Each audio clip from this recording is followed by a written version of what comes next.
Galw aelodau I. I call members to order, and the first item on our agenda this afternoon is questions to the First Minister, and the first question is from Steffan Lewis. First Minister, make a statement on the future of Welsh supply chains. Well, as a government, we are committed to nurturing supply chains across Wales. The future for Welsh supply chain companies is bright, and supporting Welsh businesses of all sizes to access major investment opportunities now and in the future is a key priority. The Chartered Institute of Procurement and Suppliers recently concluded an extensive survey of businesses in the UK and on the continent in light of the EU referendum last year, and it found that nearly half of continental businesses expect to reduce their use of UK suppliers. And the survey also found that 65% of UK businesses have seen their supply chains become more expensive as a result of the weaker pound, and nearly a third are renegotiating some contracts. The Irish government, although of course Ireland staying within the European Union, it has preempted the potential risk to supply chains as a result of Brexit. I wonder if the First Minister would agree to convene a summit of Welsh supply businesses and consider and explore the possibility of establishing a business loan scheme to support Welsh supply chains through the coming 2 years of great uncertainty to them. Well, I think the first thing that we have to be clear about is what the nature of Brexit might look like. We're still no clear as to what that might mean. His party, and indeed ourselves as a government, have been very clear that it means full and unfettered access to the single market. Until we have an idea of what the future holds for Welsh businesses, then it would be difficult to give them the certainty that they require. That said, of course, it is hugely important that we work with our businesses in order to make sure that they are able to procure as many Welsh contracts, certainly, as possible, and to press on the UK government that they should not reduce the ability of Welsh businesses to do business in Europe in the future. Hefin David. On the 8th of April, I and my colleagues Dawn Bowden and Rhiannon Passmore held a local summit of our own to discuss the Cardiff Capital Region deal, at which Anna Davis spoke very well. The event was attended by representatives of the local authority, local employers, but he was heckling me, reminding me to mention it, further and higher education and transport providers. One of the key themes to come out of the event was the importance of sharing social capital across local supply chains in the Northern Valleys, where collaboration between local firms is as important, if not more important, than competition between them. Would the First Minister therefore recognise that regional growth deals need to accept the importance of social capital, strong local procurement and the views of indigenous businesses if the capital deals are to be successful? Well, we remain committed to delivering successful deals for all regions of Wales and to be a full partner in their development and delivery because, as the member has said, deals offer Wales and particularly the regions of Wales an opportunity to unlock additional Treasury funding to support interventions that can deliver sustainable economic growth. A lot of work needs to be done, of course, in order to get not just businesses, but businesses and local authorities to work together. But we know that is a path that offers the best outcome for all the communities of Wales. Russell George. First Minister, the Welsh Government's record to date in working to ensure that Welsh firms benefit as much as possible from public procurement issued in Wales is a poor one, I think. As of early 2016, of the 130 Welsh Government corporate procurement contracts awarded since 2011 and worth more than 500,000, just 53% were awarded to Welsh businesses. Now, nothing highlights this, of course, more than the Heads of the Valley Road project, which, despite being a capital project based in the heart of Wales, was awarded to an English-based contractor. So going forward, what can you do to ensure that Welsh companies benefit far more from public contracts offered in Wales in order to help build the supply chain here in Wales? We've seen a significant increase in the number of Welsh businesses who are accessing Welsh public sector contracts. The figure has gone from around about the 37% mark, if I remember, to over a half now, which is a great improvement. Through initiatives such as Squid, for example, and the procurement initiative, we have ensured that Welsh businesses are better able to compete for contracts, and in particular that are able to work together with other firms in order to be successful in getting those contracts in the first place. Clearly, there will be some contracts that can only be delivered by particular contracts that can be delivered by companies with particular specialist skills, but nevertheless, we have seen a significant growth in the number of Welsh businesses who are successful in bidding for public sector contracts. Question 2, Mohammed. Question 2, Mohammed Ashkar. Officer, what plans does the Welsh Government have to review recycling targets for local authorities in Wales? Well, we'll review recycling targets as part of the ongoing review of the Wales Waste Strategy, as well as evaluating our successful performance against current targets. This will include a consideration of targets to be set beyond 2025. Thank you for the reply, Minister. But the successful is coming to this. The First Minister will be aware that his government set a target for local authority to recycle 58% of waste by 2016. In April, it was reported that 3 councils, Newport, Blaenau Gwent and Torwine, had all missed their target, but would avoid being fined also. Does the Welsh Government have plans to review recycling targets in Wales? And if they are to be increased, what incentive will there be for underperforming councils to improve, given the reluctance to use fines in Wales? I'm glad the member has pointed out that by the end of 2016 the target was 58%. Indeed, we reached 60% as a result of the work that was done. The reality is that there is an inbuilt financial incentive for local authorities to recycle more, because they can get more money for the products that they offer for recycling, and they don't have to pay as much in terms of the landfill tax. So those local authorities that don't meet the targets that have been set effectively are costing themselves more money, and that is the inbuilt incentive in terms of ensuring that we see more recycling. And I can say that we are certainly on course to exceed the 70% target that we have set for the year 2024 to 25. Simon Thomas. Thank you, Llywydd. Although I welcome the success in this area of recycling, it's true to say that the main focus should now be on reducing waste in the first place. And it's particularly profitable to bear in mind that every piece of plastic ever created is still in existence now, unless it's been incinerated or burnt. And isn't it time to look at issues such as a deposit return scheme to see how we can reduce the use of plastic and polystyrene in our environment?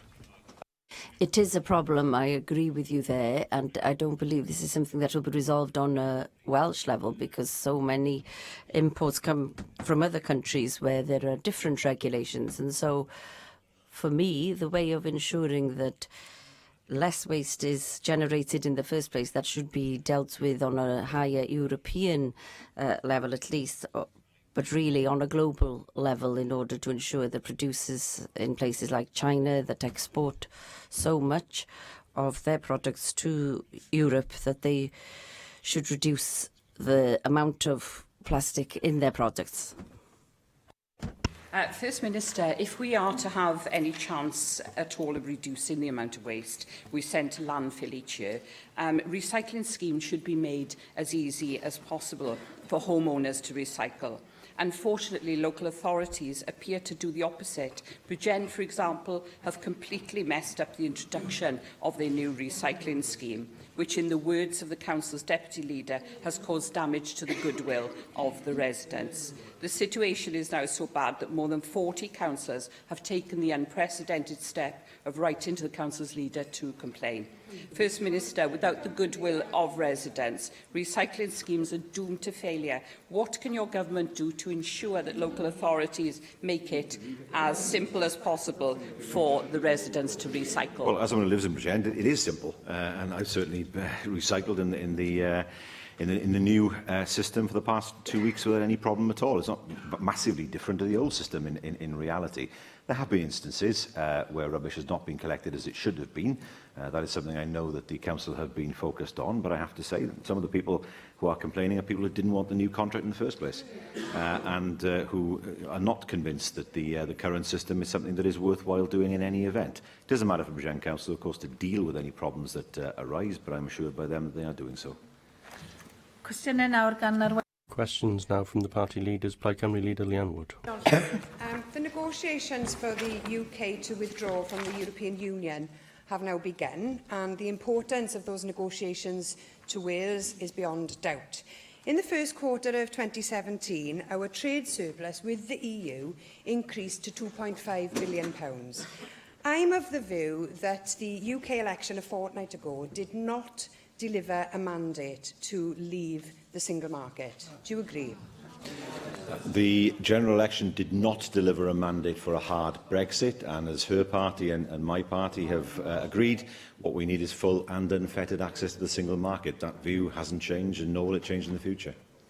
First Minister, on a visit to Airbus on Deeside, the company told me that their two key priorities for the UK's future relationship with the European Union was firstly that there should be no tariffs on their goods and parts, and secondly that they should be able to benefit from freedom of movement of skilled workers.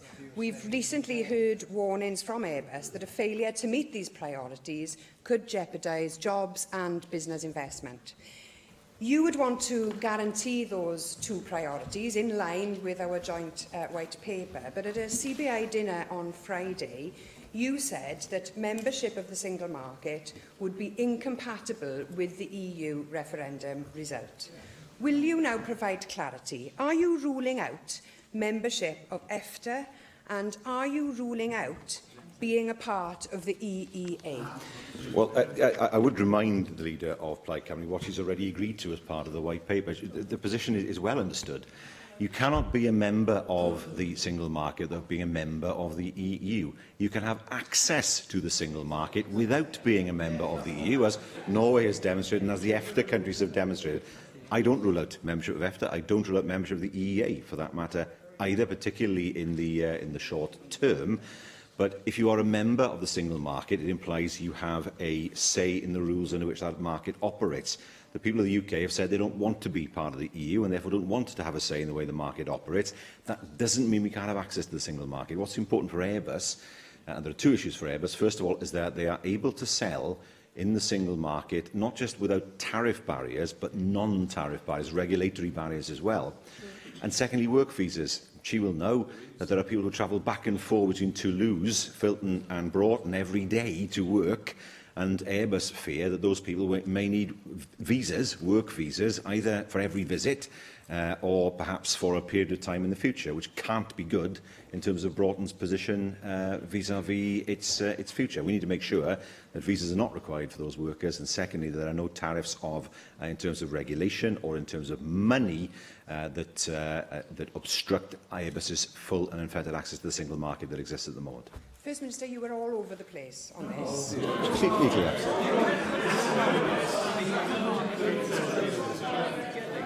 Labour MPs are using the term single market membership. Chuka Amuna has said that access to the single market doesn't go far enough. Your Shadow Trade Secretary, Barry Gardner, has spoken of reformed membership of the single market. Membership. Now, there are implications for Airbus from both of those positions when it comes to freedom of movement, and for our other industries as well. We once again see in a multitude of positions on this inside the Labour Party and between the Welsh and the UK branches. First Minister, now that the formal negotiations are underway, what will you do to ensure that the final deal is one that works for Wales? You know, I would sometimes hope that the leader of Plaid Cymru actually listens to my answer and then adapts the question she asks before she asks it. She was all over, she accuses me being all over the place. Firstly, she said to me, you said you're not in favour of membership of the EU. Then she talked about EFTA, which is an entirely different organisation, consisting of 3 countries, Norway, Liechtenstein and Iceland. She herself, her party has already agreed that you can't be a member of the single market without being a member of the EU. That is what we agreed. I guess she remembers that. She accuses me of being all over the place. She's forgotten that. I don't want to get into a debate that is not needed between 2 parties who agree on the same thing. Namely, that we want to make sure that Welsh businesses have full and unfettered access to the single market. If you're a member of it, you have a say in its rules. You cannot have a say in its rules unless you're in the EU, and that matter has been resolved. What we need to do is to make sure we get the best deal, full and unfettered access to the single market for Welsh businesses, as she's already agreed to, that we understand that there is a difference between membership and access, but as far as Welsh businesses are concerned, we want to make sure that is an invisible difference, that we look at other models such as the EEA, such as EFTA, particularly in the transitional period, because there isn't going to be a deal by March 2019. Everybody sensible understands that. And it is a great shame that instead of contributing to the debate, she forgets what her own party's already agreed on. You weren't there. How many voices? Arweinydd yr wrthblaid Andrew. Leader of the Opposition, Andrew Arty-Davies. I feel as if I'm intruding on a bit of a domestic here, and we're seeing the coalition of chaos right in front of us, believe it or not.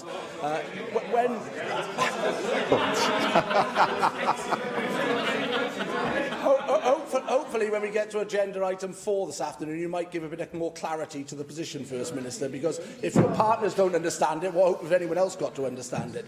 But I would like to understand what the Welsh Government position is regarding the targets for the PISA examination results for 2021, because your Education Secretary said in the Children and Young People's Committee meeting last Thursday that the target that had been set by the previous government and your minister, a Labour minister, Hugh Lewis, of having a score of 500 in the 3 categories, was not her target. Can you give us some clarity as to what is the Welsh Government's target for the 2021 PISA results? Well, achieving 500 in 2021 remains the Welsh Government's target. The Cabinet Secretary was correct in the sense that she didn't set the target because she wasn't the minister at the time. But she is part of the government that is adhering to that target. But remember, the target is one diagnostic indicator amongst many others, such as GCSE performance and the closing of the attainment gap and school categorisation and ESTIN inspections. That is a slap down, in fairness, First Minister, to your Cabinet Secretary. You either have a target that the Department and the Cabinet Secretary work to and the education system here in Wales works to, and we welcome the target because it gives a direction of travel. But it is a fact that twice now a target has been disowned by successive Cabinet Secretaries on education here in your government. Obviously, Leighton Andrews' target of being in the top 20 by 2015, and then on Thursday, the target of having 500 in the 3 categories by 2021 was disowned by the Cabinet Secretary. So can you tell me how in this disjointed government can educationalists, parents and pupils have any confidence that by 2021 we will see this government hitting that target and delivering the improvements we want to see in education? The target remains. We'll continue to invest in education. We will not have grammar schools in Wales, nor will we reduce education spending as his party has advocated for many years.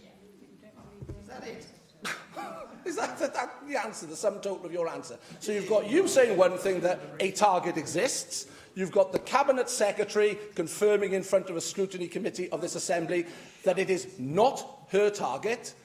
Who's taking ownership of education here in Wales? Yes. Is it any wonder it is such a complete shambles under your leadership? Again, I ask you, will you commit to a roadmap of how the education system here in Wales will hit your target in 2021 or the Cabinet Secretary's ambition for where she wants education to be? You can't have 2 targets, First Minister. Well, I would say for the 3rd time, achieving 500 in 2021 remains the Welsh Government's target. The Cabinet Secretary is making a statement of fact that she wasn't the minister in place at the time the target was set, but the target is the government's target. I mean, he talks about a coalition of chaos and a shambles. I see that Ruth Davidson, his Scottish colleague, is allowed into UK Cabinet meetings. He's banned. He's banned. I mean, how much humiliation can one man take? He was replaced for the leaders' debates in the election. How much humiliation can one man take? He actually allowed himself to be trampled over by Theresa May, who came to the Welsh Conservative Manifesto launch, elbowed him out of the way, banned him from coming to the launch, and then made a speech that turned the election round in our favour. So thanks very much for that. When we hear the word shambles, we can take no lessons from the experts who sit on the benches opposite. Leader of the UKIP group, Neil Hamilton. I'm sure the First Minister, like me, is looking on with envy at the Democratic Unionists in Northern Ireland using their muscle in the House of Commons to extort the best possible deal in the interests of the people of Northern Ireland. And instead of refighting the last war, as the leader of Plaid Cymru seems intent on doing, wouldn't it be better for Plaid Cymru members in the House of Commons to use their pivotal position to get the best possible deal for Wales by increasing the size of our block grant or any one of the numerous things that we want, which would improve the life of the Welsh people? As any party to extort money, as the leader of UKIP put it, but it is right to say that the UK government must listen. It does not have a mandate for the kind of Brexit that it wished. It failed to achieve that in the election, and now is the time for them to listen to sensible voices in order that there should be a sensible Brexit that works for the people of Wales, the people of Britain, and particularly for businesses and jobs. Well, I'm sure we'll explore this point further later on this afternoon in the statement on the government's paper on Brexit. I want to move to another issue. As a result of the dreadful fire in Kensington and the terrible loss of life that was suffered there, is it not rather undesirable for the leader of the opposition, Jeremy Corbyn, to try to weaponise this as an issue and to incite people to occupy private property in order to house those who have been dispossessed? It is a very dangerous situation indeed for politicians in positions of responsibility to use such things. We know that there are certain important members of the Labour Party who believe that insurrection is an acceptable political tool, and John McDonnell many times has said that parliamentary democracy is only one option, and that the picket lines and the streets are the places where the real political battles can be fought. So does the First Minister agree with me that it would be most unfortunate if the Labour Party were to perpetuate this kind of rhetoric? I'm afraid the leader of UKIP exposes a complete lack of humanity, I have to say. People have died here. People have died. Jeremy Corbyn, as an MP for the local area, went to visit people. He went to comfort many people who were his constituents, and he expressed the anger of many who felt that at the time they weren't being given sufficient support, whether it was by local government or central government. I make no comment on that because I think this week it's hugely important to focus on the fact that people have died, and to focus on the fact that it's hugely important that we learn the lessons of what happened in order to make sure that it doesn't happen again. That is the message of this week, not a cheap political point that he's trying to score. Well, it's very far from a cheap political point. I was quoting from one of our national newspapers where the headline is "Let Inferno victims seize empty homes," says Corbyn. He's the one who said it. I have no objection, obviously, to Jeremy Corbyn articulating the views of people, particularly those of his constituents. We all do that. But in these highly charged situations, it is very dangerous indeed for rhetoric of that kind to be used when sobriety in the way that we express ourselves is to be desired. And to attempt to make political capital out of this in that way, I think, is very undesirable indeed. He is indeed right to say that sobriety is needed. It's a shame he didn't follow his own advice, I have to say. He quotes from a national newspaper. Well, as we all know, the papers are always correct about everything, and he has past experience of such things. He has gravely misjudged the mood, I believe, of our nation of Wales and the UK this afternoon. He has gravely misjudged the mood of this chamber, I believe, and he must reflect, as somebody who has been in politics for many years, on the comments that he has made, and reflect as to whether, in fact, the comments that he has made reflects the humanity that we share in this chamber, because I don't believe that they do. Question 3. Question 3, Paul Davis. What is the Welsh Government doing to promote Pembrokeshire as a tourist destination? The Year of Legends 2017 provides an opportunity for us to build on the essential role of tourism in Pembrokeshire, and the Welsh Government Tourism Strategy sets out our priorities for all of Wales. Welsh Government has earmarked this year as the Year of Legends, and certainly Pembrokeshire has its fair share of cultural history, which includes assets such as the cathedral. in St David's and the Henllys Castle, etc. It's extremely important that every part of Wales receives the fair share of funding in order to celebrate the Year of Legends. And so can you tell us how you as a government has supported every part of Wales and ensured that every part of Wales is treated equitably? And for example, how much support have you given to Pembrokeshire in the light of this particular Year of Legends? Well, first of all, in terms of the Tourism Fund for 2017, the funding has been provided to Dr Bainham's Bugfound TYF Limited on SubKids Wales project, and funding has been allocated to Seren Collections in relation to the Welsh Roots project in the Narberth area. More broadly, there's been funding for the wildlife trusts in terms of their projects, and of course other projects in Pembrokeshire, and we're also very supportive of the bid from St David's in terms of the UK's Capital of Culture, or City of Culture in 2021. We're very supportive of that bid, as we are supportive of the Swansea bid. And it's true to say that the response to the St David's bid has been very positive indeed. Simon Thomas.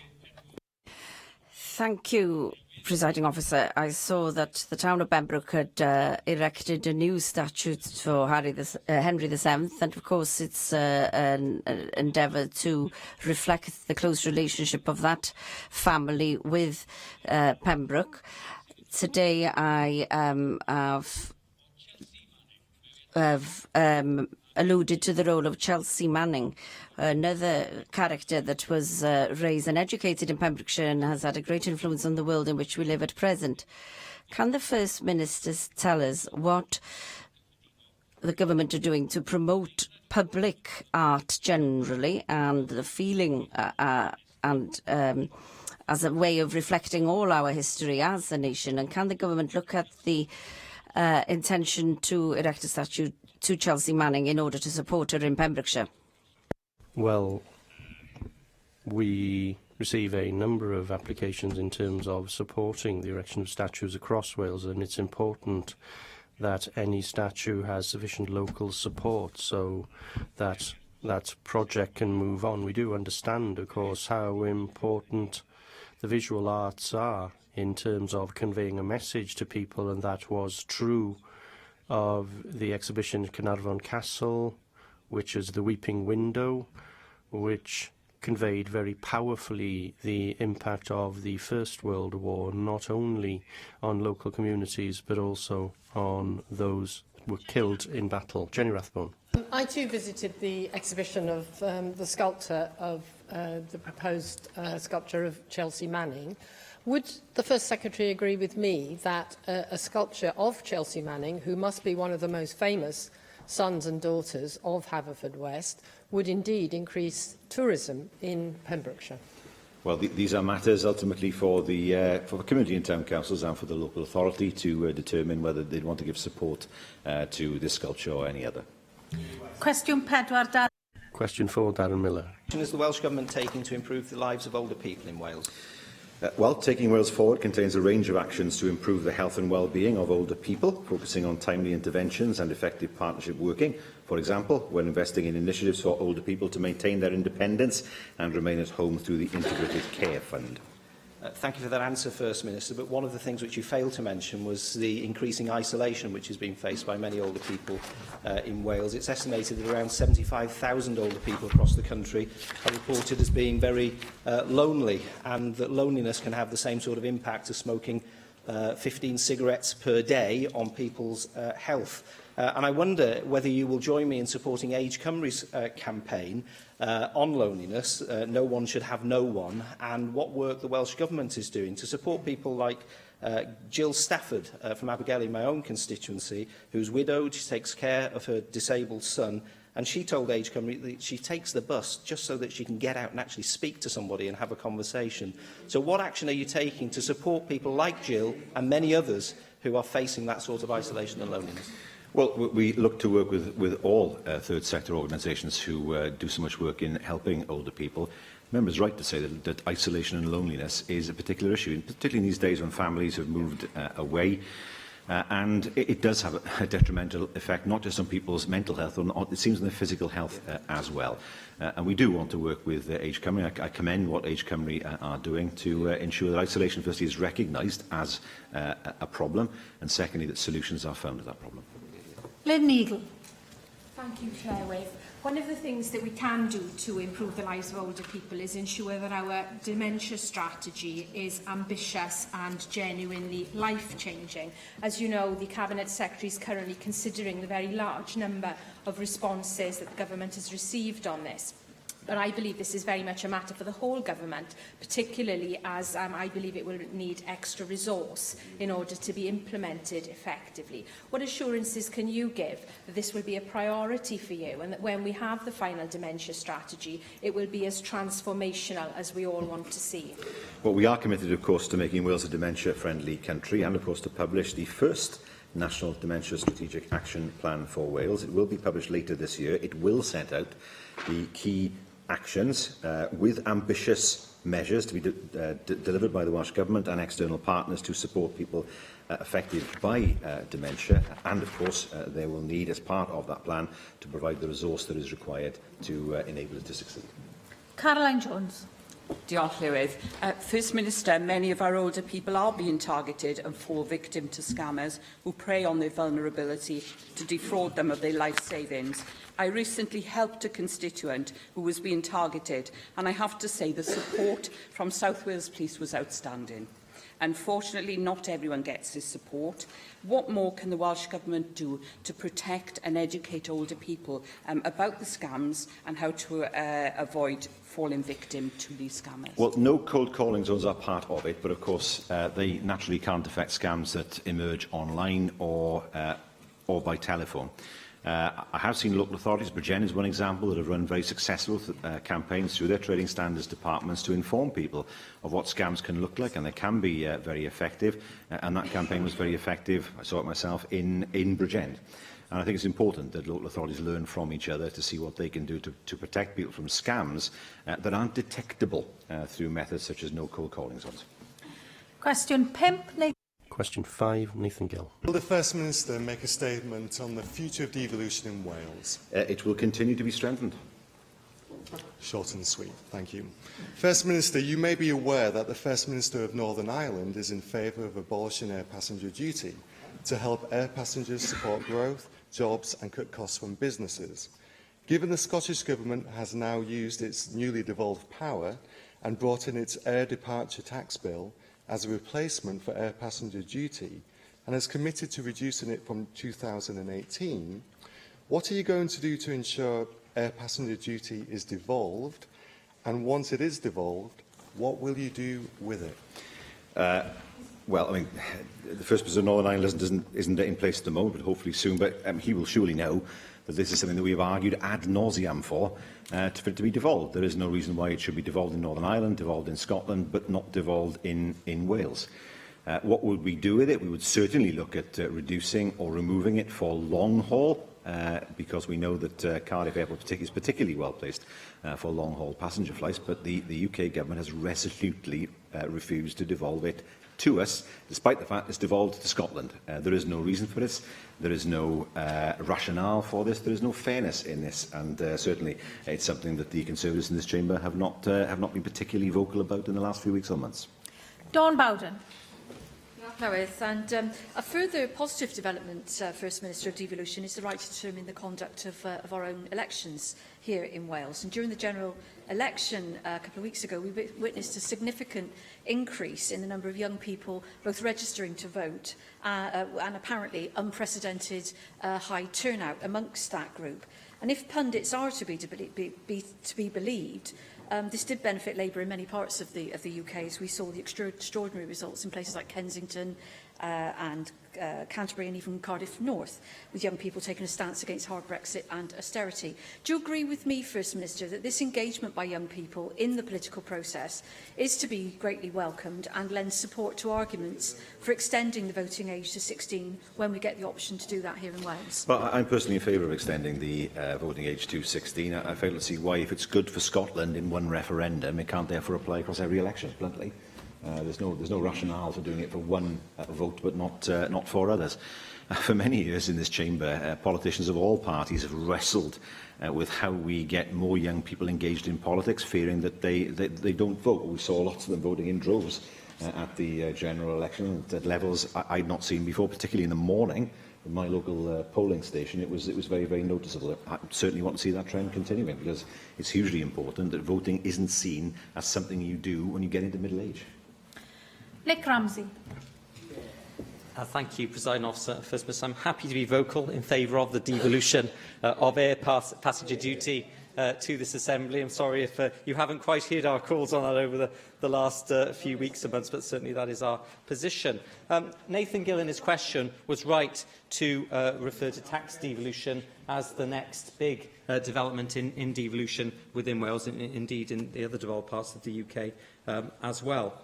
The deadline when UK is fast approaching in April 2018, and then with income tax partially in 2019. First Minister, one of the key arguments in favour of tax devolution has been increased accountability, but this relies on public awareness of where that responsibility lies.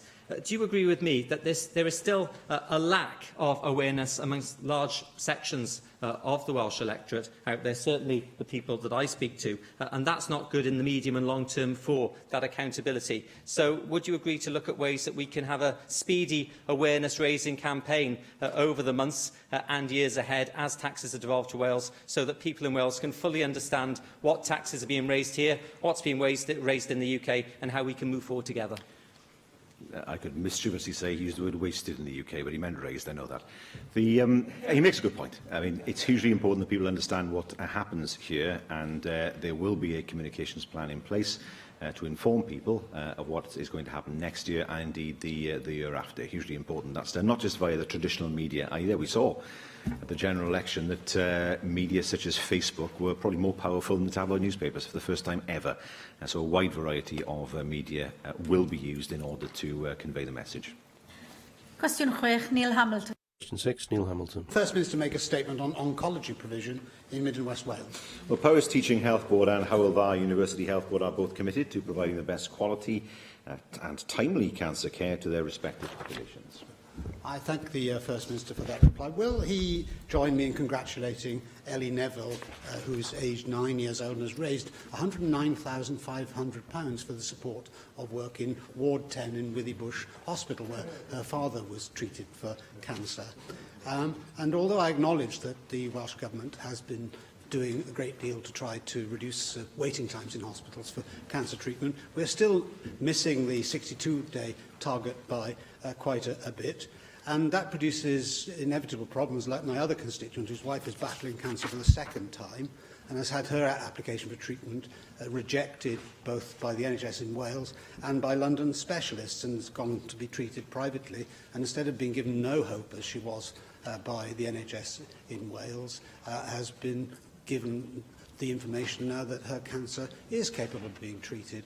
I know that this is an inevitable problem with limited resources, but if we can provide the resources which are needed to treat all such sad cases, we're never going to be faced with these difficult decisions in the first place, which is going to be to everybody's advantage. So can the First Minister perhaps give us a forward view of what he hopes his government will be able to achieve in relation to cutting these waiting times and treatment decisions for cancer in the coming years of this Assembly? Well, three things. First of all, in Powys, for example, performance against the 62-day pathway has been 100%. On 5 occasions in the last 12 months. In Hywel Dda, more than 90% of patients on the 62-day pathway were seen within target. It's been above 90% on 6 occasions in the past 12 months. With regard to his constituent's case, it's very difficult for me to comment without knowing more about it. He's welcome, of course, to write on his constituent's behalf if he feels that that is appropriate. Ellie I've met, so I know how enthusiastic and energetic she is, and she's a great credit to her parents and indeed to Pembrokeshire and to Wales. Angela Burns. Presiding Officer. The First Minister, Radium-223 is a vital tool in fighting stage 4 prostate cancer. It is NICE approved and has been implemented, I think, via the New Treatment Fund so far in North Wales. However, there is real drag here in the south. Neither Velindre Hospital nor Singleton are yet ready to offer this. It is a nuclear medicine, so it does require particular setups. However, I am told that when and if Velindre are able to offer it, it will be then available to the people in South East Wales, but not able to take on board patients that will be coming up from Mid and West Wales. And of course I'm deeply concerned about that because a significant number of my constituents also suffer from prostate cancer. And at the moment, everyone in South Wales has to go to Bristol to have this treatment that doesn't save a life, but it prolongs a life. And if it's your life, I'm sure that's beyond important. Could you please, First Minister, review this? Could you look at how North Wales have managed to implement this very vital strand of medicine, why it's not happening in South Wales, what we can do to make sure that Velindre and or Singleton get the opportunity to offer it, and that when it is here in South Wales, it is offered equitably to every single constituent in Wales, no matter where they live. There will be no question of people not being offered a treatment in one part of Wales if it's available in other parts of Wales via the New Treatments Fund. That's what the fund is designed to eradicate, the postcode lottery. Implementation of the fund is going well, but it's not as consistent as I want it to be at the moment. Instructions have been given by the Cabinet Secretary to the health boards that he expects the situation to be consistent, certainly by the end of the summer, and then we will be at the point where the postcode lottery has been completely eradicated. It's on the way to that happening now, but the health boards have been told very clearly that this is something that the government will see done. Question 7, Lee. Question 7, Lee Waters. What assessment has Mr made of the Innovation Wales strategy? Well, it was published in 2013 after wide public consultation. It made Wales an early adopter of the EU's smart specialisation approach to innovation and is regularly referenced by the Independent Innovation Advisory Council for Wales.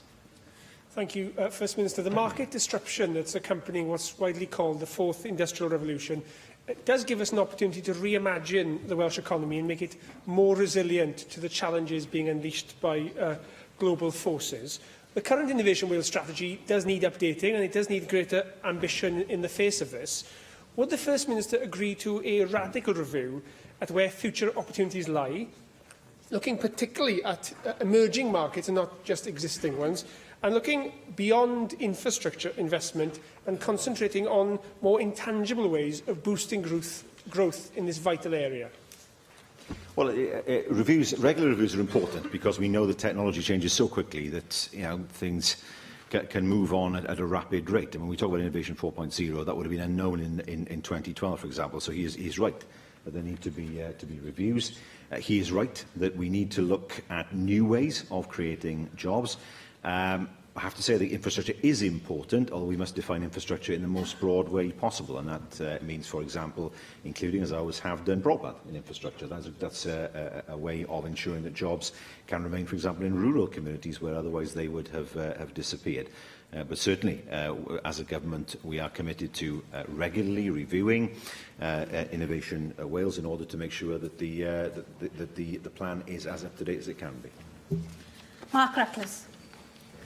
Would the First Minister reconsider how the Innovation Wales strategy supports a digital cluster in South East Wales, and in particular review what more could be done to support cross-border research and development, given the increasing importance of the Bristol economy and digital technology?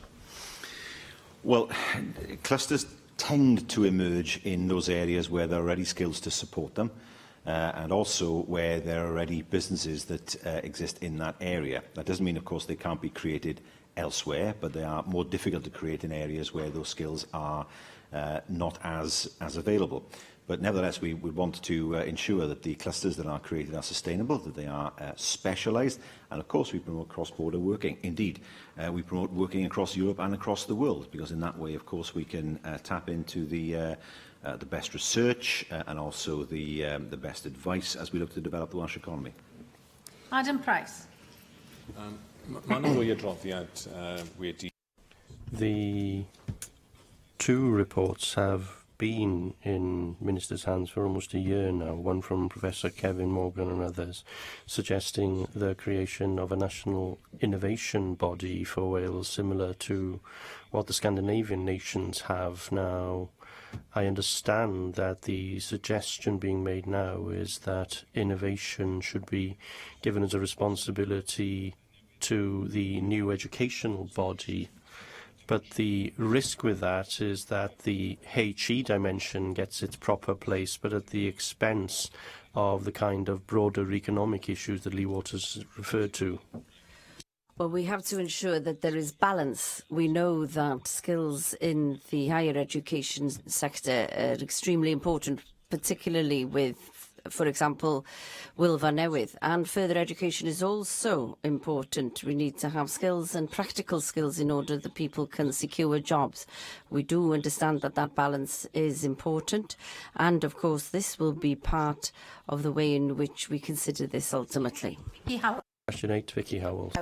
Will the First Minister make a statement on Welsh Government priorities for increasing public transport services in the Cynon Valley? Well, the National Transport Finance Plan, published in 2015, sets out investment for transport and infrastructure and services for 2015 to 20 across all parts of Wales.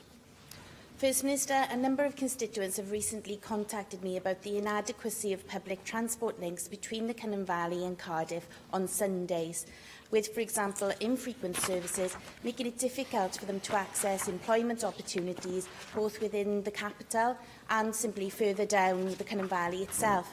Under the South Wales Metro or any future revised rail franchise, how can we make sure that this is not the case and that there are appropriate opportunities to use public transport on Sundays? It's hugely important that we start to think of Sunday as a day that is not exactly like any other day, of course, but similar in terms of people's work patterns. We are no longer a Sabbatarian nation, and people do travel on Sundays, and quite often the public transport networks don't reflect that. It is something that we will reflect on as part of the franchise negotiations. It's hugely important that people are able to travel to work on a Sunday, as many people do now work, particularly in the retail sector, on a Sunday. So this is something that we will consider as part of the rollout of the Metro and as part of the franchise. David Melding. First Minister, the frequency and reliability of services is crucial, and in terms of Arriva services, I really think that we need to see a dramatic improvement, and such practices as cancelling services or stopping a service halfway up the valley, you know, so if you want to get to Aberdeen, it stops in Mountain Ash and you have to get off and wait for the next train. You know, these are really important tests of a service, and I do not think that sort of service is acceptable.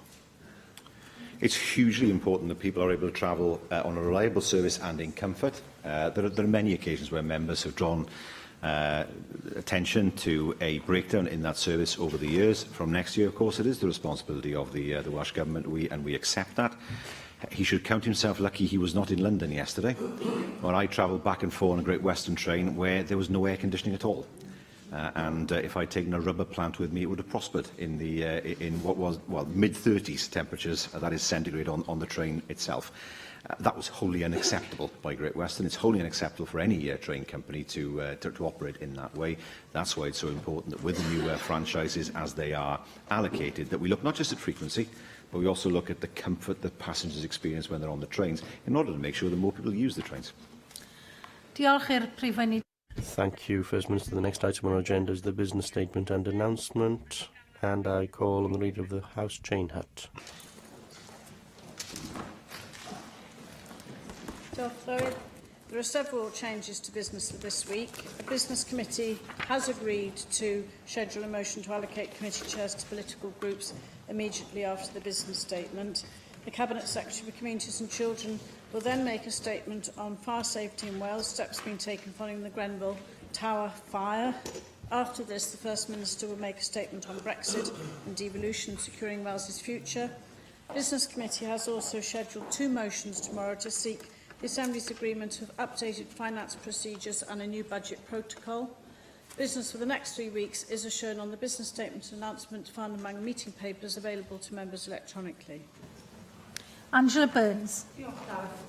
Good afternoon, Leader of the House. May I ask you to beseech the Cabinet Secretary for Health and Social Services to bring the statement back to the Chamber on school nurses that was postponed a fortnight ago. School nurses play an important role in Welsh schools, not just dealing with the minor injuries, but also offering pastoral advice and general health information. A number of professionals were keen to learn of the contents of this statement, and so were a great many Assembly members. It is an issue of vital importance. We know how many of our young people suffer with mental health issues, suffer with items such as obesity, and to be able to understand clearly how the Welsh Government is going to support the role of school nurses would be of use to all of us. I would prefer this, please, Leader of the House, to be an oral statement, if at all possible, because I think that this is an issue that is absolutely merits debate. Well, thank you very much, Angela Burns. And of course, I think shared across this chamber is a recognition and applause for the role and the contribution school nurses make across Wales on every level in terms of prevention, health and well-being of our children and young people. Certainly, I know there will be a chance to start, I'm sure, with questions tomorrow to the Cabinet Secretary of Health, Wellbeing and Sport. But clearly, this is something which the Cabinet Secretary will consider in terms of further opportunities. Bethan Jenkins. Thank you. I hosted a Young Carers event in the Senedd on Saturday, which was well attended, mostly by young carers from across Cardiff. I know that they told me there that you're working on a card system so that young carers can identify in schools or in social settings that they are a carer, so they get treatment that is sensitive to what they need. But mostly all the young carers that I spoke to mentioned the fact that if they need to pick up a prescription and they're under 16, in an emergency situation, one of the girls who were there, her father is psychotic and needed to have medication urgently, but she was refused access to that medication because she was under 16. And many of them were telling me how they felt they weren't respected because they weren't able to pick up that medication. They weren't wanting to use it for any other method apart from to give to their loved ones. And I would want the Welsh Government to look at this and bring back a statement to look if there are ways to be more flexible to those young carers who actually need to do this for very real reasons, and to try and communicate with them as to what you're doing as a government generally for young carers in Wales. Bethan Jenkins brings a very important point to the Assembly this afternoon in terms of I'm sure all of us being engaged and recognising the role of carers as we look at Carers Week, but specifically you're focusing on young carers, and of course their needs are so often hidden and not understood unless you have the engagement, not only active engagement of schools, and indeed that we've already reflected on the role of school nurses, which is very relevant, I think, as well to the point you make, particularly in terms of the responsibilities the young carers have. So that's certainly something that I will discuss with the appropriate Cabinet Secretary and Minister in terms of taking on board those points. Jenny Rathbone. People have been horrified by the Grenville House fire and the failure of local and central government to ensure that buildings controls are in place. I wondered if the government could make a statement on how we could reinstate the powers of local government to be able to effectively inspect all new buildings and indeed refurbished ones to ensure that they are fit for people to live in, because local authorities have been absolutely stripped of both the resources and the expertise. And I'm particularly concerned that contractors can now appoint their own building inspectors from an approved list, because that obviously opens up huge opportunities for corruption. And there are many cases, I'm afraid, that I've heard about in Cardiff where buildings are not up to the standard that they have been advertised as. Well, clearly, Jenny Rathbone raises a very important point, which I know that the Cabinet Secretary, I'm not only will be addressing, but there will be further questions in his statement in terms of steps being, not only steps being taken following the Grenville tragic Grenville Tower fire, but also in terms of the reviews that will have to take place, and indeed the scope of the public inquiry which is being launched, but it is important that you raised the point today. Mohammed Ashkar. Presiding Officer, Cabinet Secretary, may I ask for a statement from you for health and well-being and sports on the establishment of Welsh cricket team? It's only fairy tale story which happened last weekend. Sunday, Pakistan cricket team, which was the lowest ranking cricket team in the world, won the World Cup. And there were some talents. The boys came from remote part of the country, unheard of them, and they were not familiar with the British grounds or conditions or weather or whatever it is. But the first match they lost, and after that they beat India, South Africa, and other top countries in the world, and they won it. I think if there is Scotland and Ireland and other countries are involved in World 2020 and ICC World Cup, why can't we? Wales. I believe the time has come for Wales to have its own cricket team to compete in world stage. We need to widen the opportunity for Welsh players to play international cricket. In my view, the best interest of the sport in Wales would be served by Welsh players taking into field to play international cricket for Wales. Could we have a statement from the Cabinet Secretary on this issue, please? Well, I think Mohammed Askar's got quite a lot of support across this chamber for a statement on cricket for Wales, so I'll see what I can do with the Cabinet Secretary.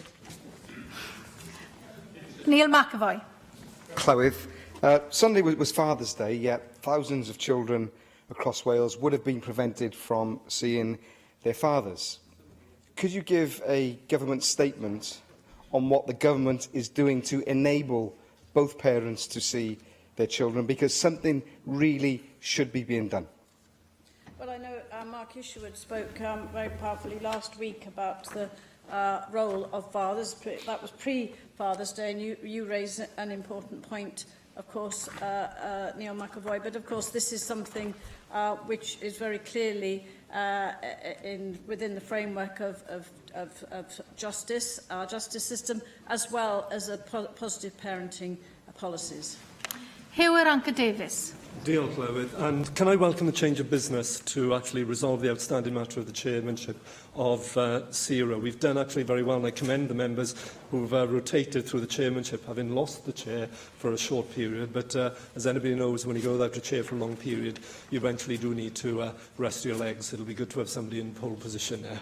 So, as one of a small but perfectly formed group of Welsh Labour and Cooperative Assembly members, now joined noticeably by the biggest number ever of UK Labour and Cooperative members in the UK Parliament, we're keen to celebrate the Cooperatives Fortnight, which showcases the growing movement of cooperators across the UK and indeed across the globe. So what better way to mark that than to request a debate here in the Senedd where we can highlight the role of the UK cooperative economy, a debate which allows us to discuss a real alternative found in the cooperative economy, now valued at £35.7 billion in the UK, with over 226,000 employees in over 6,000 co-ops, covering housing, transport, farmers, food producers, healthcare, social care, renewables, retail, from community enterprises to multi-million-pound businesses. It would be a good chance to hear that there is a different, alternative and successful way of doing business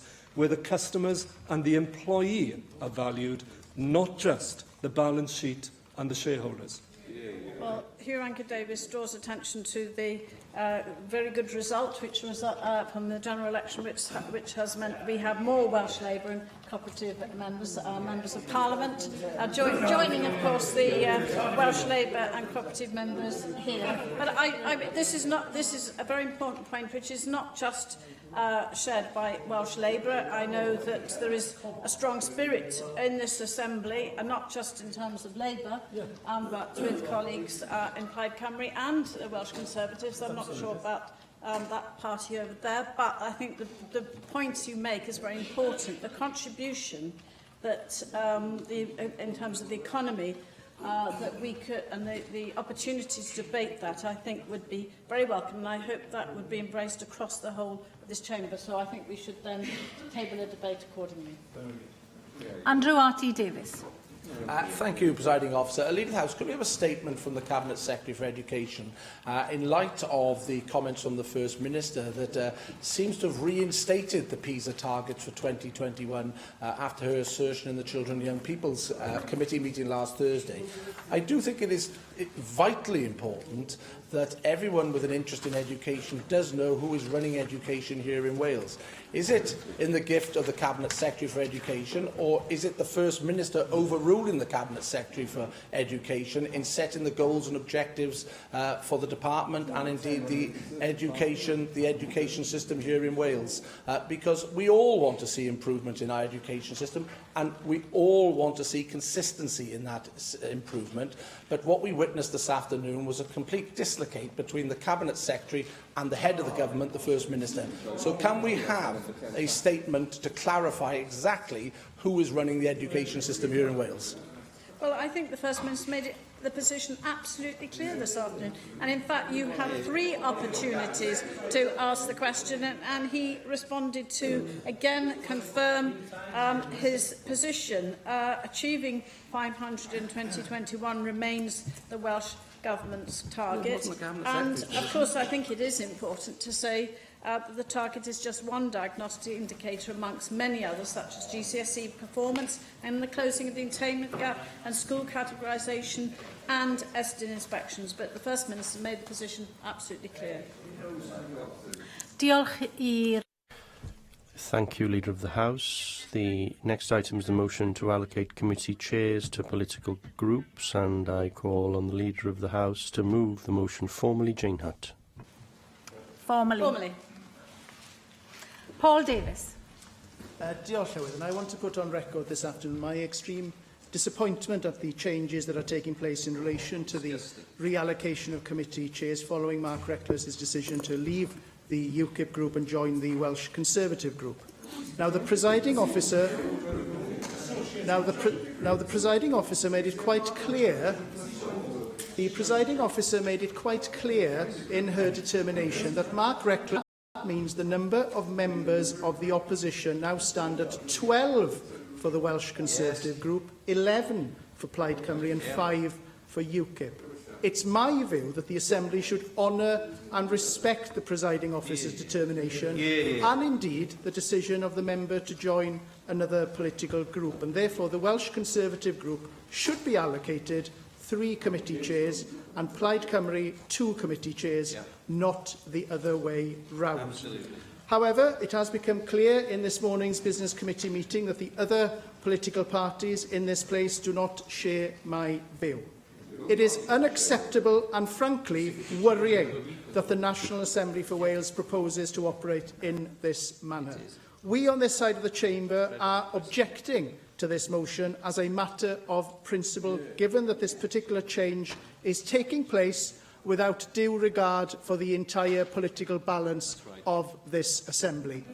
In fact, Standing Order 17.2R quite clearly states, and I quote, "Where the position of chair becomes vacant, the Business Committee must consider the effects of that vacancy on the balance of committee chairs between political groups." Unquote. Therefore, it's clear that the decision to allow Plaid Cymru to continue with 3 committee chairs versus our 2 breaks that standing order. Absolutely. It is not right that an opposition party in this institution with fewer members now has more committee chairs, and this could have serious implications in the future for this institution. This sends the message that it doesn't matter how many members your group has in this place, all that matters is your ability to make deals regardless of any political balance. If this motion is passed, without due regard for the entire political balance, then it has become clear that 2/3 of the Assembly I do want the views to be heard. Paul Davis. That means be quiet, basically. If this motion is passed without due regard for the entire political balance, then it has become clear that 2/3 of the Assembly no longer support a balanced Assembly that reflects the political balance of its members. Therefore, in closing, Llywydd, I believe that this is a very sad day indeed for the National Assembly and its operations. I sincerely hope that future governments and business managers will decide to reflect the political balance of this institution when coordinating Assembly business, so that the people of Wales can have full confidence that the Assembly is working in an open, transparent and democratic manner. Mark Reckless. Diolch, Claire. Tomorrow there is a motion from Plaid Cymru proposing the National Assembly for Wales asserts itself as the National Parliament of Wales, except it seems when it comes to a consistent approach to standing orders, particularly when they inconvenience Plaid Cymru. I'm sorry? Okay. Is that an Calm intervention? down. The member has only just started his speech. Carry on, Mark Reckless. The motion, Claire, which you put forward, proposes we should act in accordance with Standing Order 17.2R and 17.2A. But what about Standing Order 17.2B? That states, in tabling a motion under Standing Order 17.2A, the Business Committee must have regard to the need to ensure that the balance of chairs across committees reflects the political groups to which members belong. If this motion passes today, that will not be the case. This group has 12 members, that group has 11 members. Yet they have 2 chairs and we have 3. That's a clear breach of Standing Order 17.2. We also have a business committee should be determining this motion. Yet is the reality not that that business committee was suspended so the Plaid Cymru and the Labour representative could go outside the room and agree between themselves what the motion should be, and that decision was then adopted by business committee. We should apply our standing orders, we should apply them consistently, and if the reality is that Plaid Cymru and Labour will stitch up deals, not between themselves according to their own proper business as and when they may, but according to the standing orders of this Assembly, and breach those without regard to what the rules of this institution say, then how can you put forward that motion tomorrow asserting that we should be considered a national parliament for Wales when you behave in that manner? There are no other speakers to this motion, and before I move on to asking for a vote of this, I do need to say that during our deliberations, since the chair became a vacant chair on the 6th of April, during our deliberations in the Business Committee, the relevant provisions of the standing orders, our standing orders, have been made, all members of the Business Committee have been made aware of those provisions, and I have encouraged members to reach agreement as soon as possible as to how the vacancy should be filled. After numerous discussions within the committee over a period of weeks, and I'm sure outside the committee as well, the motion before you this afternoon represents the proposal that has the greatest degree of cross-party support. A question you, felly. The proposal, therefore, is to agree the motion. Does any member object? Object. Felly, goheria. I will defer voting on this motion until voting time. The next item on our agenda is a statement by the Cabinet Secretary for Communities and Children on fire safety in Wales, steps being taken following the Grenfell Tower fire, and I call on the Cabinet Secretary to make a statement. Carl Sargent. Everyone is, of course, horrified by the tragic fire at Grenfell Tower in West London last week. On behalf of the Welsh Government, and I'm sure those of the whole Assembly, I should like to convey my deepest sympathies to those who've been affected by it. Everyone wants to understand what happened and how to prevent it from happening again. This is just as true in Wales and as it is elsewhere, and I am determined to ensure we learn the lessons and act upon them. We will approach this thoroughly and comprehensively. However, some of those lessons are already reasonably clear. Buildings like Grenfell Tower are constructed so that fire in a single flat can be contained and therefore extinguished before it spreads. This is a critical safety feature for residents of high-rise buildings. Its catastrophic failure of Grenfell Tower accounted for the tragic outcome. While we must await the findings of the fire investigation, it appears that the direct cause of that failure may have been by the use of combustible cladding on the outside of the building. Once the fire spread to the cladding, there was little the London Fire Brigade could do to contain it. We have therefore completed a first round of urgent discussions with all residential social landlords in Wales. Between them, they own 36 blocks of flats of 7 or more storeys. Social landlords have told us none appear to be fitted with the type of cladding used at Grenfell Tower, and 7 blocks in Wales have been retrofitted with sprinklers, and of course, where any new or converted high-rise residential blocks are developed here under the changes introduced as part of the Domestic Fire Safety Measure Wales 2011, they would be required to include sprinklers. The requirement were introduced for flats and houses on the 1st of January 2016. Installing sprinklers in new housing and as part of refurbishment programmes, which some Welsh councils and housing associations have already done, will go a long way to minimising the risk of death and injury from fire. I hope this gives some immediate assurance to residents of those premises. That, though, is not the end of the matter, and it is certainly no cause for complacency.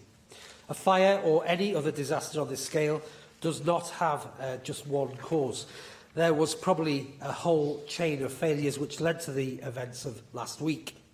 These may have included design and refurbishment of the building, the immediate cause of the fire, the raising of the alarm and the accessibility of the premises for firefighters. All of that needs to be analysed and understood if we are to prevent similar tragedies in future, and whether in a high-rise social housing or other premises indeed. We are therefore setting up an expert group, including representatives from social housing and fire sectors, which will be chaired by my Chief Fire and Rescue Advisor. It will examine all of the lessons coming out from the Grenfell Tower tragedy and their application to Wales.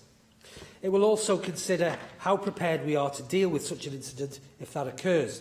Our civil contingency capability have been amply demonstrated, most recently in the Champions League final, but responding to a disaster on the scale of Grenfell Tower would be a different matter altogether. So again, we need to make certain our capability to do that, and lessons learned from the emerging events in London is learned. At the same time, I and my officials are in regular contact with counterparts in England and Scotland to ensure that we pool intelligence and share learning.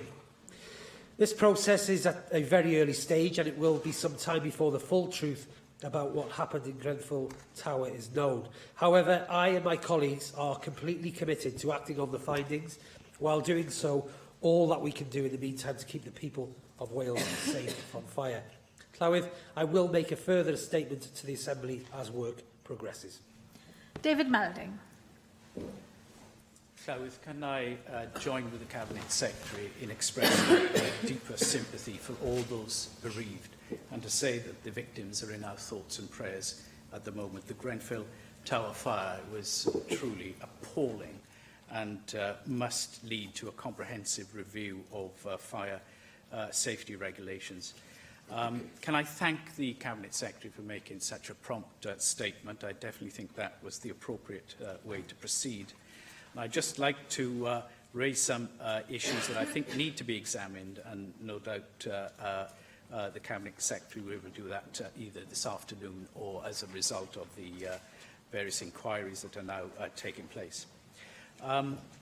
I understand from Community Housing Cymru that half of members' tower blocks that were built in the 60s have been fitted with sprinklers. This means, therefore, that half have not.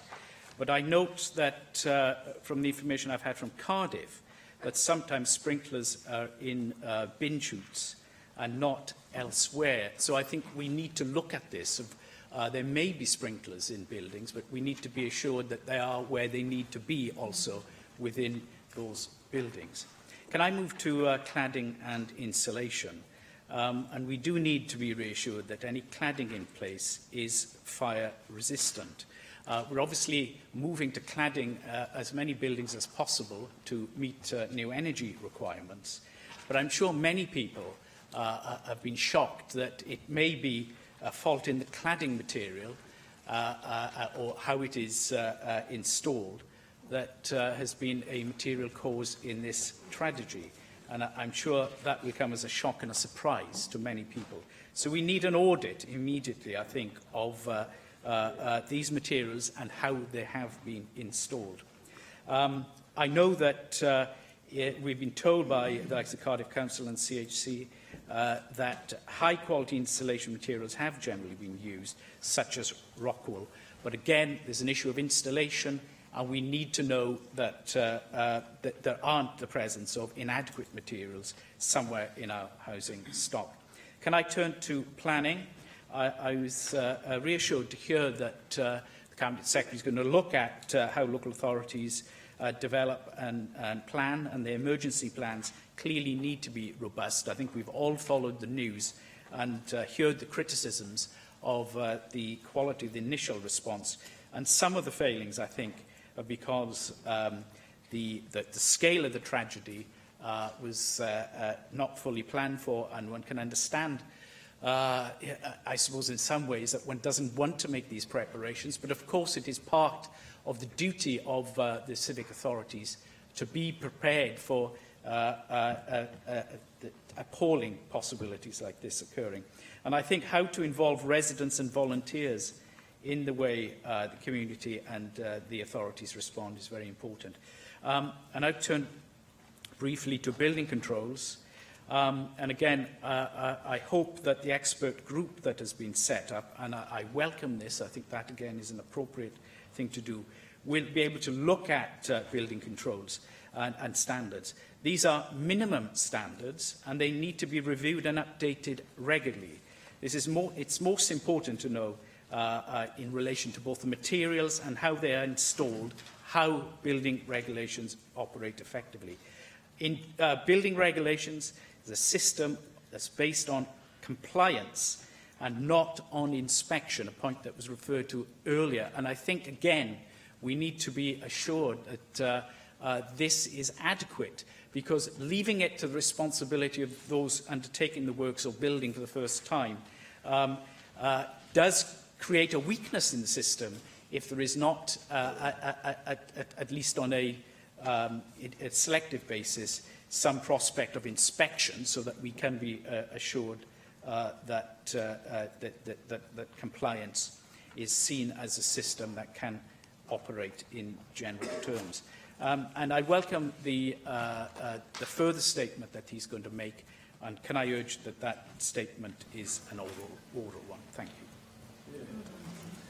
Thank you very much for these questions and the conversations we've had offline of plenary. First of all, the issue of sprinklers and the installation and appropriateness of them. As the member will be aware, we introduced the measure which for new build and retrofit. Some of the high-rise blocks have been already installed. That will be part of the investigation by the team and the Chief Fire Officer to see what the extent of that provision is particularly in the high-rise block at this moment. I think what I'm hoping to be able to do is a two-part programme of assessment, so where we take the major risk of high-rise blocks of flats like the Tower Block in London. We're going to have a very quick investigation into those, and then move on to other potential risk buildings as well at the lower level.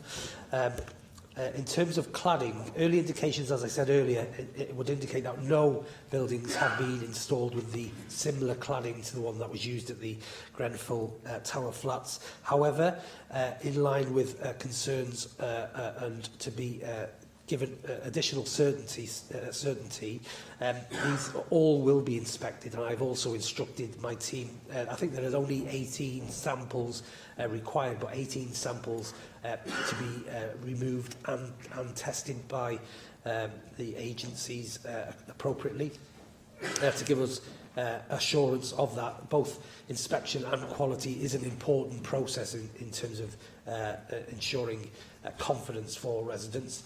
I don't believe the systems in place are in the same condition of that of some English authorities. I do believe that we are ahead of the curve but not complacent. I think we've got a lower stock level, and therefore we're able to manage that in a different way. But the RSLs and local authorities are very keen to ensure that they are feeding back detail on that. In terms of building regulations, this is split between Leslie Griffiths and Leslie Griffiths manages building regulations, but we are working very closely together in terms of making sure that building regulations and safety certificates are appropriate, and we will look at that as part of the review, and the Chief Fire Officer will report on that. I will, as I said in the statement, make a further a detailed statement once we have some more information from the UK Government. Bethan Jenkins. Thank you, and I too would like to offer my condolences to those who lost their lives in this tragic circumstance. And I'd also like to praise the Welsh volunteers that were in the media today that have gone and helped those at Grenfell, and I would like to encourage that to happen where we can see that there is human tragedy across borders, and we should try and help others as far as I'm concerned. But it also is a message to us all that we need to be proactive in these issues, and we shouldn't be reactive when it comes to issues like safety. It's important that we are on the front of the political agenda in this regard. Many of my comments on questions in relation to your consultation on building regulations update approved documents A, B and C from last year, and Part B relates to fire safety in particular. In that consultation, it was noted the consultation proposed, and I quote, the same changes as DCLG, Department of Communities and Local Government, that they've made in England. And the English impact assessment identified significant benefits, one of those being reduced cost to development and manufacturers, together with energy efficiency and carbon savings. Now, can you tell me that you're absolutely satisfied that these savings do not compromise safety in England and would not compromise safety here in Wales? We know sometimes that costs seem to override other things, and in this instance, as we know from this occasion, it should not come before safety. The section relating to lighting notes there are some issues because certain types of lighting are more susceptible to fire, to causing fire, yet are more energy efficient. And I quote, this presents a growing conflict between the provisions for fire safety and those for energy efficiency. Can the Cabinet Secretaries clarify the regulations and any plans relating to lighting installation safety in particular? In this particular consultation as well, you responded as a government saying that it was awaiting outcomes from a EU Commission project into the regulation of smoke and toxic gas before making any revisions regulating this. Has your position now changed on that particular issue? As has been mentioned earlier, Wales has led the way in terms of sprinkler provision to some extent, and I know that Anne Jones deserves praise for that. We know, as David Melding has said, that housing authorities are installing sprinkler systems in many areas, and Community Housing Cymru has sent us that briefing, but this still hasn't happened in many of them, and we need to make sure that this does happen. So do you have any plans to strengthen regulations regarding the installation of sprinklers, and have you had any discussions regarding making more funding available for that to take place in older buildings? In the Communities Committee, you came and we scrutinised you last September, and I asked you specifically about safety regulations regarding appliance and device fires, as there has been a rise in fires relating to these issues. It was also noted that Electrical Safety First has been lobbying you on this for some time. You implied to the committee that you didn't see legislation as being required, as certain aspects were covered previously as part of the wider housing bill. As a precautionary measure, as I started this statement by saying, to try and be proactive, will you now commit to looking into how electrical safety and the risks associated with appliance and device fires potentially need changing, or if there's anything you can do in terms of improved regulation? I note that there is going to be an inquiry in London, of course, and I would be interested to find out when the parameters of that inquiry comes into play, how you will be feeding into that inquiry on a Wales basis. And I note too that Scotland has set up its own review. I'm wondering why you've opted for an expert group over carrying out a root and branch review in Wales.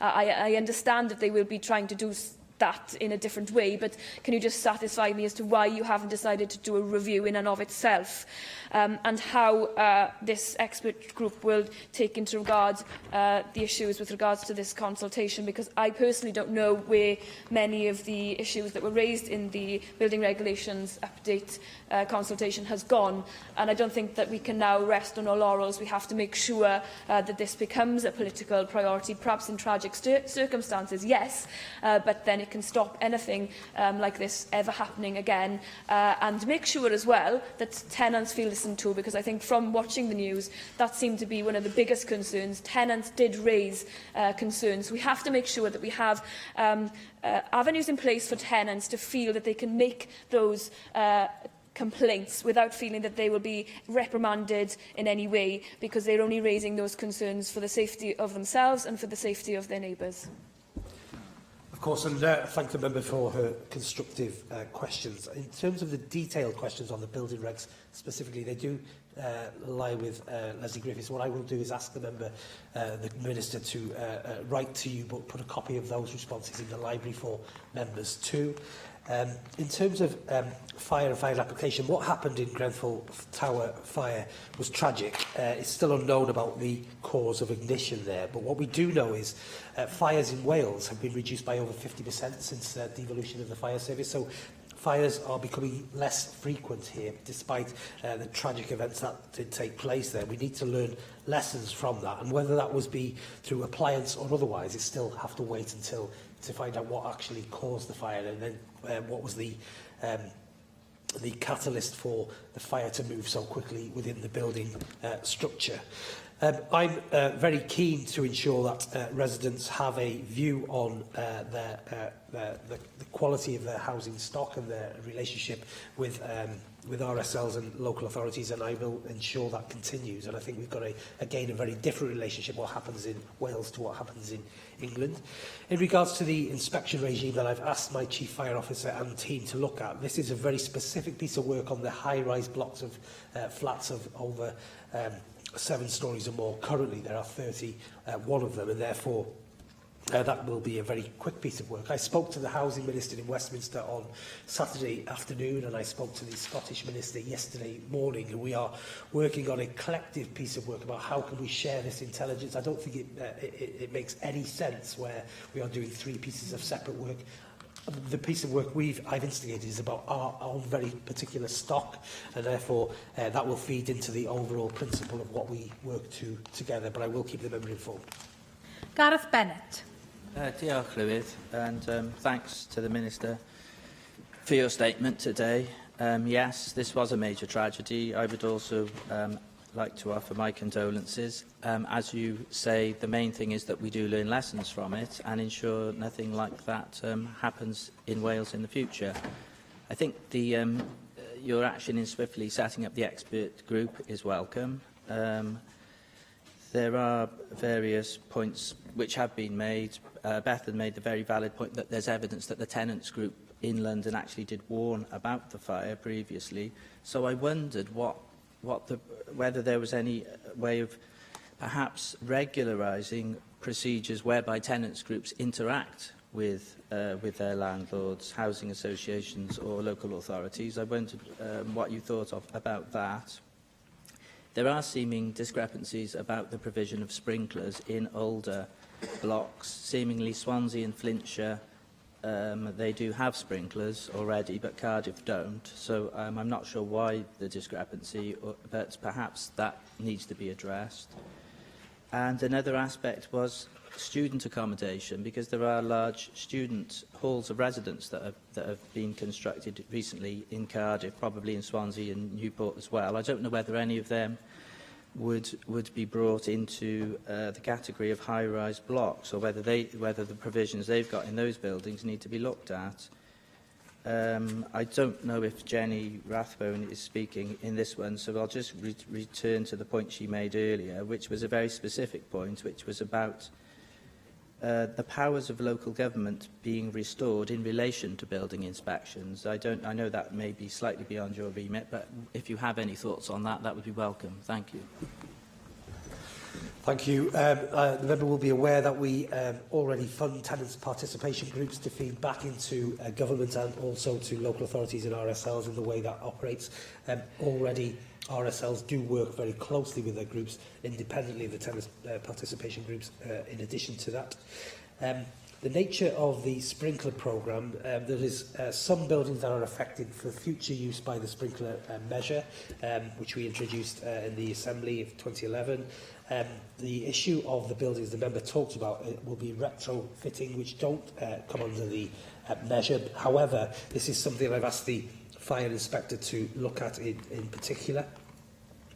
I listened carefully to Jenny's points around the independent inspectors and your contribution also. I don't have any evidence to suggest that the independent inspectors are acting inappropriately in their inspection regime. If the member has any evidence to that, I would be very interested in the detail of that, but I have noted the comments and I will ask my team to look at that specifically. Lynn Neagle. Thank you, Llywydd, and can I thank the Minister for his statement today and place on record my condolences to those who lost their lives last week.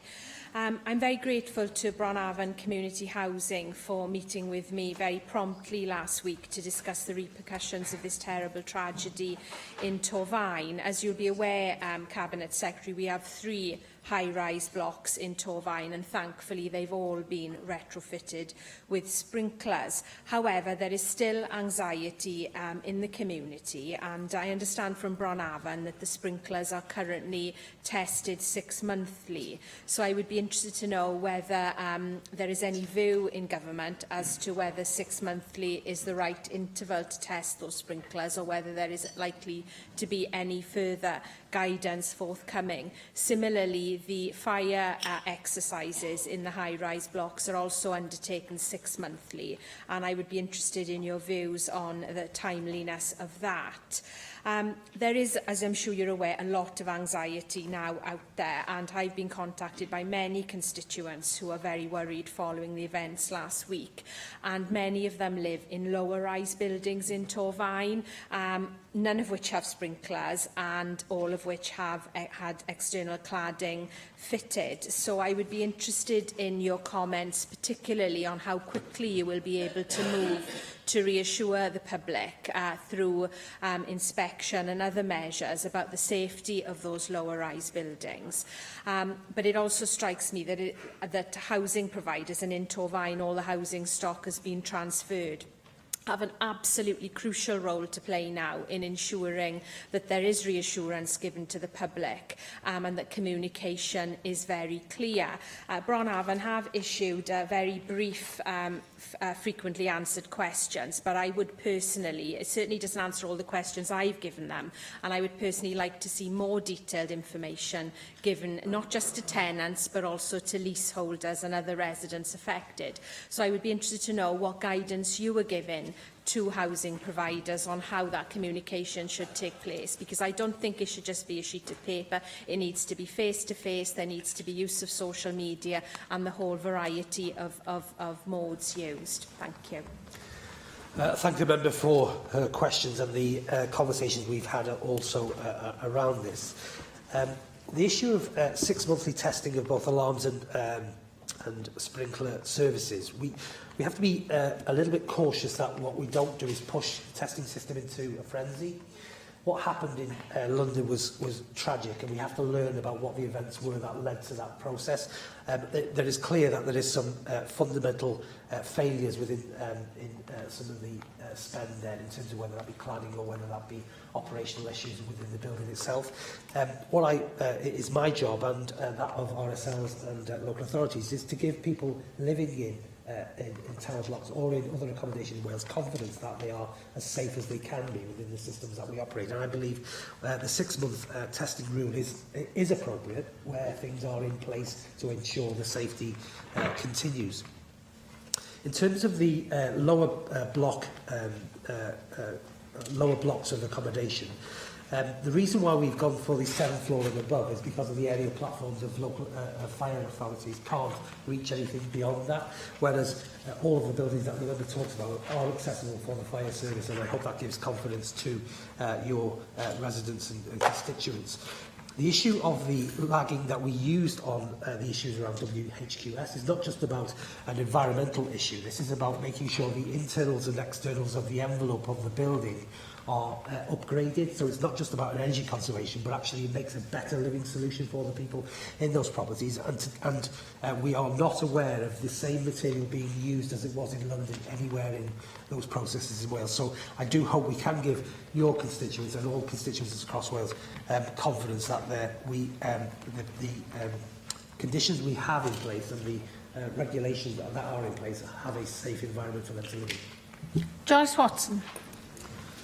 Diolch, Howard. And the first thing I'd like to do is offer my condolences to all those who have been affected by this, but also my thanks alongside everybody else to those who helped in the rescue of those individuals and the support thereafter.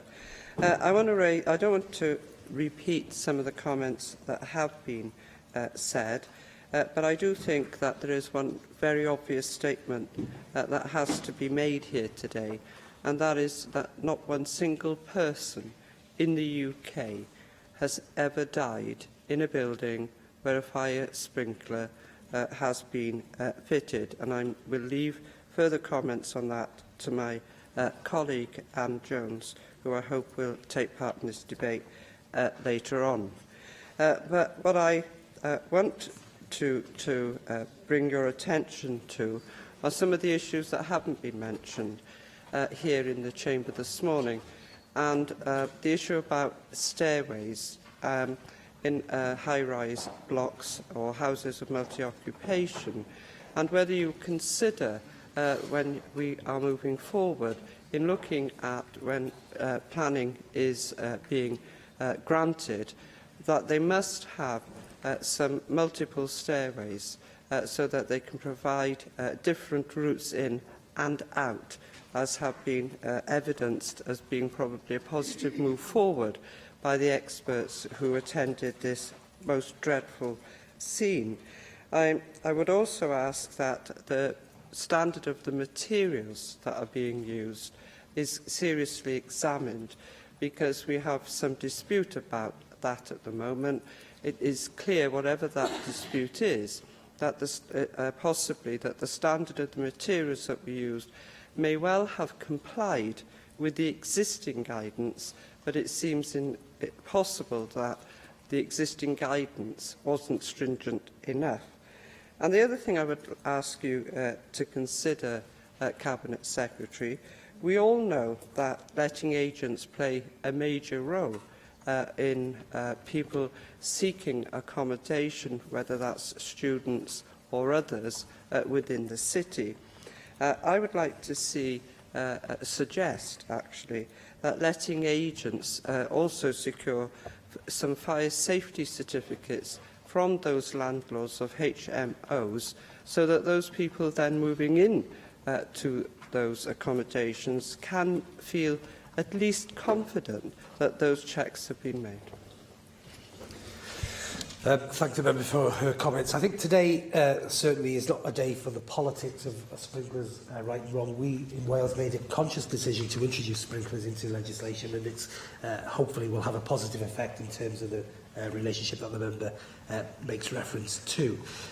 What we've got to remember is the building, particularly around Grenfell Tower and some of the older, larger multi-storey buildings, are pre-70-60 build, which are building regulations pre-1974, and we've moved a long way in that process now into modern-day proposals. But what we've got to ensure is when there are alterations made to those buildings, that they comply to modern standards, and therefore the quality of the workmanship on those buildings is paramount to ensure that we get that right. As I said earlier, I will be asking the Chief Fire Officer to give me a full report on the buildings of current situ, and then we will move on with other buildings of less risk, albeit still carry risk. But I think it's going to have to be a two-stage approach in terms of that, alongside the building regulations and fire safety certificates. My understanding is current fire safety certificates are only considered for the internals of a building, so the cladding element of a building would not be counted in that.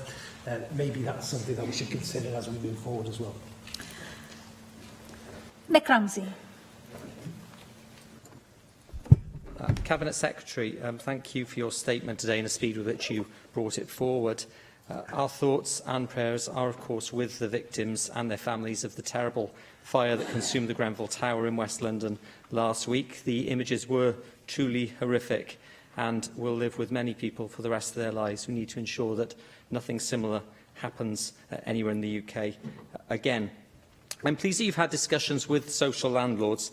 You said earlier that the cladding of the type used on the Grenfell Tower and the cladding which increasingly seems to have been responsible for spreading the fire so quickly has not been fitted to buildings in Wales. I think you're right on that. However, we need to be absolutely clear that the cladding that has been used is as safe as it possibly can be. Are you confident from your discussions, and I appreciate this is early days, that the other types of cladding that have been used are appropriate? Can I concur with David Melding's call for an audit of the materials that have been used? Because many materials, they might not have been bad, as flammable as those used in the Grenfell Tower, but materials will have their flammability level. So we need to be sure that in any situation of fire and heat, those materials will be as safe as possible and not spread the fire in the same way that happened last week. Secondly, it wasn't just the materials themselves that were to blame. Again, it looks increasingly the case. It was the way that they were fitted to the building on a framework and with a gap between the material and the facade of the original building. And in that situation, the gap that's created can result in a funnel effect, a chimney, which it seems as though the fire actually spread up behind the cladding once it burnt through it and then reached the upper levels of the building. So it's not just the cladding, it's the way that it's attached as well. So can you ensure that any audit looks at the way that cladding on Welsh buildings has been fitted? Can I finally call for a review? I think Bethan Jenkins called for a review of, other members have for a review of building regulations in Wales. I'm not saying that there's anything wrong with the regs that we've got, but I think this is a fast-moving situation, and any lessons that can be learned from the tragedy last week and implemented here, changes can be implemented to ensure that doesn't happen again, will be welcome. As Lynn Neagle said, there is a need at the moment, and we do appreciate the fact that there are more sprinklers fitted in Welsh buildings than is the case with these type of buildings, certainly in London and England. But there is a need to reassure people living in those flats that, with social landlords that they are living in safety. And finally, need to look at the guidance as well. I believe in the case last week, people were told to stay in their homes. That possibly wasn't the right advice. I know that we do have sprinklers here, which makes the situation different, but can you look at the guidance so that the people can have absolute confidence that they are doing the right thing if and when these sort of tragedies occur? Thank you. As I indicated earlier, I agree with the member in regards to the makeup of the composite of the materials. I've asked samples to be taken from all of the buildings that hold lagging of the multi-storey buildings for inspection, and that they will be tested, irrespective of what we understand of the product already. Although we do know they aren't the same, or it's not the same system that was used in London as in our services, but nevertheless, I think to give confidence to people in Wales that we should do that as the bare minimum. In terms of building regs, I would err on the side that we are stronger in some cases in terms of the development of our building regs. They have been reviewed recently, but I'm sure the Minister and myself will have further conversations about how we may need to strengthen them post-review of the Fire Service Inspectorate.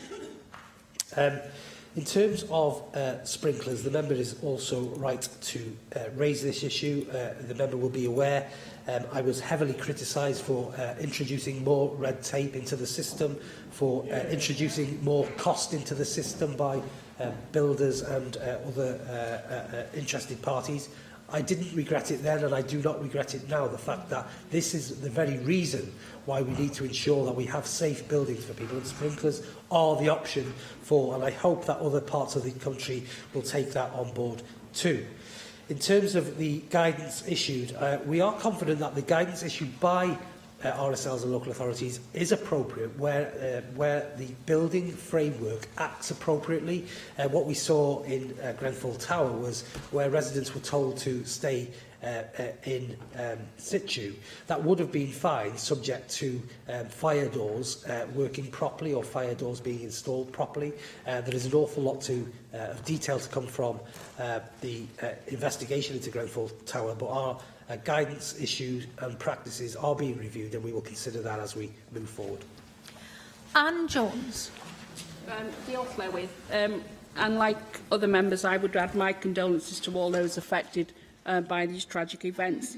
And I also want to place on record as well my thanks to colleagues from the emergency services, and in particular my former colleagues within the both firefighters and control room staff, many for whom will be returning to that scene of that tragedy for some days and for some considerable time, which reawakens all of the issues that many of them have faced.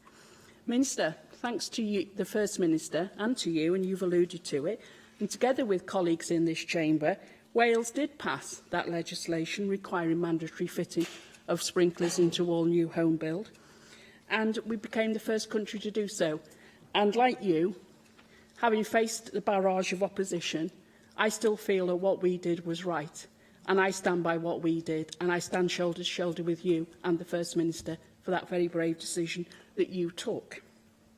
Because I believe that will serve our communities well in the future, and if that's what we are as politicians, that's what we're about, is protecting our communities. Now, there's been lots of calls about retrofitting of sprinklers, and there is some good research, and Lynn Legal mentioned the Bronavon of retrofitted sprinklers in their high-rise. But there's also another piece of research at Callow Mount in Sheffield, which does want or does need to have some airing amongst people who are looking at retrofitting. And as you said to my colleague Joyce Watson, today is not the day to talk about whether sprinklers, the introduction of sprinklers, but the day will come when we should be pushing for more sprinklers, for the legislation to be reactivated and activated elsewhere. When that day does come, Minister, will you join with me in doing all we can to show that other parts of the UK, and indeed other countries in the world, can learn from the brave decisions that you as the Welsh Government took in passing sprinkler legislation? Thank Anne Jones for her contribution. Again, I suppose congratulations. Only last week the member received an award, an international award, based on the legislation that she pursued as an individual member's debate.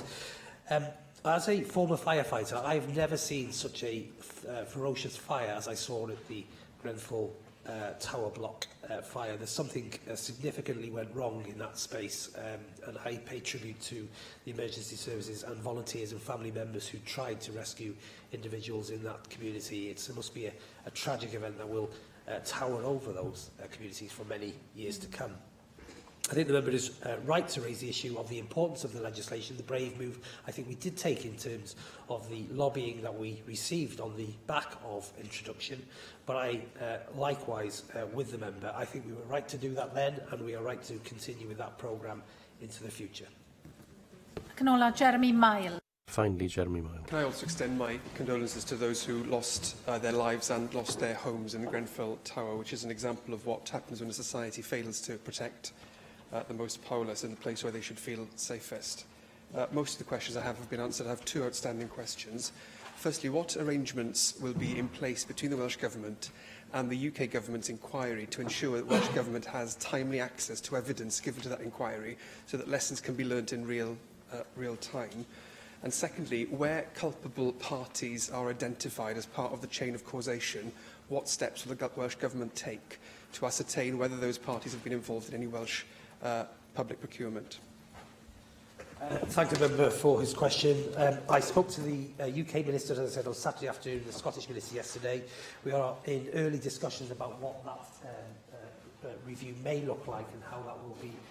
The interfaces between the three governments will look at that, and I will continue to inform the Assembly of the detail of that as that comes forward.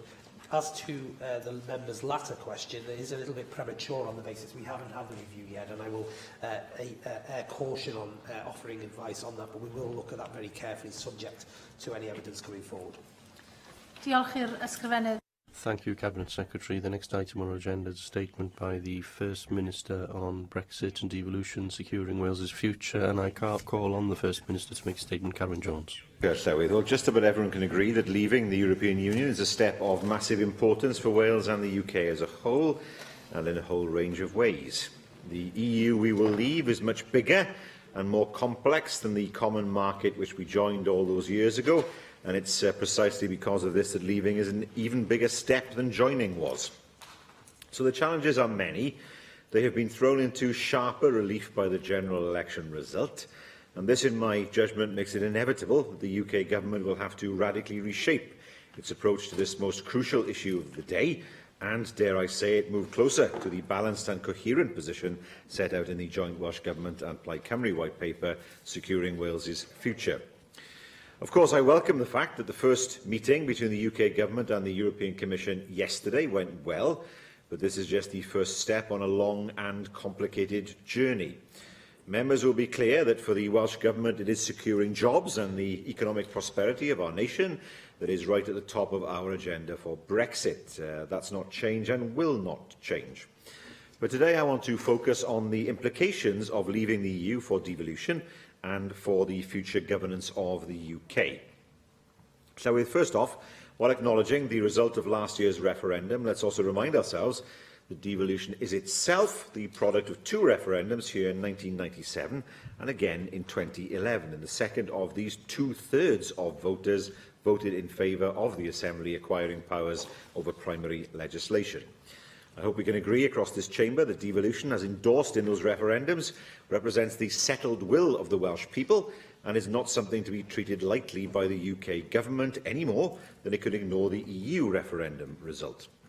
We roundly reject the UK government's assertion in the white paper it published before the election that devolution is in any sense premised on the UK's membership of the EU. On the contrary, the demand for devolution is a freely expressed ambition of the Welsh people, and the fact of EU membership at the time when devolution began was, in that sense, a purely practical feature of our arrangements. The task now, therefore, is to acknowledge the force of the various referendums by finding new arrangements for governing the UK which give practical effect to Brexit, while taking full account of the permanence of devolution in the UK Constitution. The document before us today, Brexit and Devolution, builds on ideas we first tabled in Securing Wales's Future, published jointly with Plaid Cymru back in January, and is the first of a series which will explore key issues arising from Brexit. There's much to think about and discuss, and that's why we aim to stimulate debate here in the Assembly and beyond. Leaving the EU will create new governance challenges here. We don't yet know for certain how far, if at all, we will continue to align UK regulatory networks with those of the EU after Brexit, or whether we will remain in a customs union with the EU. But it's certain that coordination of policies which has previously taken place in Brussels will, at least to some extent, need to be developed at home. We readily recognise, for example, the need in the exercise of our own powers to work with the other administrations to develop binding UK-wide frameworks in a number of devolved areas to prevent friction entering into our own internal UK market. 4 wholly different and incompatible animal health regimes, for example, would clearly be in no one's interests. Equally, there are UK competences in which we will have a clear Welsh interest. So we will need new and better ways for the various governments to work together. But the existing consultative JMC machinery is simply not fit for the new task in hand. The right way to manage this business is through new and refreshed intergovernmental machinery. The 4 governments must sit around a table to negotiate and agree binding UK frameworks in devolved areas where these are necessary, or, in the short term, each agree of our own volition not to make any changes to the current EU-derived frameworks if that is needed. The same machinery should facilitate discussion and agreement on non-devolved policies in which we will clearly have an interest, such as state aid, and particularly if we are outside a customs union with the EU international trade. We propose in our paper a UK Council of Ministers along lines partially similar to the EU version. If it's possible for 28 governments to reach decisions in common areas, it should certainly be possible for the 4 governments here in the UK to do so. This is not an attempt to increase the powers of the government or this Assembly. Again, the previous UK government's white paper gave a wholly misleading impression that in the work of developing frameworks at EU level which apply to devolved policies, such as the Common Agricultural Policy or environmental policies, the UK government alone determined the UK position. That's simply not the case. On the contrary, the UK government is obliged by the Memorandum of Understanding, updated and ratified by this Chamber in 2013, to consult with the devolved administrations and develop a UK position which reflects agreement between all 4 administrations. It would be ironic if, in a UK in which we have, as it was put, taken back control from Brussels, the devolved institutions have less, not more, influence over the frameworks in which we operate. If the UK government is open to developing machinery that enables the 4 governments to take forward common business in a collaborative way, they will find in the Welsh Government a willing partner. But let me be clear, if they do not, if they wish to impose frameworks or to legislate in Westminster to put new constraints on this Assembly's powers and competence, we will resist them every step of the way, using all the tools available to us. As I've written to the Prime Minister, this is a fight that now of all times she does not need. Let me reiterate, we want legislation at Westminster, whether that be the Great Repeal Bill or an equivalent, which is a success in achieving the UK Government's goals, providing legislative continuity and certainty, and in ensuring that on day one, after we leave the EU, our regulatory environment is identical with that of the EU. That is our first ambition. But we require such legislation both to respect devolution and trigger the joint working we hope will facilitate a constructive, collective future.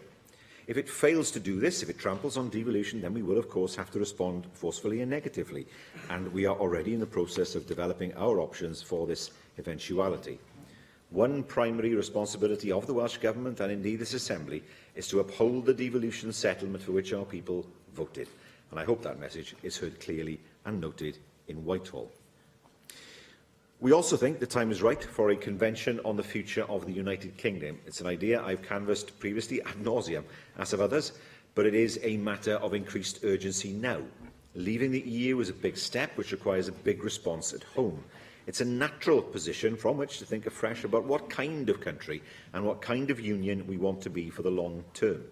The convention should involve all voices, all political parties, civil society and all parts of the UK. And as I've said many times, the Welsh Government has plenty of ideas, but no monopoly of them. Let me be clear then, Llywydd. I'm positive about our union. I want the UK to be flourishing, dynamic and well-governed. I want the intergovernmental relationships among the 4 administrations to promote the dynamism which our union should show. Acting in the name of Welsh voters, we deserve something more than a grudging transactional relationship based on a bare minimum of fig leaf consultation. Each administration needs to respect the political legitimacy and the mandate of the others in approaching this debate. Through discussion and cooperation, good ideas can develop into better ideas and everyone wins. An effective United Kingdom helps all and hurts none. It's true to say, Llywydd, that the UK remains deeply divided. The way to heal those divisions is through respect and working through problems together, trying to see other people's point of view. Secrecy, lack of consultation, imposition of diktats from the centre, this will do nothing to build the mature, dynamic, multifaceted and outward-facing UK that we can be. The paper we have published is intended to contribute to the thinking now needed to meet that challenge, and I commend it to the Assembly. Andrew Arty-Davies. Thank you, Presiding Officer. First Minister, thank you for your statement, and indeed thank you for early sight of that statement that was made available to the parties before we started plenary today. I did notice that in the last paragraph you talked about secrecy, lack of consultation, imposition of diktats from the centre. I have to say, sitting on this side of the chamber, I almost feel like saying to you, First Minister, look in the mirror and there you will find that description, because certainly when it comes to having discussions over the last 12 12 months, when it comes to having discussions over the last 12 months on these important issues, you really have not reached out across the political divide in this chamber. And as I've said many times before, this chamber really does act in its best interest when that political consensus can be reached. And I have said in response to many statements that you have given over the last 12 months and in debates in this chamber that we stand ready to engage positively in those discussions. And if I may invoke the name of the former First Minister, Rhodri Morgan, I do know full well that in previous assemblies there was that consensus and there was that political will to engage across the political divide, but when he was First Minister, around the Government of Wales Act and around the constitutional changes that were happening in the Assembly in its early days. And I do draw your attention again to the offer that is made to you to reach out across the political divide and have that discussion, because it is a little rich reading this statement today when the actions you have undertaken reinforce that polarisation that you profess to abhor in politics and actually want to try and reach a consensus on some of these major issues that do need resolution across the whole of the United Kingdom, because we all want to make sure that when we do come out of the Brexit negotiations, the deal that emerges is a deal that reinforces the ties that make this union of ours so great, the union of the United Kingdom, but is a union that is fit for the 21st century and not one that is looking back to a way that these islands might have been governed in the 50s and 60s. And I stand ready, as does my group and my party, to make sure that that does happen. And ultimately, we will succeed if we work together in that aim. I would also ask the First Minister to confirm exactly what the agreement is that Plaid and the Labour government have reached, because as we saw in First Minister's questions, there clearly is a difference. And if you can't get that simple, basic starting point right, what credibility, what weight can be given to the white paper and the document in particular that you have brought forward? And, you know, that can be a basis for discussion, in fairness, that there was an agreement there. But anyone who witnessed that discussion here in First Minister's questions was left bemused, to say the least, that there is such a chasm that has seemed to have opened up between two parties that put their signature on a document that you, in this statement, and constantly refer to as the basis for the negotiating position. So could you use your response to me today to give complete clarity as to exactly where that agreement lies and what the understanding is from your point of view as to what that agreement will deliver around the single market and access to the single market? I would also like very much to understand what part of the Lancaster House speech that the First Minister disagrees with that the Prime Minister brought forward. She endorsed 12 principles that are the negotiating principles that were started yesterday in the negotiations. And on this side of the House, we believe those are 12 principles that need to be taken forward in the negotiations that will clearly put those negotiations on the footing that they need to be to offer a sound tramline for us to develop the agreement that we want to see at the end of this 2 years. And I do notice in this entire statement, and in fairness you are referring to your own document, but surely the document should have some reference to what the UK government's key negotiating lines are, and those 12 principles are fundamental to the negotiations as they proceed. I endorse entirely what you say about the Joint Ministerial Committee. And I've said this before, that it is not an organisation, not that I have ever sat on that committee, but in fairness, observing it from afar and observing references made by politicians from across the political divide, that it clearly is not fit for purpose, and it is not a vehicle that can actually deal with the resolution, the dispute resolutions, and the discussions that will follow after Brexit and the agreement. And I do believe that we do need greater coherence in developing a more robust framework for the devolved administrations and the UK government to work through. And I'd be grateful to understand, does the First Minister see any light and progress along the road to making sure that we do have, and I will call it the JMC at this point because that's what we'll understand it is, but a successor body to achieve the outcome that we want once the Brexit negotiations have concluded. I agree entirely with the First Minister. There is a positive future for this country, but it does depend on politicians rising to the challenge and rising to the opportunities that lie ahead. And on this side of the chamber, we certainly will be rising to the challenge, rising to the opportunity that is there. And again, I reiterate the point. I hope that other politicians from whatever political persuasion will do exactly the same. Can I thank the leader of the Welsh Conservatives for his comments? Can I say to him, I listened to what he said about looking to come to a common position, but it would certainly help me if I would understand what his position is on some of the more fundamental aspects. I know he was somebody who advocated that the UK should leave the EU. That is there for all to see. But does he believe that we should retain full and unfettered access to the single market? Does he reject any idea of tariff or non-tariff barriers? Does he accept that there is a need perhaps to modify freedom of movement but not to end it completely? What is his view in terms of the border between North and South in Ireland? What is his view then in terms of the maritime border between Wales and Ireland and how that would operate? What is his view on the UK being inside the customs union or not? If it's outside of the customs union, then that border with the UK and Ireland cannot operate as a seamless border. Does he believe that the transitional arrangements, and they will be needed, should be such that we should consider EEA membership or EFTA membership in the short term? Now, all these questions I've not heard him express a view on. I invite him to do so, but what I do know is he wants to leave the EU, and that's clear. What I don't know is what, at the moment, he expects to see in its place. In terms of the White Paper, it remains the agreement between a joint paper between ourselves and Plaid Cymru. He asked in particular, where are the points of disagreement? First of all, tone. What we saw from the Prime Minister before the election was a nationalist tone. I can't describe it in any other way. The kind of tone that we saw from people who said to us the EU would fall at our feet in order to get a deal. That was false, and we see that now. The voters rejected that tone, and now it's time to reset.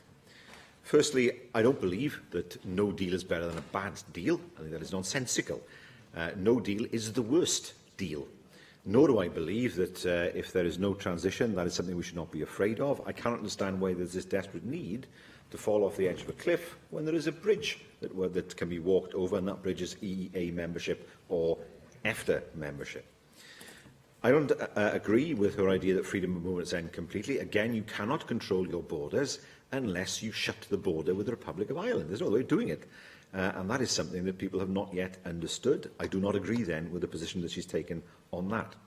I don't agree with her that somehow the UK would not be subject to any kind of court outside the UK. Of course it would.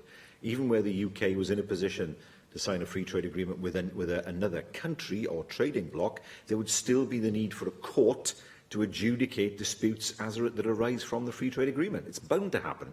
And that would mean having a court at the very least, if there were a free trade agreement at some point with the EU, a court made up possibly of ECJ judges and UK judges that will constitute the trade court.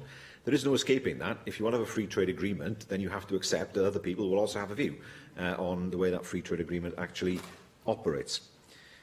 I don't know what the UK's position is anymore, if I'm blunt. There's been no engagement with the devolved administrations. We know it can't be the same as it was before the election. We know that the UK's position was that it wished for the issue of the UK's leaving the EU and the UK's future relationship with the EU to be dealt with in parallel. The EU's position was that it should be sequential. We hear now that the EU's position has won out, that it will be a sequential negotiation. So that ground has already been given, what was apparently going to lead to the row of the summer. To quote David Davis, that's not going to happen. I welcome what he said about the JMC and the fact that it's no longer fit for purpose, but there is another fundamental issue here that I believe the Great Repeal Bill will try to address in a way that is negative. And that is that where powers in devolved areas return from Brussels, they never arrive in Whitehall, they come straight here. The Great Repeal Bill, we believe, certainly for the election, was going to try to alter the devolution settlement without reference to the people of Wales to stop that happening. That is a fundamental constitutional principle. And we could not accept any situation which would override the clearly expressed view of the people of Wales in 2011. much more sensible if we simply say, OK, those powers are going to the devolved administrations, but let's agree to do nothing with them until such time as we can implement a common framework. The alternative is to have that common framework imposed, and that's something we could not agree to, because that would actually overturn a part of the devolution settlement that is absolutely fundamental. Now, we wait to see what the Great Repeal Bill actually says, but there clearly is an issue here for Wales. The other issue, of course, which I touched on in the statement, but which is fundamental to us, is that if we look at trade, trade is not devolved. There's no dispute about that. But if, for example, the UK were to sign a free trade agreement with New Zealand, then there's a massive Welsh interest because of the New Zealand lamb that would arrive in far greater quantities on the UK market. Now, clearly we have a strong view on that. It's not something that we would welcome. So there has to be a mechanism as well to make sure that the views of the devolved administrations are at the very least taken into account when the UK looks to negotiate free trade agreements, where such an agreement would represent a negative disbenefit to countries such as Wales. I mean, there'll be other examples that affect different parts of different countries in the UK in different ways, but these are fundamental questions that need to be addressed. We have sought to do that, and I'd invite him to express a view on those issues that I've already outlined in order for us to understand more fully where his thinking has gone since the result of the referendum last year. Thank you. Stephen Lewis. Thank you, Deputy Presiding Officer, and I thank the First Minister for his statement this afternoon. The future governance of the UK has to change once we leave the European Union. Many of us would argue that it needed to change regardless of the outcome of the referendum last year, of course. The document published by Welsh Government today elaborates on the proposals for a UK Council of Ministers to jointly agree common frameworks that will be required once we leave the EU. And it rightly identifies a range of areas and functions that are devolved but work within the parameters of existing EU frameworks.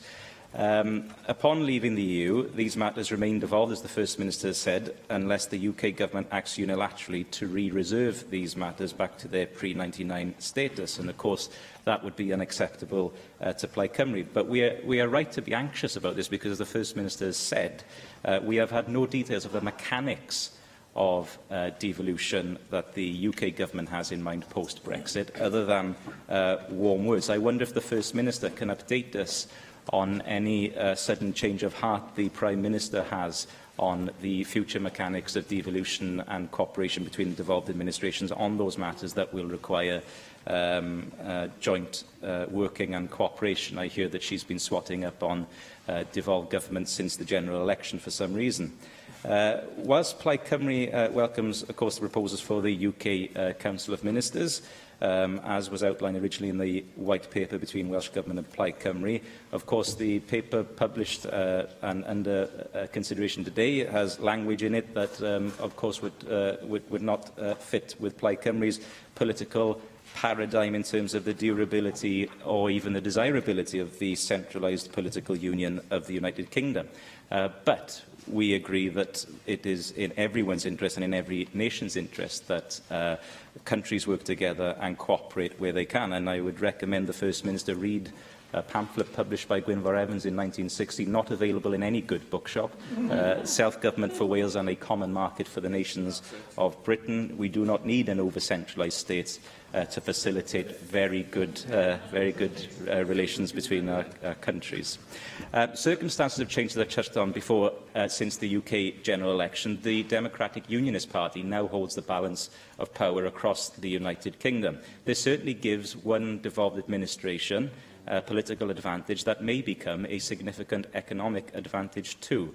So I wonder if the First Minister's had conversations with the Prime Minister on how we cannot have a UK Council of Ministers post-Brexit, but actually an urgent UK Council of Ministers pre-Brexit, now that negotiations are underway and now that one party leading a devolved administration holds the balance of power across the United Kingdom.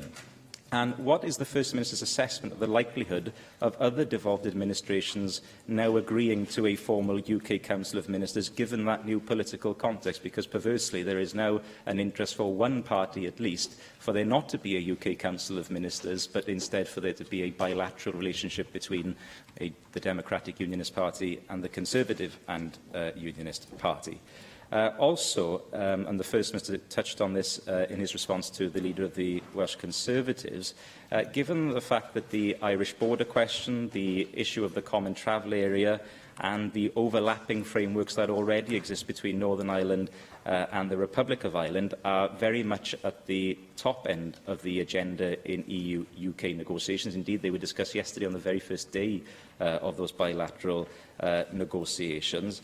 Is there not now a scope to go beyond the document published by the Welsh Government and to bring forward proposals for a renewed British-Irish Council along the lines of the Nordic Council? Of course, in the Nordic Council area, there are devolved administrations, independent states, some inside the EU, some outside the EU, questions of land borders. Are we not at the point now where we need to be looking beyond just the confines of the United Kingdom and to ensure that there is a functioning British-Irish Council with full involvement from the devolved administrations? Because, of course, the decisions that are made in Brussels between the UK and EU on the Irish-specific questions will have enormous consequences for devolved fields, from agriculture to rural affairs and to the administrations of the ports, particularly at Holyhead. So I'd be very interested to hear whether the Welsh Government plans to publish a similar document for proposals for a renewed British-Irish Council that would involve all of the nations of these islands, not just those of us who are currently members of the United Kingdom. And finally, this National Assembly, not so long ago, voted in favour of the introduction of a continuation bill in order to protect the Welsh Constitution and to enshrine in Welsh law the protections and rights that we enjoy today. I'd be grateful if the First Minister could update the Assembly on progress in bringing forward such a bill. Can I thank the member for his comments?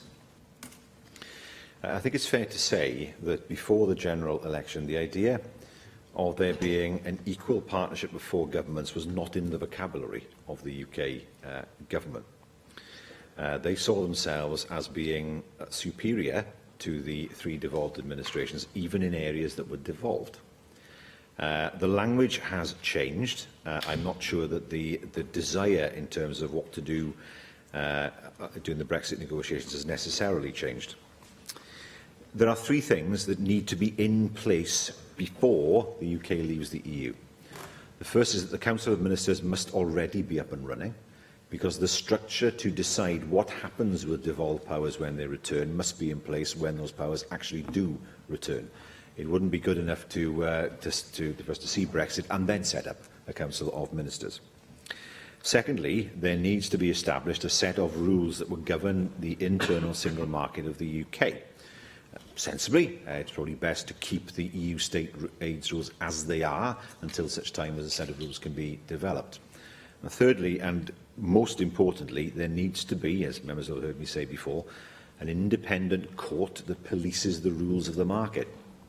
At the moment, there is a dispute resolution process that exists, but the disputes are resolved ultimately by the UK Treasury. So if we are in dispute with the UK Treasury, it's the UK Treasury that resolves the dispute. Now, that can't be realistic or proper. Well, it's not proper now, but it certainly can't be proper in the future. For any single market to succeed, if there are rules in that single market, then all those involved in that market must have faith that the rules are being interpreted impartially, probably by a trade court. It could be easily done by simply saying, let the Supreme Court do it.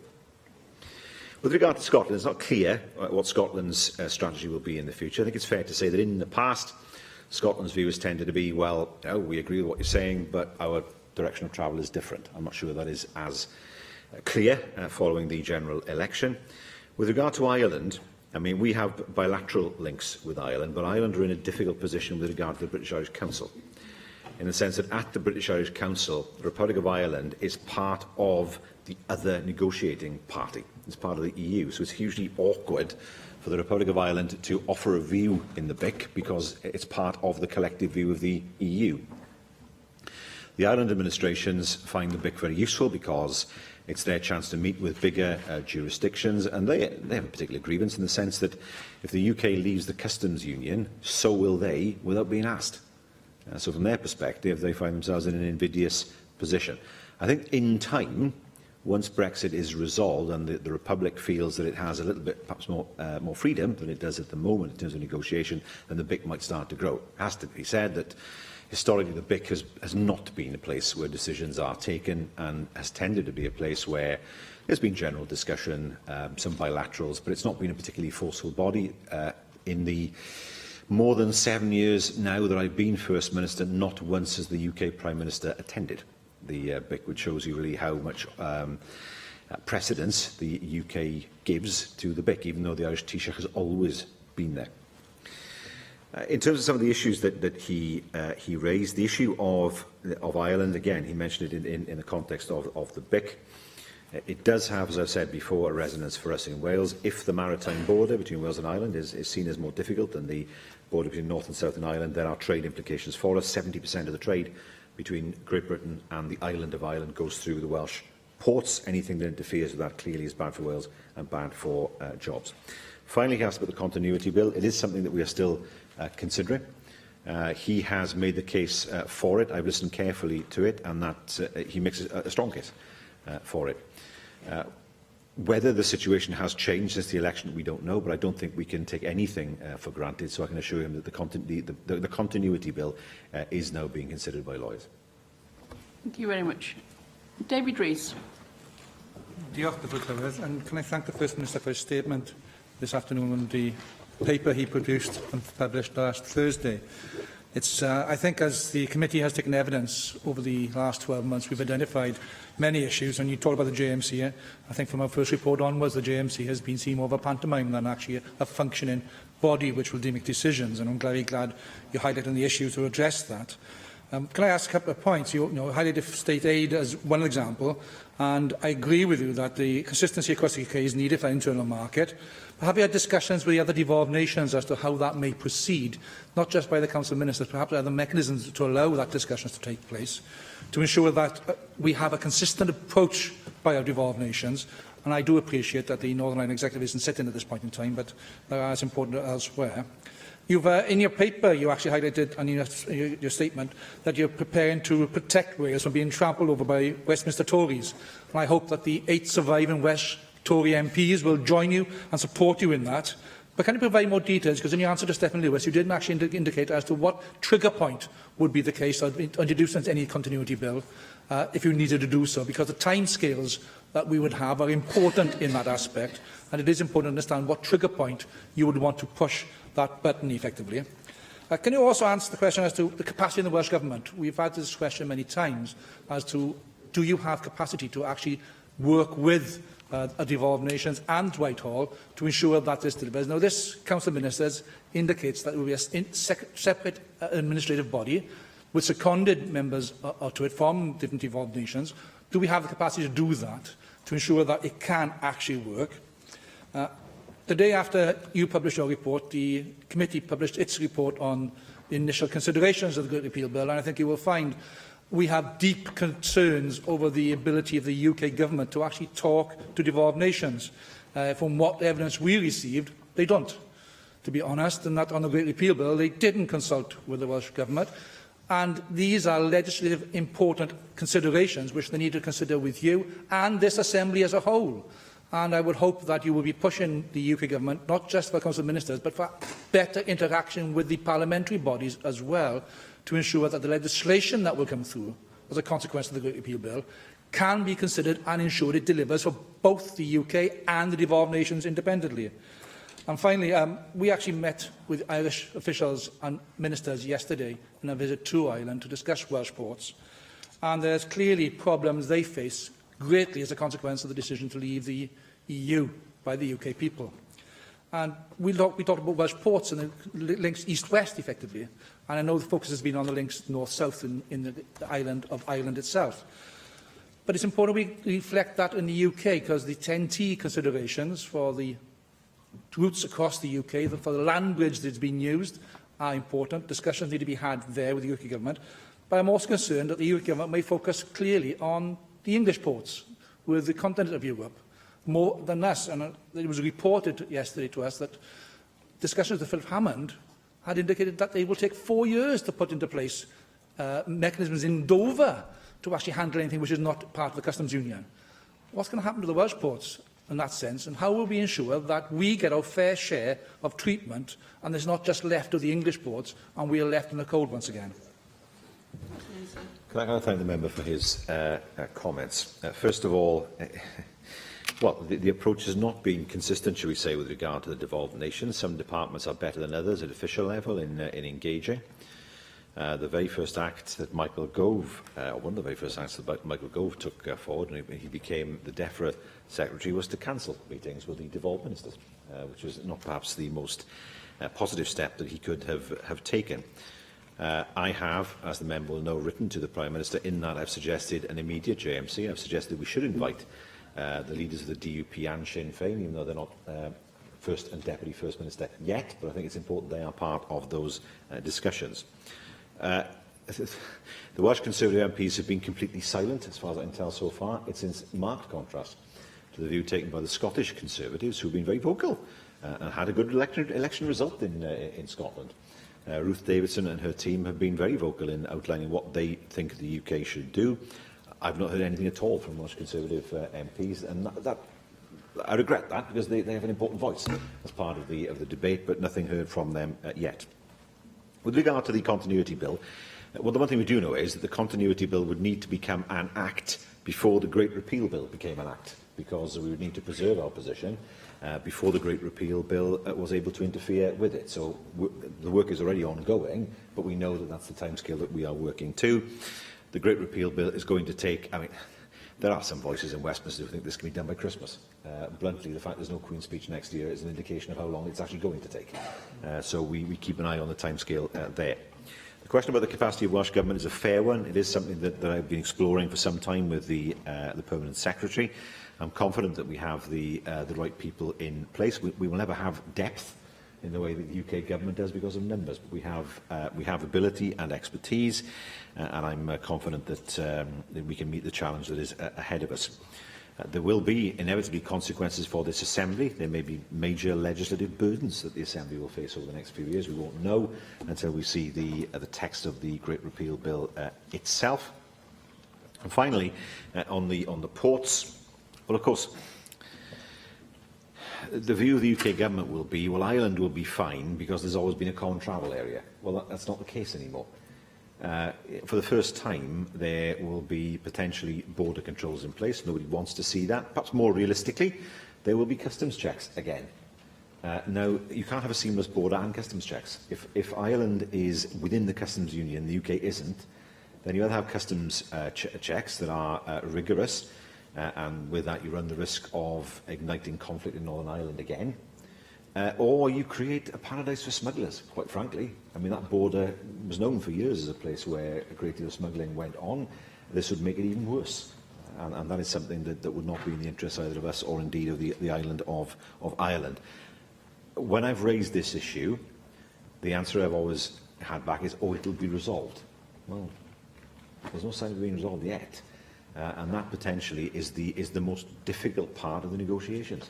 What do you do? Because most people who live on this island think that the UK is an island and haven't given thought to the fact that there's a land border.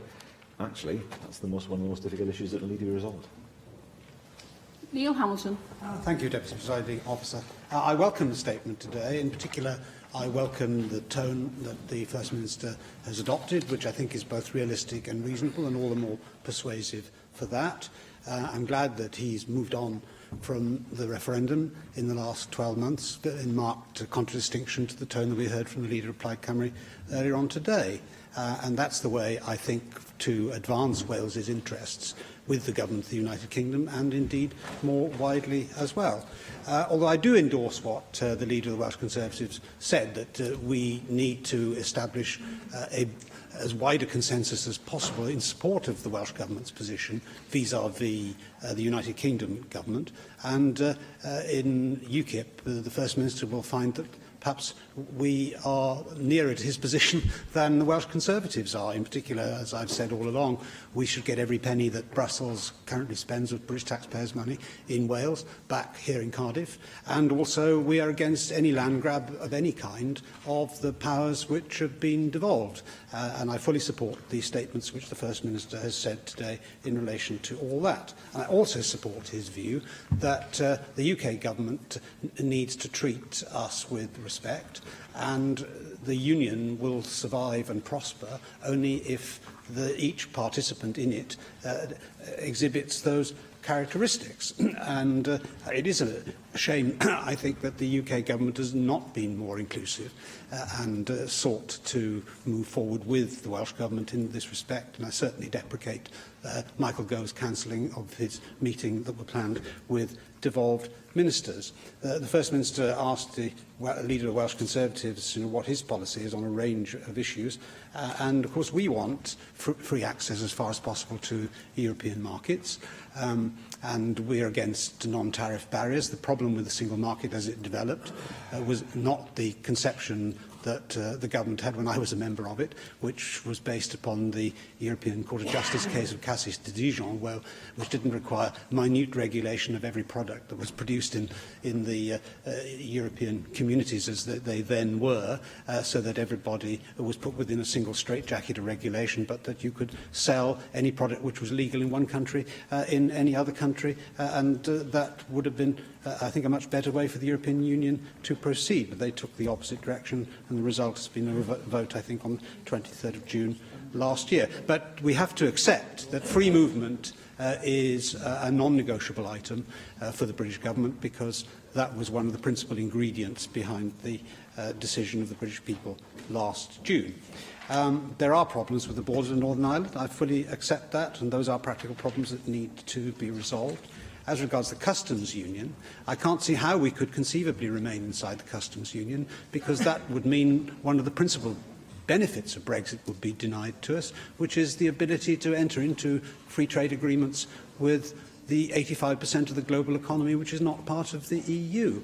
And whilst I fully accept what the First Minister says, that there are bound to be winners and losers in any free trade agreement, and the losers have to be protected as far as we possibly can, the British government should therefore enter into meaningful discussions with the devolved administrations to try to come up with a composite proposal, which means that any particular grouping, and let's take sheep farmers, for example, as one of the best examples of this, who could be disadvantaged by a free trade agreement, as the First Minister said, with New Zealand, that we have some means of protecting their interests. I unfortunately don't see any mechanism at the moment which has been set up by the UK government to address that constitutional difficulty. So I welcome the proposals which the First Minister has put forward in relation to the creation of a kind of Council of Ministers for the UK, although those of us who have been members of the Council of Ministers in the EU have no doubt many criticisms of the way that secretive organisation works. And it's certainly an interesting idea that a kind of qualified majority vote system should be introduced in the UK, of the UK government plus one devolved administration, although that I wouldn't want to endorse without further thought. I don't agree with the First Minister where he said that the country is deeply divided. The divisions which exist are deep, but the overwhelming majority of people in this country have either welcomed enthusiastically the decision of the referendum last June or have adjusted to it. It's only perhaps 20% of the population that take a different view, and 83% of the people who voted in the general election just a few days ago voted for parties that are committed formally to leaving the European Union. I'm not sure that a convention on the future of the UK is useful at the moment. In fact, the general election result, as the First Minister referred to in Scotland, shows that maybe the direction of travel north of the border there is rather different from what we thought it to be just a few weeks ago. And perhaps it would be better to see how things go for a little while yet before we try to come up with formalised institutions which are designed to be permanent. There's only one other point that I wish to make, which, in view of time, which has not been referred to hitherto, and that's the statement on page 12 of this document, which refers to the corpus of regulation which we will inherit from the EU when we leave. I don't think it is right just to make a blanket statement that we should preserve for the long term the social and environmental protections which we've accrued through the EU. I think we should look at everything which is currently on the legislative statute book and consider it afresh as to whether it's fully proportionate, whether many of these regulations could be dispensed with altogether or amended in some form to reduce the costs to the public without endangering any of the public benefits which they're designed to protect. Over 45 years, a mass of legislation has been generated in the most minute detail, very often with very little parliamentary oversight at all. Regulations which are directly applicable, for example, have never been in any way voted on in the House of Commons, and many of the directives, having sat on committees considering them, but not having the power to make any amendments many times in the past decades, I've come to be fully aware of the democratic deficit. So we should address that. It'll take a very, very long time indeed, but nevertheless, I think we should take a flexible view of this, and in the interests of Wales, given that we are the poorest part of the United Kingdom, we should want to make ourselves as competitive as possible to raise the level of income of our people. So I give the First Minister a broad support for the approach that he's taken today. I think this is a much better document than the joint document that is produced with Plaid Cymru, and I think he's much better when he is ploughing his own furrow rather than having somebody slowing down the speed of the plough behind him.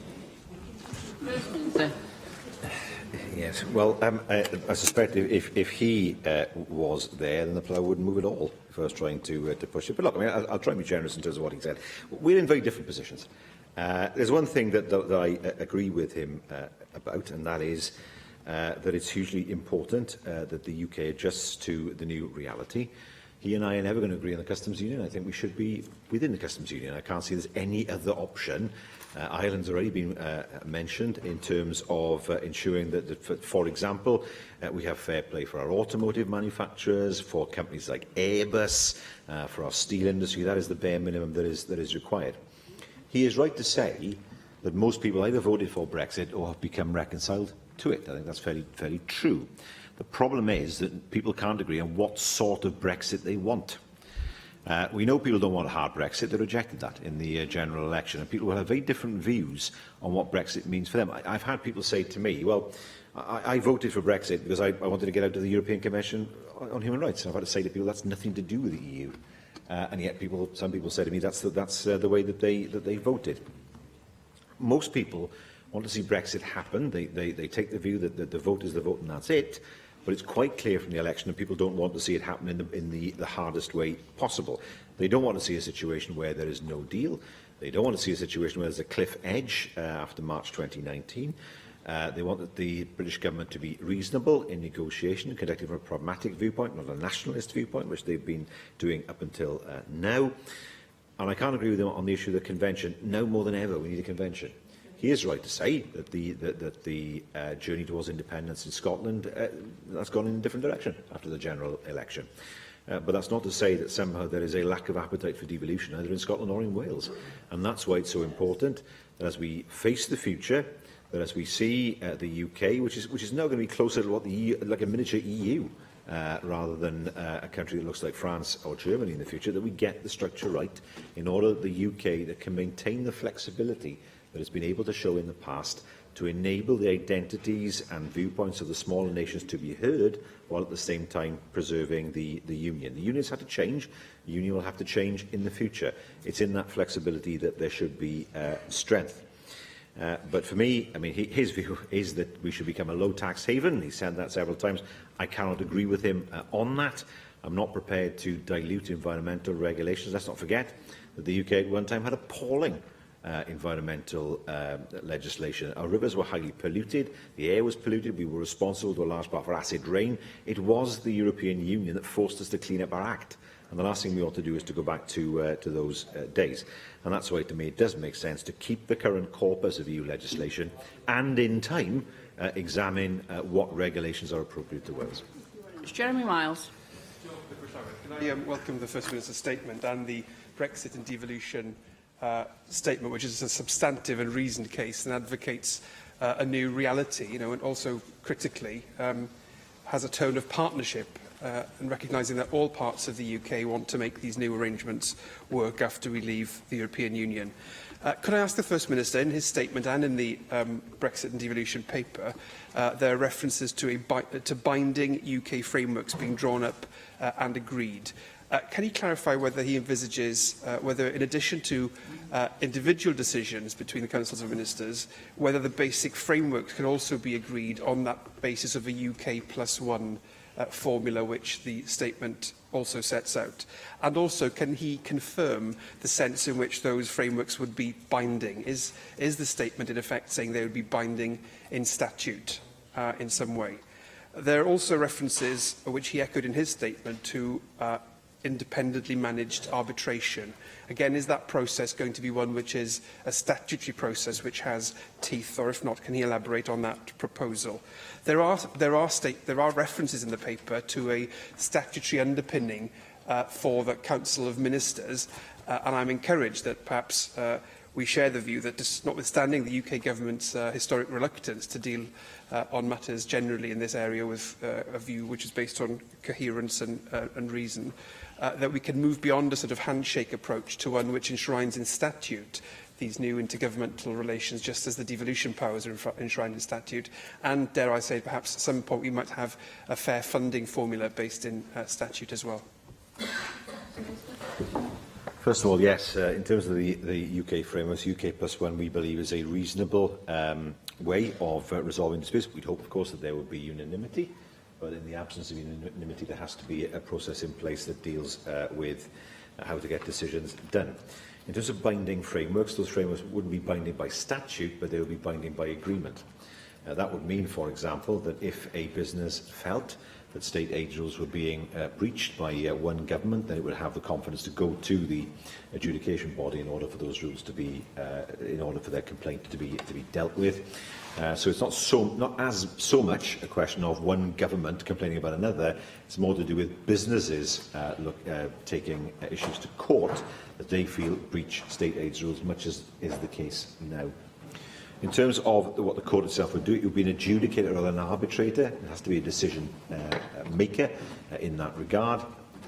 It would certainly be the case that the parties agree that that court should be the independent court that binds them. It's common in internal single markets. The US Supreme Court acts as the regulator for interstate commerce within the US, so preserving the United States single market in terms of goods and services. As far as the EFTA court is concerned, it does the same for EFTA. The ECJ does the same for the European single market. There has to be, in any single market, if there are going to be rules, an independent adjudicator that polices those rules that I've said before. In terms of the Council of Ministers, he raises an intriguing point. Should it have statutory underpinning? I suppose that statutory underpinning would be via joint legislation that would have to be taken through all four parliaments at the same time in order for it to have the kind of statutory underpinning that would be required. That's an interesting idea. Certainly, the coordination of it would present a challenge, but nevertheless one that certainly is worthy of examination. But ultimately, an internal single market can only work if there is agreement between the parties that exist within that market, and if there is a body to police those rules. Otherwise, it ceases to be an internal single market. And it then becomes a market where it's possible, effectively, to have trade wars within that market, and that's not something surely that we would welcome, particularly given our size and the chaos it would cause within that market. Ranker Davis. And I, like others, welcome the statement today, but also the document Brexit and devolution as well. And I would say as well that we commend once again the fact that here within the Welsh Assembly, within the Welsh Government, there is a willingness to step up and show leadership on things that, to many people, they'll say, well, why is this important? And yet, if you read the document that underpins this statement, you can see there is an element here of future-proofing as well, the UK Constitution. It's not simply a response to what's currently going on within Brexit and European negotiations. It's looking ahead a little bit as well. But I want to just test the First Minister a little bit on whether this is throwing a massive boulder in the pool to see what will come out from the ripples that flow from it, or whether some of this is actually achievable imminently as well. We notice in the concluding remarks in the report that underpins this, the Welsh Government says, the Welsh Government appreciates that for many in the UK, some of the ideas set out in this document may appear challenging. Adopting them would amount to major constitutional reconstruction of the UK, and we do not underestimate this. But it does, both within the statement and within the document, split up those that are wider issues and longer issues, perhaps, such as the Constitutional Convention and that wider debate, from the immediate issues that we are currently faced with, such as many others have remarked about, the possibility of moving to a Council of Ministers, not a JMC, not a strengthened JMC, but a Council of Ministers, and all the mechanisms that would entail. So the first question would be to the First Minister is how realistic does he think are the prospects of the UK Government adopting the proposals in here for a Council of Ministers? Or does he think that there is some measure that is on the way to that, such as a strengthened JMC, that would have some of the same characteristics of a Council of Ministers, more parity, more esteem between the partners within it, agreed meaningful agenda that is set by those who participate within the JMC, where decisions are made, in all but, in effect, a Council of Ministers, as he's saying. Is there something that he would hope, even short of this, that the UK Government and the other partners around the UK would actually accept? Secondly, can I ask him, in the current political context we have and in this side of the general election that we've just had, does he think this makes his ambitions within here more or less realisable? Neil has already mentioned that he thinks some of the larger issues, such as the Constitutional Convention, may still be ones that are longer-term aspirations. I don't know, but I'd be interested in the First Minister's response to that, because, again, it seems within here there are some parts, like the Council of Ministers, that are an imperative, an urgent imperative. Others might be longer-term ambitions. But has the current political context changed the possibility of this being made reality? Thirdly, You're the third speaker, and so therefore it should be a statement and one question, and I think I've been lenient. So, my apologies. But as you were chair of the Constitutional Legislative Affairs Committee, I will allow you for that third point very briefly. Thank you very much. In which case, my third of the many I have in front of me will be this one. It is the last. First Minister has actually pointed out in here not only a positive, collaborative, collective way forward, and it comes across very clearly, but he's also carrying a very big stick as well. And he has said within a statement today that if this collective, collaborative, positive way forward is not seen, then the Welsh Government is ready to respond, in his quotes, forcefully and negatively. Mention has been made already of the continuity bill. Is that what is in the consideration, or are there other mechanisms as well in which the Welsh Government would respond forcefully and negatively if there was not a will to make this happen? Thank you. First Minister. Well, first of all, in response to my friend the member for Ogmore, not just do I believe that what is in this paper is achievable, but it's necessary if the UK is going to show its flexibility in order for it to prosper in the future. Does it mean, for example, we re-examine in time concepts such as parliamentary sovereignty? Yes, it does. We know that there are other countries like Canada where shared sovereignty is the rule. Is that so radical that it destabilises a country? Clearly not, because we know that hasn't happened in Canada. In terms of the alternative, the UK Government hasn't offered an alternative as yet. For me, the Council of Ministers would be a natural evolution from the JMC. The JMC doesn't take any decisions. It has no mechanism to take decisions. And as we leave the EU, there has to be a decision-taking body in place that is representative of all four governments. So the JMC would evolve into a Council of Ministers in any event. So the structure's already there. It's simply a question of ensuring that the body has more teeth. At the moment, bluntly, often it is a place of full and frank discussion, shall I say, but it doesn't actually lead to anything, and it's a great shame because I think it has potential as a council of ministers. Are these goals realisable? I think if the result had been different and there'd been a majority for the current UK government, the answer would have been probably not. But times have changed, so they're not. And it means that it's hugely important now that other voices, beyond those who advocate the kind of Brexit that the Prime Minister, the kind of constitutional settlement the Prime Minister was advocating, are listened to. I mean, I don't, kid myself that there are not those in the UK government and in the governing party that think devolution is a mistake. And who would willingly take the opportunity to roll back devolution as it is, regardless of the democratic mandate that underpins it. So sometimes the stick has to be displayed, if I can put it that way, because the only alternative is to modify the devolved competences, not just of ourselves, but the Scots and Northern Ireland as well, without the consent either of this institution or the people of Wales. And it's a hugely serious matter, and it's right that we should put down on record what our position would be if such a retrograde and radical step was taken. Of course, we will resist it in any way that we can. Of course, if there's an imposition of state aids rules by the UK government, we'll resist that as well. Why would we feel that we had ownership of it if it was an imposition? Far more grown-up, bluntly, and far more sensible would be the establishment of the mechanism that I've referred to, where we can sit down and agree.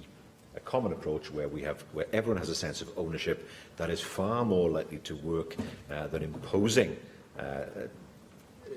systems or frameworks on devolved governments in devolved areas without their consent. And finally and briefly, Mark Isherwood. Given your references to Ireland particularly, and David Rees's reference as Chair of the External Affairs Committee to our visit yesterday, and referred to Irish government officials and ministers who are obviously speaking to their counterparts in the other 26 EU member states regarding the negotiating position of the Commission.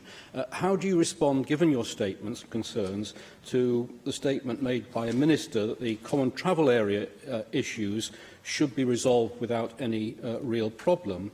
And finally, the Irish Maritime Development Office, which acts under the aegis of the Department of Transport, Tourism and Sport, that Brexit won't close the 18-hour advantage of the land bridge to the continental markets through Welsh ports to the continental market, after the detailed modelling they've done based on the likely customs check and custom arrangements that will exist as they hypothesise after exit, if there's a soft border between the north and south of Ireland, but a Brexit border on the Welsh coast.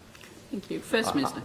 These things have to be resolved based on parity. I don't think it is right that there should be a difference in the nature of the border, regardless of where that border actually is. The common travel area issue cannot be resolved unless you have border controls on the border, because otherwise it's perfectly possible for people, once they arrive in Ireland, from wherever they are in the world, simply to cross into the UK. There are issues there, potentially involving people trafficking, if we're not careful, because that border will, if you have an EU passport, you can get into Ireland, get into the UK without any chance at all. If you get into Ireland, then effectively you're into the UK. And these are issues that weren't properly considered at the time of the Brexit referendum. They haven't been properly considered now. No one wants to see a hard border. No one's advocating that, but no one has yet come up with any idea of how that hard border can be avoided. And the hard border there carries consequences which are considerable and which no one would want to see. I don't believe that we can be optimistic about the land bridge if there are two sets of customs checks in place. If you are an Irish freight operator and you're offered the choice between going into Holyhead, customs checks, going to Dover, queuing, border agency plus customs checks, then that becomes unattractive compared to the ferry journey, for example, between Rosslare and Cherbourg. Now, these things have to be looked at carefully in terms of the economics, but in terms of the potential delay that would be in place, well, what would your choice be? To be able to move seamlessly from Ireland to France, or to move via two sets of customs controls to France via the UK? You know, these are issues that have not yet been resolved. To my mind, there is a great deal of misplaced optimism about what happens in Ireland. Because everybody agrees that something should happen, it doesn't mean that it will happen. And we have to make sure that people understand that there will be no control over the UK border. It's just not going to happen. It is cloud cuckoo land, because control of a border implies border controls at the border. That's not going to happen.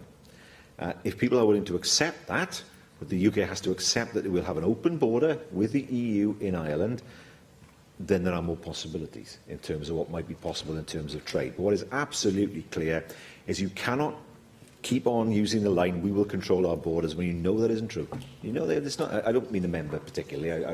I make it clearer. Nobody can say that we can control our borders if the border is going to be open. It's just not possible to do it. And the sooner we move away from that pretence, the better it will be for the negotiations. Thank you very much. Thank you, First Minister. Item 5 on our agenda is a statement by the Cabinet Secretary for Education on post-compulsory education and training consultation. And I call on Kirsty Williams to introduce the statement. Deputy Presiding Officer, earlier this year I made a statement to the Assembly announcing the Government's response to Professor Ellen Hazelcorn's report Towards 2030, a framework for building a world-class post-compulsory education system for Wales.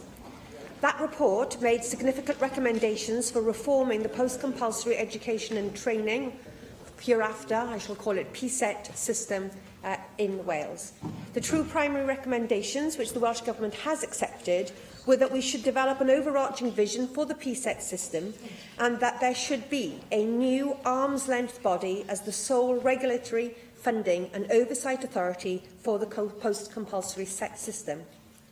I was delighted by the cross-party support given in January to the direction of travel set out in Professor Hazelcorn's report, and I am pleased today to announce the publication of Public Good and a Prosperous Wales, our white paper that sets out our proposals for reforming the PSET system, covering further and higher education, research and innovation, work-based learning and adult community learning, and which seeks the views of stakeholders on the way forward. At the heart of the white paper are our proposals for a new body, the Tertiary Education and Research Commission for Wales, which would replace the Higher Education Funding Council for Wales and provide oversight, strategic direction and leadership for the whole PSET sector. This model draws on best practice from successful tertiary systems and economies around the world. We propose in the White Paper that the Commission's functions would include the strategic planning of educational and skills delivery across PSET, funding, quality assessment and enhancement, managing performance and risk across the system, overseeing and coordinating Welsh Government's research and innovation expenditure, and providing a step change in available data, including measuring educational progression, destinations and outcomes for learners. A key focus of the Commission would be protecting the interests of learners and ensuring that vocational and academic routes are equally valued and helping to impart the skills needed to succeed in an increasingly competitive economy. Through its strategic planning and funding activities, the Commission would also be responsible for aligning PSET more closely with the needs of employers, helping to build a stronger future economy. We set out in the White Paper 3 potential models for managing the relationship between the Commission and providers of education and training, based on the core principle of registration. The 3 models are 1, a registration of provider model, 2, an outcome agreements model, and 3, a regional compacts model, and the consultation seeks views on each of these. Research and innovation is integral to the future success of our universities and economy. The Commission would be responsible for coordinating research and postgraduate research capacity funding in a more strategic and dynamic way. It is proposed that a statutory committee of the Commission, to be known as Research and Innovation Wales, would lead on this. This would protect and promote Wales's interest in the context of UK government changes, which are likely, I believe, to blur the difference between UK and English interests. This consultation proposes a made-in-Wales approach to post-compulsory education and training so that it's easier for people to learn and acquire skills throughout their careers. Our lives and economy are undergoing huge technological change. It was referred to earlier in First Minister's questions. The knowledge and skills needed in a transformed workplace means that average is over, and doing nothing or maintaining the status quo is not, in my view, a viable option. We also need to encourage and support increased research and innovation activity in companies and other organisations. We need to build on our strengths, and we do have strengths, but align them where possible and appropriate with the needs and aspirations of business and the broader community. By doing so, we hope to attract increased research funding from the UK investments over the next 5 years. Moving in this direction will be increasingly important if we're to manage the process of leaving the EU with the minimum of disruption to our research and science base. The new Commission would be charged with overseeing these changes and developing research, innovation and enterprise activities in universities, colleges and with other providers. Deputy Presiding Officer, I'm pleased with the progress that has been made in embedding student representation into the governance structures of institutions in Wales, but there is still more to do. I would expect to see students' involvement both in the Commission and at individual institutions extended further within our new system. The consultation also sets out the opportunities and challenges of including sixth forms within the remit of the new Commission. This includes the possibility that the Commission might be established initially without sixth forms in its remit, and that legislation might allow for them to be brought in within its ambit at a later date. The paper seeks views on this approach and the wider position of sixth forms. I believe the proposals in the White Paper will enable us to raise standards, support learners in Wales to achieve their full potential, whatever their background and circumstances, and make our PSET system one of the best in the world. But we have to acknowledge it will take time to implement these changes. The formal consultation will run until late October.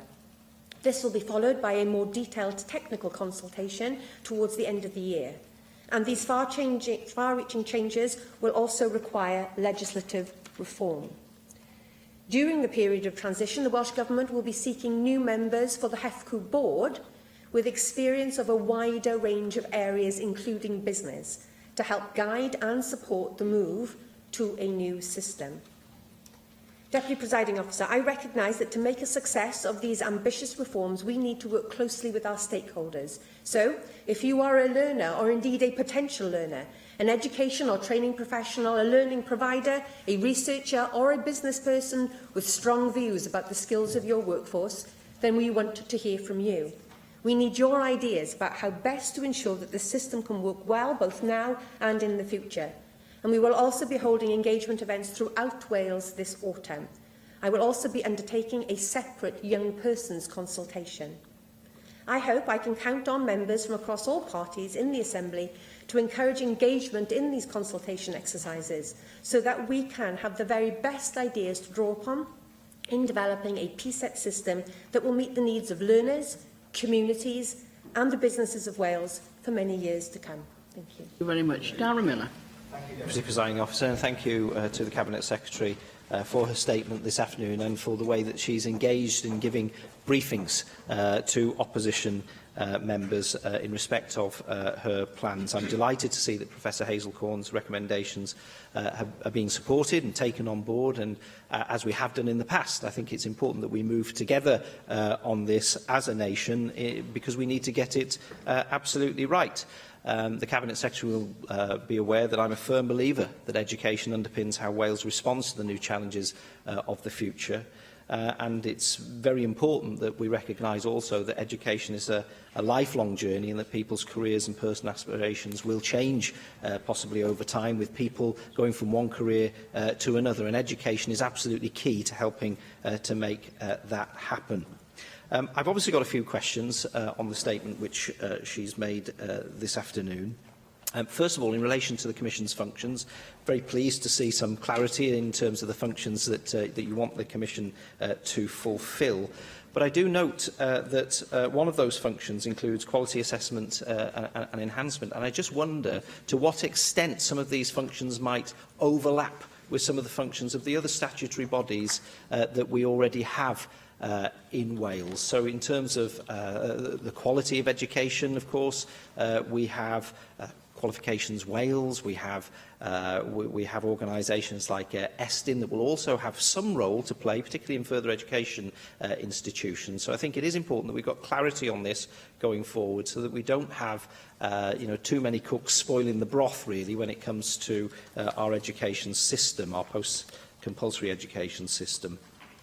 I also note that the Commission is going to have this responsibility in terms of investing in research and innovation, and I think that it's right that it has that role to play, because we all know that there are lots of commercial reasons why people should be investing in research and innovation, and sometimes there's research and innovation that's going to require investment which has to come from the public sector or has to be supplemented by the public sector. So it's absolutely right that the Commission has got this role, but clearly, particularly with those commercial opportunities, it will be important to ensure that people with sufficient commercial expertise and experience have a role to play on that new Commission. And I note that you've referred to the need for period, but I would be grateful to know what sort of shape that board, this new Commission will have, and what engagement you expect it to have with the commercial sector, particularly in terms of that research and innovation.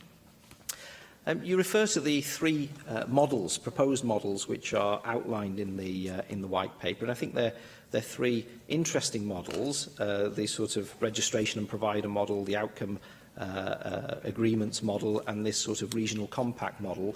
But I see no reason, actually, why they need to be three separate models. I think that elements of all three, personally, should be within the remit of the Commission. I think it's absolutely appropriate that, obviously, HE and FE providers and other trainers are registered with the new Commission. I think it's entirely appropriate that in return for the public investment that they receive, that there should be some outcome agreements around that they can be held to account to. And I think also, particularly with the FE sector, that there ought to be regional compacts about what you expect them to be delivering on the ground. So I don't think it should be an either-or in terms of those options. I actually think that elements from all three should be included in terms of how the Commission operates going forward. And I'd appreciate, Cabinet Secretary, whether you could tell us whether that is something which you've also considered, or whether you are sort of wedded to this either-or approach that is set out in the white paper. I noted your comments in respect of the sort of UK approach to research and innovation as well. You seem to be suggesting that an England model would be muscled, if you like, upon the rest of the UK going forward. I don't see any evidence that that will be the case at all, actually, and I think that I think that it's entirely appropriate that we have UK models in terms of research and innovation sometimes, so that our Welsh universities, which have expertise in things like engineering and medical sciences, should rise to the top and actually receive investment on a UK-wide level. So I'm not sure why you're ultra-cautious about that. I think it is appropriate that we have some UK-wide mechanisms in terms of investment in our research, and I'd appreciate if you could point me to some evidence to substantiate the concerns that you have about Wales's research voice, if you like, being drowned out by this new approach that might be taken at a UK level. Just also on the subject of student voice, very pleased to hear you make reference to the fact that students' voices must be listened to, and obviously there has been some progress in terms of student representation in governance structures, and I acknowledge that in recent years. But I think it's also important to note that there are different voices within the student bodies of organisations which also need to be heard. So the voice of adult learners, the voice of part-time learners is very often drowned out by the voice of full-time learners. And I wonder what assurances you can give us that the new Commission will have to listen to the varied voices of the student community, so that it can get things right for all learners, not just those who are full-time. And finally, if I can just turn to sixth forms, I am very cautious about this body having any remit and responsibility for sixth form education. I believe that that sits best with those local education authorities. Clearly, there are some parts of Wales where there are arrangements in place for tertiary education between local authorities and further education providers in a different way than the traditional school sixth form model. But why should we intervene in something which is working for many learners, which provides that choice for many learners across Wales? And I don't think that it's right at all, and I don't think that the evidence supports this, that we ought to move forward with sixth forms being part of the remit of that new Commission. Thank you. Cabinet Secretary. Thank you, Deputy Presiding Officer. And can I thank Darren for his broad welcome for the direction of travel outlined in the White Paper. And in response to many of the questions that he has raised, that's the whole point of having a White Paper and a consultation, is because we want to canvass a wide variety of views on these areas. First of all, if I start go backwards, if I start with the sixth forms, you'll be aware that the question in the paper does not give a hard and fast proposal for where sixth forms could sit. Ellen Hazelcorn, in her report, said that in most systems, sixth form provision would sit outside PSET, but it is a part of post-compulsory education and training. So the question is, do we want to subject that particular part of PSET to a different type of regime, one that is fundamentally monitored by ESTIN and is very much part of the school system, or do we see it as what it is as part of post-compulsory education and training? So there's a genuine debate to be had about how best sixth form provision can be regulated. But let me be absolutely clear, this is not about saying we're not going to have sixth forms, this is not about saying we're moving to a tertiary model. This is about saying, for those particular groups of learners, how can their interests, how can we look after them, provide opportunities in that way which will have quality, assurance, the issues around destinations, making sure that people are doing the right course at the right time. So there's a genuine opportunity to feed back in that. A student voice is very important to me at all levels, and I think in the past politicians of all stripes have been guilty of regarding students as your typical 18-year-old school leaver, perhaps who completes their A-levels and goes off to university. But what we do know, and what our economy demands, is that people need to have access to training and educational opportunities for the entire period of their life, and people will make different choices about when studying is right for them. They will have to combine it often with caring responsibilities, perhaps. So diversity in student voice is very important, and we recognise that as a Welsh Government as we try to move towards this new system of student support that will give parity to undergraduates, whether they study full-time or part-time, or whether they are undergraduate or postgraduate. We recognise the diversity in that. With regards to the issue of changes in England, I have to say to the member, I am very concerned about changes arising out of new legislation in England and what that might mean for us. So, for instance, with regards to the UKRI, the member says, give me an example of why you should be worried about this. The absolute intransigence of the previous minister, and I think he still is the minister, Joe Johnson has been reappointed, to acknowledge having a Welsh representative on that body, and indeed having a Scottish representative on that body, fills me with concern. The fact that each devolved government will not be represented at that body gives me cause for concern. We are asking an awful lot of these people involved in UKRI. For most of the time, this will be an England-only body. They will be just thinking about the needs of England. But ever so occasionally, they'll have to switch mode and they'll have to think about a UK model. And you know, this is a lot to ask of somebody. These are a lot to ask of people.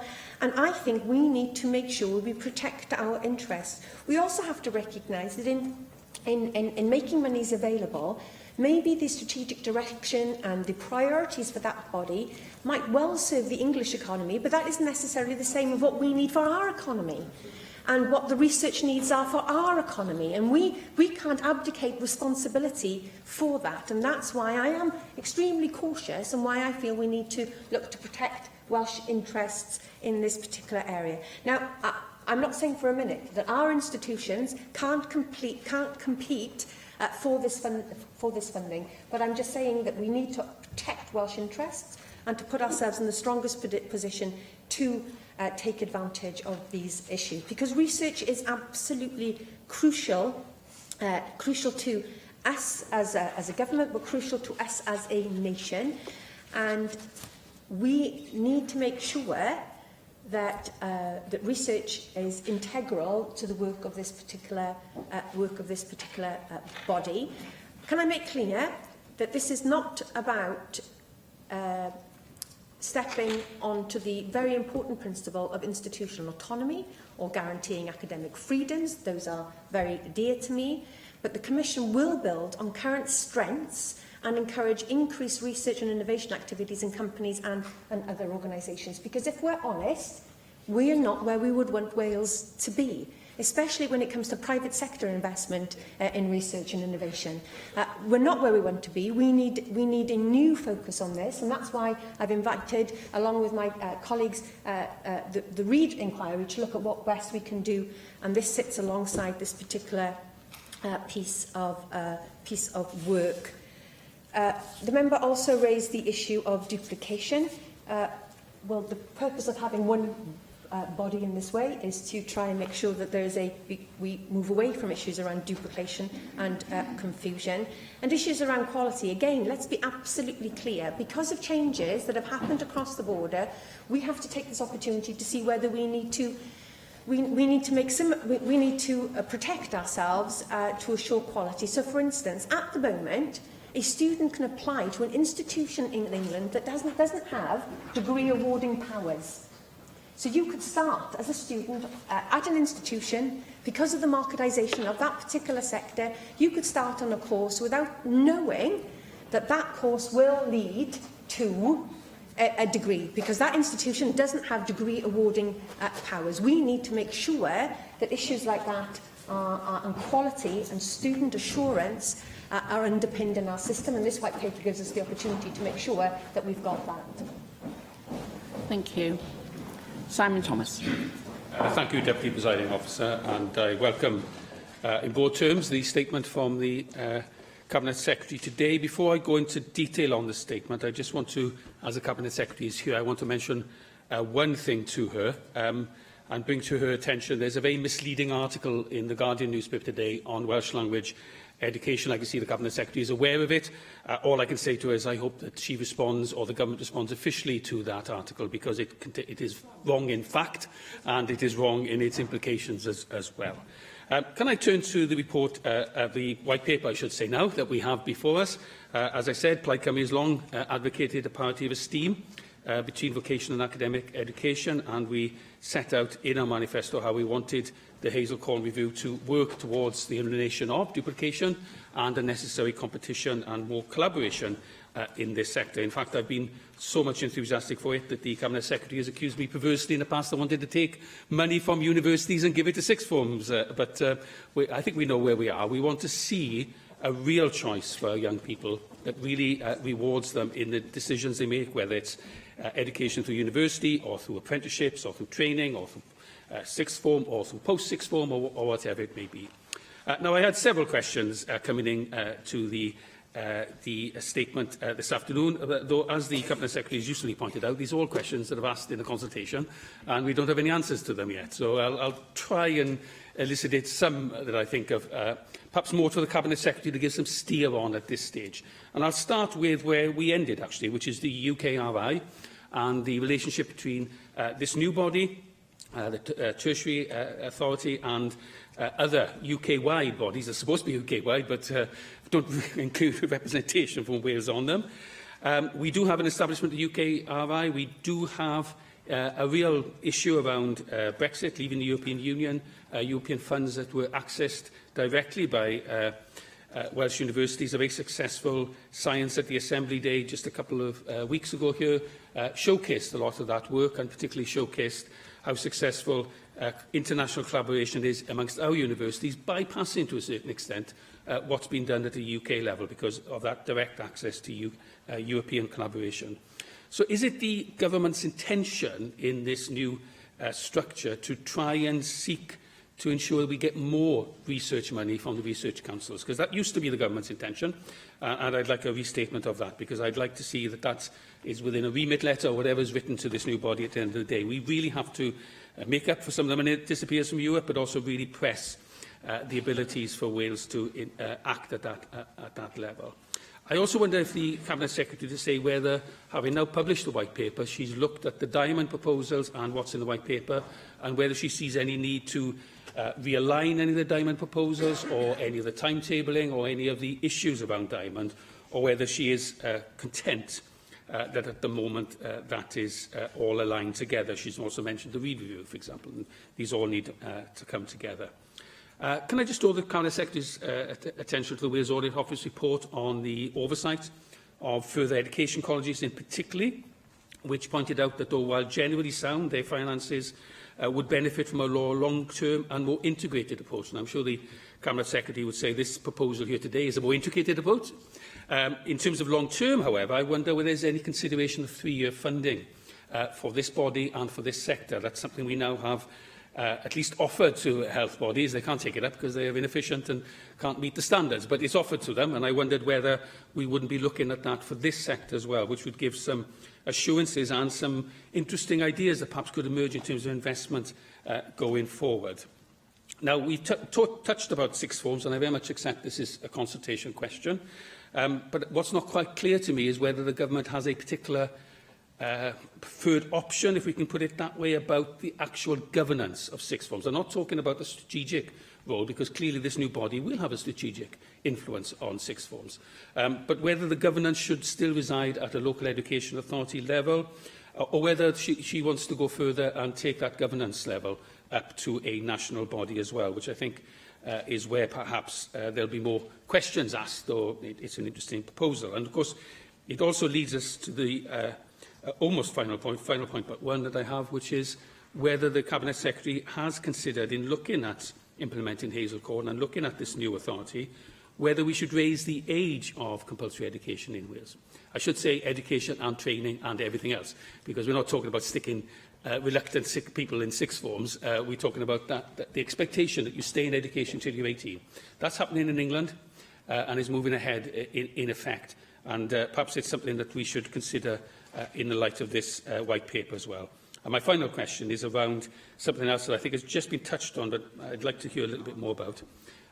What relationship this new body will have in terms of quality assurance in university education. We have had suggestions in the past of changes to the Quality Assurance Agency that would have affected Welsh universities and affected the UK nature of this. This is all very, perhaps it's no longer on the cards following a very strange general election, but how will quality assurance be maintained within this new body? It won't have, I think, the direct control, because that's still elsewhere within a UK university sector, but clearly it will have a role in ensuring that that does happen, and in a reputational role for universities as well. Thank you. Cabinet Secretary. Thank you very much, Simon. Can I begin where you began, and with regards to the Guardian article?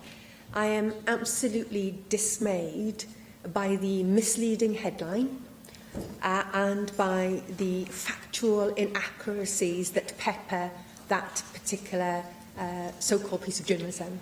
And it is very disappointing, and it is a gross mischaracterisation of what is going on in that particular community, and indeed the Welsh Government's ambitions for Welsh medium education. It is a matter of huge regret for me, and I can assure you, whenever these issues around the language come up, whether that be Warwick University and how they view Welsh language A-levels or articles like this, then we will look to correct and give the correct impression of what is going on in our bilingual education system. If I could move on to the substantive points with regards to the statement. Yes, it is absolutely the government's intention to gain more research money into Wales. We have some absolute stars. Our CERN programme, for instance, gives us a really good example of what can be achieved, but we need to do better, and that is particularly important given the consequences of an EU Brexit on the higher education sector. And obviously, so that is, I'm very happy to restate that is the government's overall aim. With regards to alignment, I do believe that Diamond is aligned with the proposals that are set out here, and I don't have any intentions to change the timescales with regards to implementation of the Diamond report. It is important that we see that and the Reid review as well as the government's white paper on implementing Hazelcorn to dovetail together. With regards to... I can't read my own writing.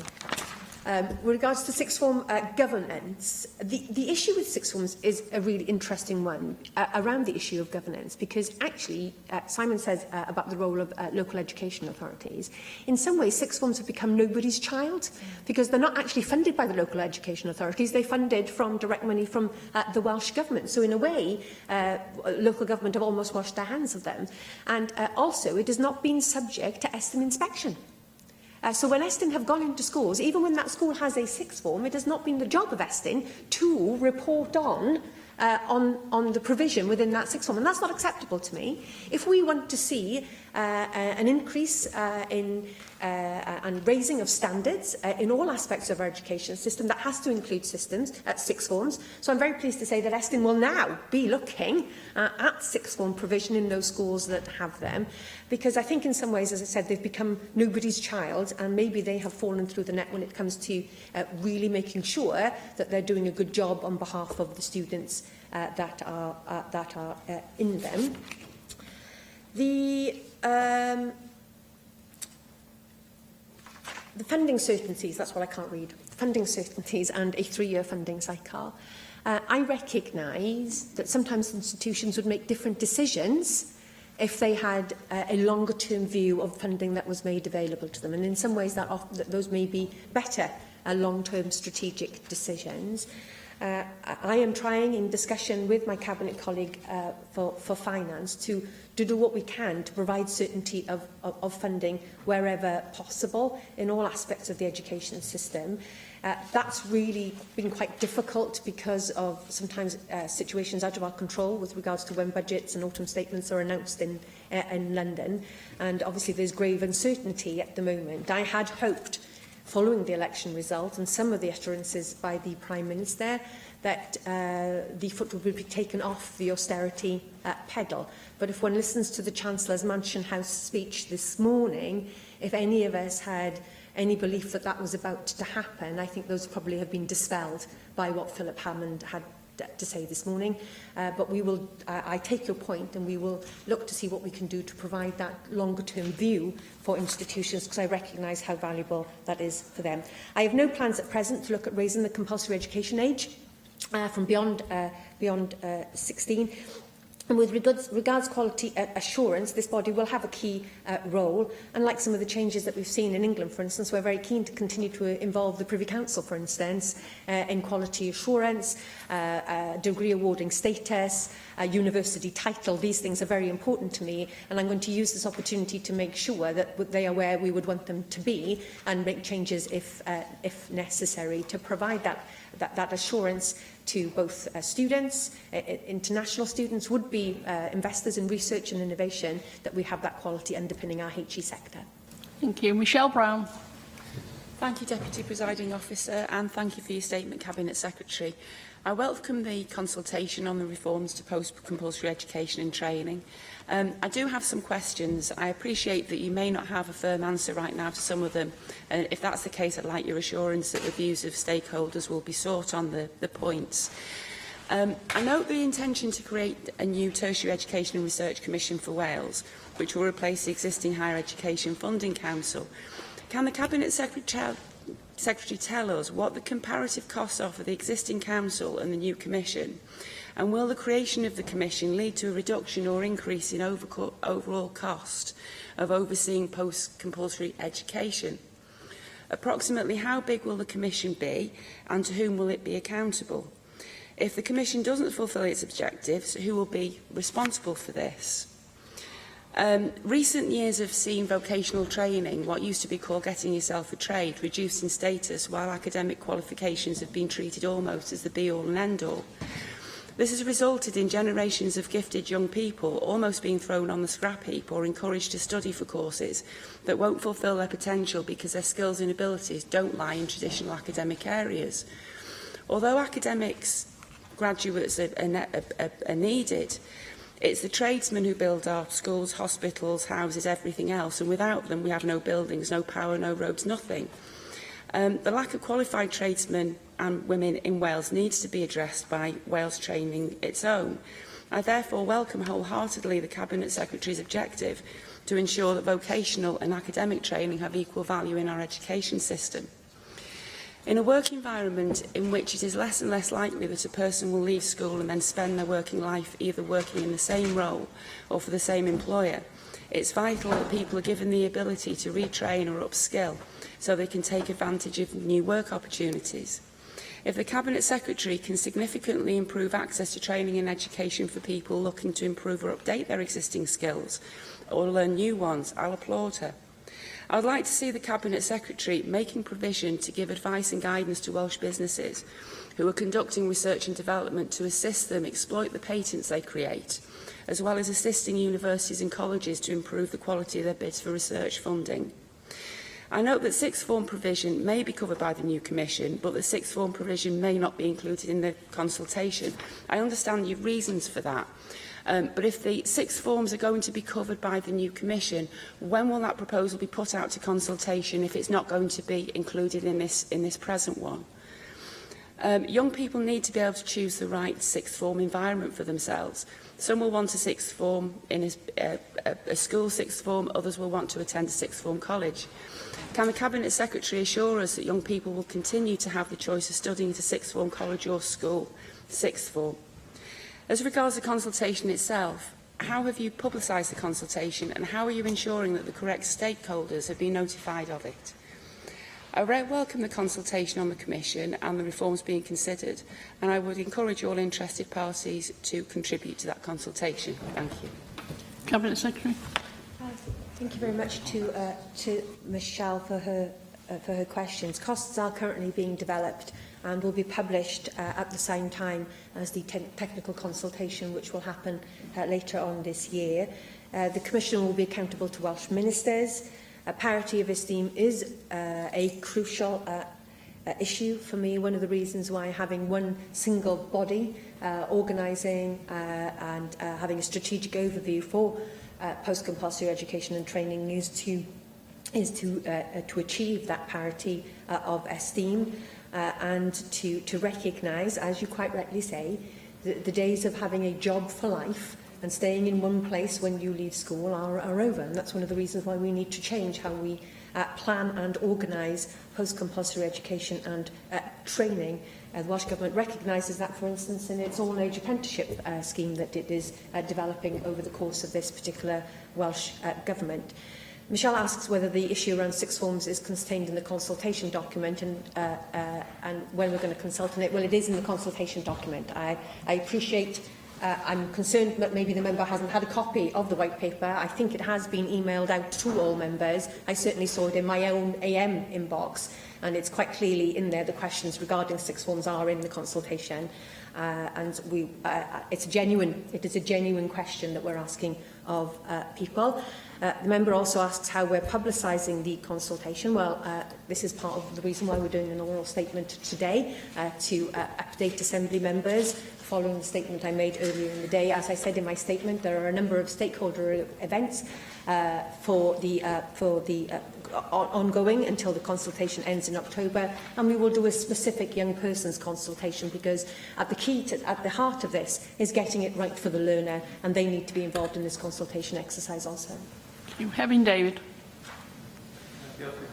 As far as I can see, from the HEFRI website, the current staffing numbers are 50 staff across 4 directorates.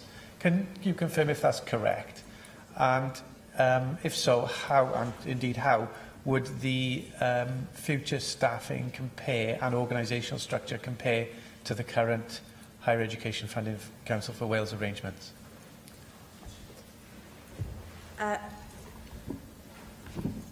would hope that HEFCO's website is correct and has and is an accurate description of their employment practices. But I will double check with the Chief Executive and confirm that to you. With regards to the size of the Commission, I'm always a firm believer in the principle that form follows function. And at this stage, while we're consulting on the form of the Commission, we're not at this stage in a position to say exactly how that will look, because that will depend on where we go forward. And that is the point of having a technical consultation at the end of this white paper process, so that those more technical, in-depth issues and the detail that you're requiring will be consulted on at a later date. But at this moment, we are having to, what is important to us is that we are clear and we get agreement on the functions of this body, and then move forward and how effectively it will be staffed. What's important is, of course, under these proposals, HEFCO will go, and we will be working closely with HEFCO and hopefully new members of the board with a broader range of experiences to make a seamless transition from one organisation into the next. Susie Davis. Thank you very much for the statement and for the commitments that are in it. I appreciate that we're talking primarily about structural change, but the purpose of the structural change is to improve opportunities for learning, and learning ready for a Wales that should be taking part in a global competition, if you like, as well as promoting the local economy. If the Welsh Government's plans for 1 million Welsh speakers are to have any traction, further down the line we will have businesses looking for Welsh language skills. I won't say necessarily fluency, but beyond that, other language skills as well. I mean, particularly post-Brexit, even though English is the international language of business, it's certainly a help for people in Wales if they're able to speak more than one language when they're trying to engage in international trade. Can you tell me then whether the consultation in particular and the Commission's future work will be taking into account the place of deft communication skills in non-statutory education? Thank you very much, Susie, for that contribution. As you will know, increasing the opportunities for students, school pupils and those in FE and HE to acquire language skills in the Welsh language and to be able to utilise those skills in their mode of studies is something that is very important to me. With regards to FE, we are currently asking Delphi Evans to do a piece of work on whether the role and remit of the Coleg Cymraeg should be extended to the FE sector, and we expect to receive that report before the summer recess. And obviously, any organisation that is charged with the planning of HE and FE and work-based learning provision in our nation will have to think about how they deliver that through the medium of Welsh as well as in English.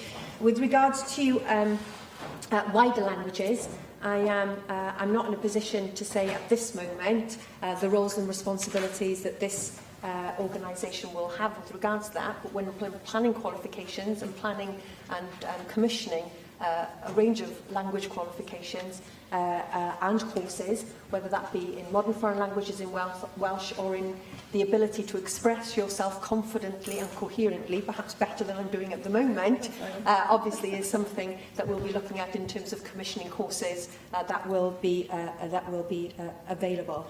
And I recognise that the ability to express yourself and communicate effectively is an important one, and of course that is why we have kept an oral examination as part of our English language GCSE, whereas that has been abolished in England. Thank you. Adam Price. Only in Wales could the answer to the exam question, how we as a nation become a world leader in innovation, be the establishment of not just a committee, not even a committee, but a subcommittee, which is what Research and Innovation Wales is in relation to this new body. Can the Cabinet Secretary confirm that this is diametrically opposed to the advice of the Government's own Innovation Advisory Council for Wales, and indeed of two reports of global experts in innovation policy, which recommended, in contrast, the creation of a dedicated innovation body for Wales? And could you say, where does this leave the Reid review on research and innovation in Wales, set up as a result of the Hazelcorn Review, whose purpose, and I quote, was to provide advice in the form of a report to the Welsh Government on the governance and regulation and oversight of government-funded research and innovation in Wales. If the Welsh Government has already come up with the answer, why ask Professor Reid the question? First of all, it's not a committee, it's a commission, and it will have the status of such. Perhaps the question should be, only in Wales, the answer to the problem is to have yet another body, which is what I believe the member is in favour of creating. We already have, I think we already had, at the last count, 47 individual bodies in Wales which have some remit or responsibility for research and innovation. I would suggest that adding another one to those 47 is not what we need. What is really important to me, and I heard your question to the First Minister earlier, is that we don't create individual fiefdoms. We have a systematic approach, which means we can have the best of relationships with both the higher education sector and with the world of employment, and we don't need to choose one of the other. Now, with regards to the Reid report, I am committed to getting the relationship of government funding for research right, and to help that, Professor Reid is conducting his report, and his report will be integral in how we take these proposals forward. But I have to say again, Deputy Presiding Officer, when we've already got 47 bodies looking at this, and Wales is underperforming with regards to innovation and research, simply adding another one isn't the answer. Thank you very much, Cabinet Secretary. Item 6 on the agenda is a statement by the Cabinet Secretary for Environment and Rural Affairs on bovine TB, and I call on the Cabinet Secretary to introduce the statement. Leslie Griffiths. Thank you, Deputy Presiding Officer. I would like to begin by thanking the members of the Climate Change, Environment and Rural Affairs Committee for their report on TB eradication programme. I formally responded to the report this morning and was particularly pleased to see the committee's recommendations were in line with our proposals, which were consulted on late last year. Building on progress made over the last 9 years, many of you know the significant financial and social impact bovine TB has on farming families, their businesses and the rural economy. It is important we continue to tackle this disease to safeguard the future of the industry and to protect public and animal health. The consultation attracted almost 1,000 representations, and I want to thank all those who responded. Many agreed with the need to take a more regional approach, and so later this year I will establish low, intermediate and high TB areas. Over the last few years, real progress has been made. The number of new incidents has fallen by over 40% since its peak in 2009 and is now the lowest it's been in 12 years. Through increased testing, we are now finding infected cattle at an earlier stage, and around 5% of herds now have TB. The regional approach will build on what we have already achieved and accelerate progress towards a TB-free Wales. Today, I have published the Wales TB Eradication Programme document and the first delivery plan, which provides the detail of evidence-based controls to be applied to each region. The low TB area in North Wales is where the disease has not become established. Here, becoming TB-free is within our grasp in the short to medium term. TB-free status will boost trade opportunities and mean herds require less regular TB testing, reducing costs for farmers and government. Our evidence shows cattle movements into the area are the main driver of disease, which does occur, and so from the 1st of October this year, post-movement testing will be introduced. This will help protect the area by identifying infected animals at the earliest opportunity before they go on to affect others. The evidence shows movement of cattle from neighbouring higher TB areas is one of the main drivers of disease in the intermediate area. Post-movement testing will therefore be introduced to the intermediate areas late next year. The priority for the high TB areas is to continue to reduce the number of TB breakdowns and the severity of each case. In the consultation, we asked for feedback on a proposal for herd testing to be carried out every 6 months instead of annually. 6-monthly testing has been beneficial in the intensive action area, where this more frequent testing finds 22% of all breakdowns. It's also been successfully used in eradication programmes in other countries. However, I know from my discussions with farmers it can be inconvenient and practically difficult to gather cattle from pasture in the summer months. This is why I've decided 6 monthly testing will only be required for those herds which are the highest risk of becoming infected. We are gathering the evidence needed to identify these herds, and so for now, annual testing will remain for all Wales. Farmers told us they want herd TB status information made available so they can make a judgment on the risk of the cattle they are buying. We know risk-based trading schemes have made a significant contribution to TB eradication in New Zealand and Australia. Providing herd-level information will be one of the most important parts of the programme going forward, complementing our regional policies. We have made a start by grant funding livestock markets to update their equipment to receive and display TB information. In the longer term, only a mandatory system will make sure cattle sellers provide TB information at the point of sale, and we will explore ways this can be introduced.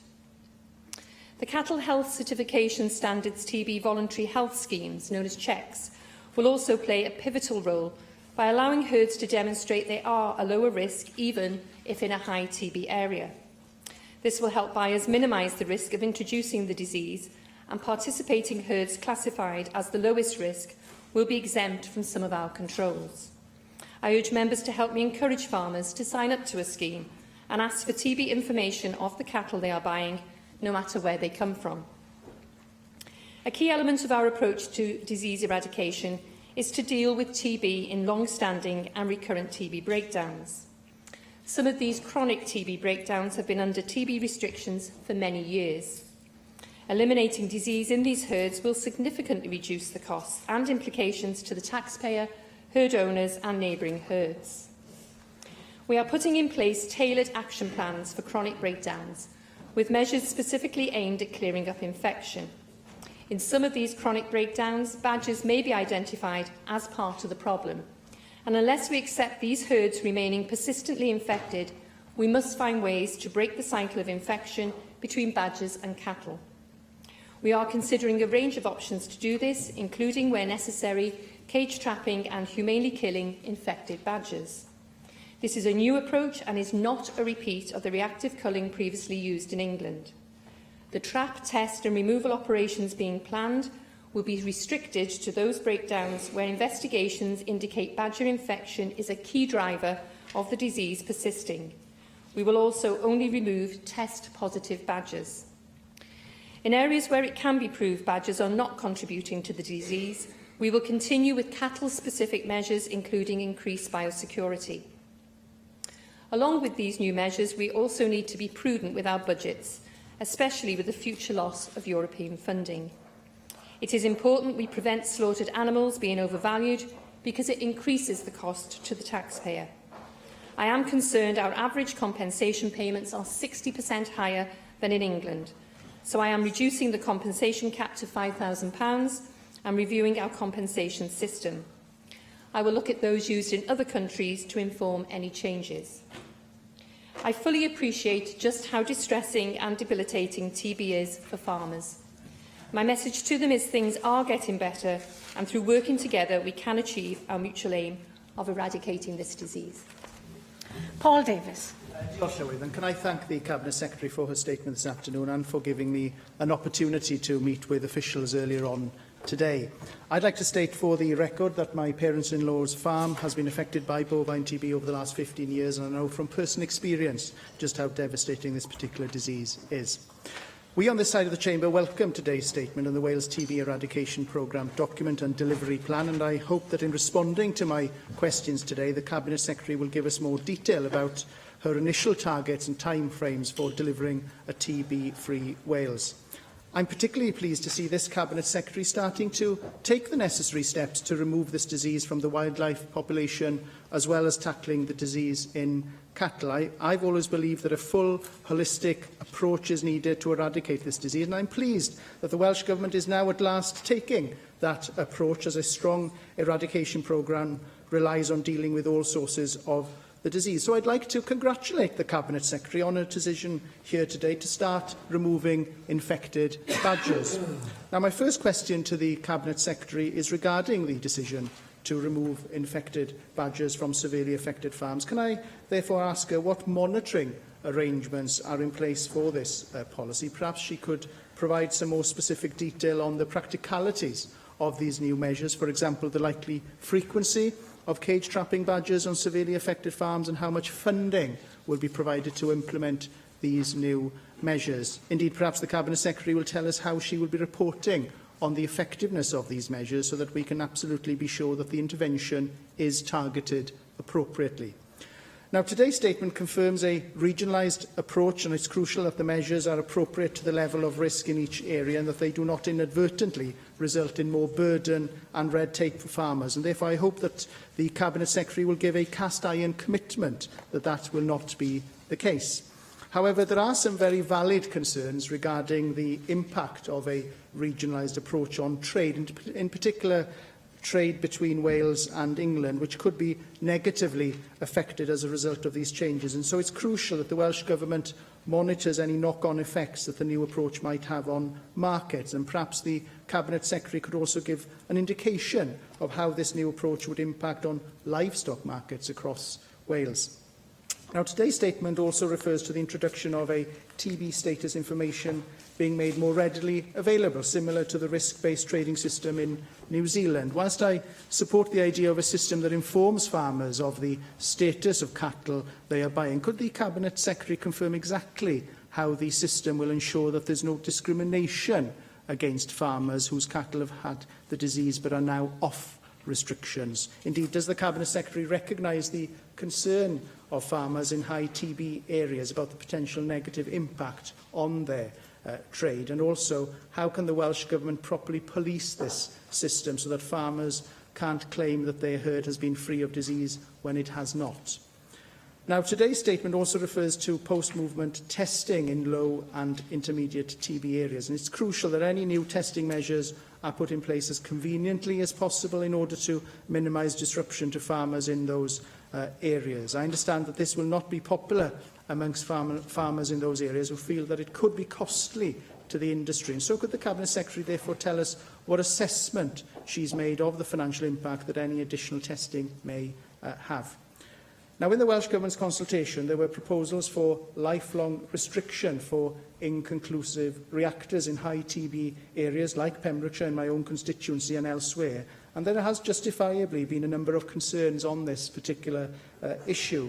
The general concept of any lifelong restriction has worried farmers who believe that restricting inconclusive reactors not only undermines the current skin test, but it also could potentially infect the herd if left on a holding. Therefore, given that the statement makes no reference to inconclusive reactors, could the Cabinet Secretary provide some much-needed clarity on this matter and confirm that these lifelong restrictions are no longer being considered?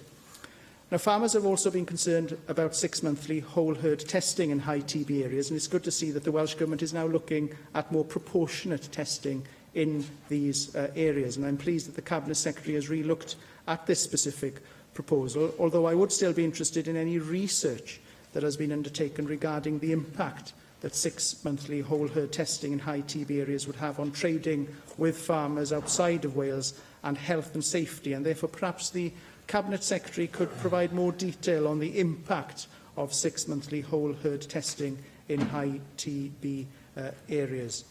Now, the statement also confirms a compensation cap from £15,000 to £5,000, which will have a significant impact on some farmers in Wales. And so will the Cabinet Secretary confirm how the Welsh Government will account for any additional pressure placed on farmers, as well as how the Government will actually recognise pedigree stock?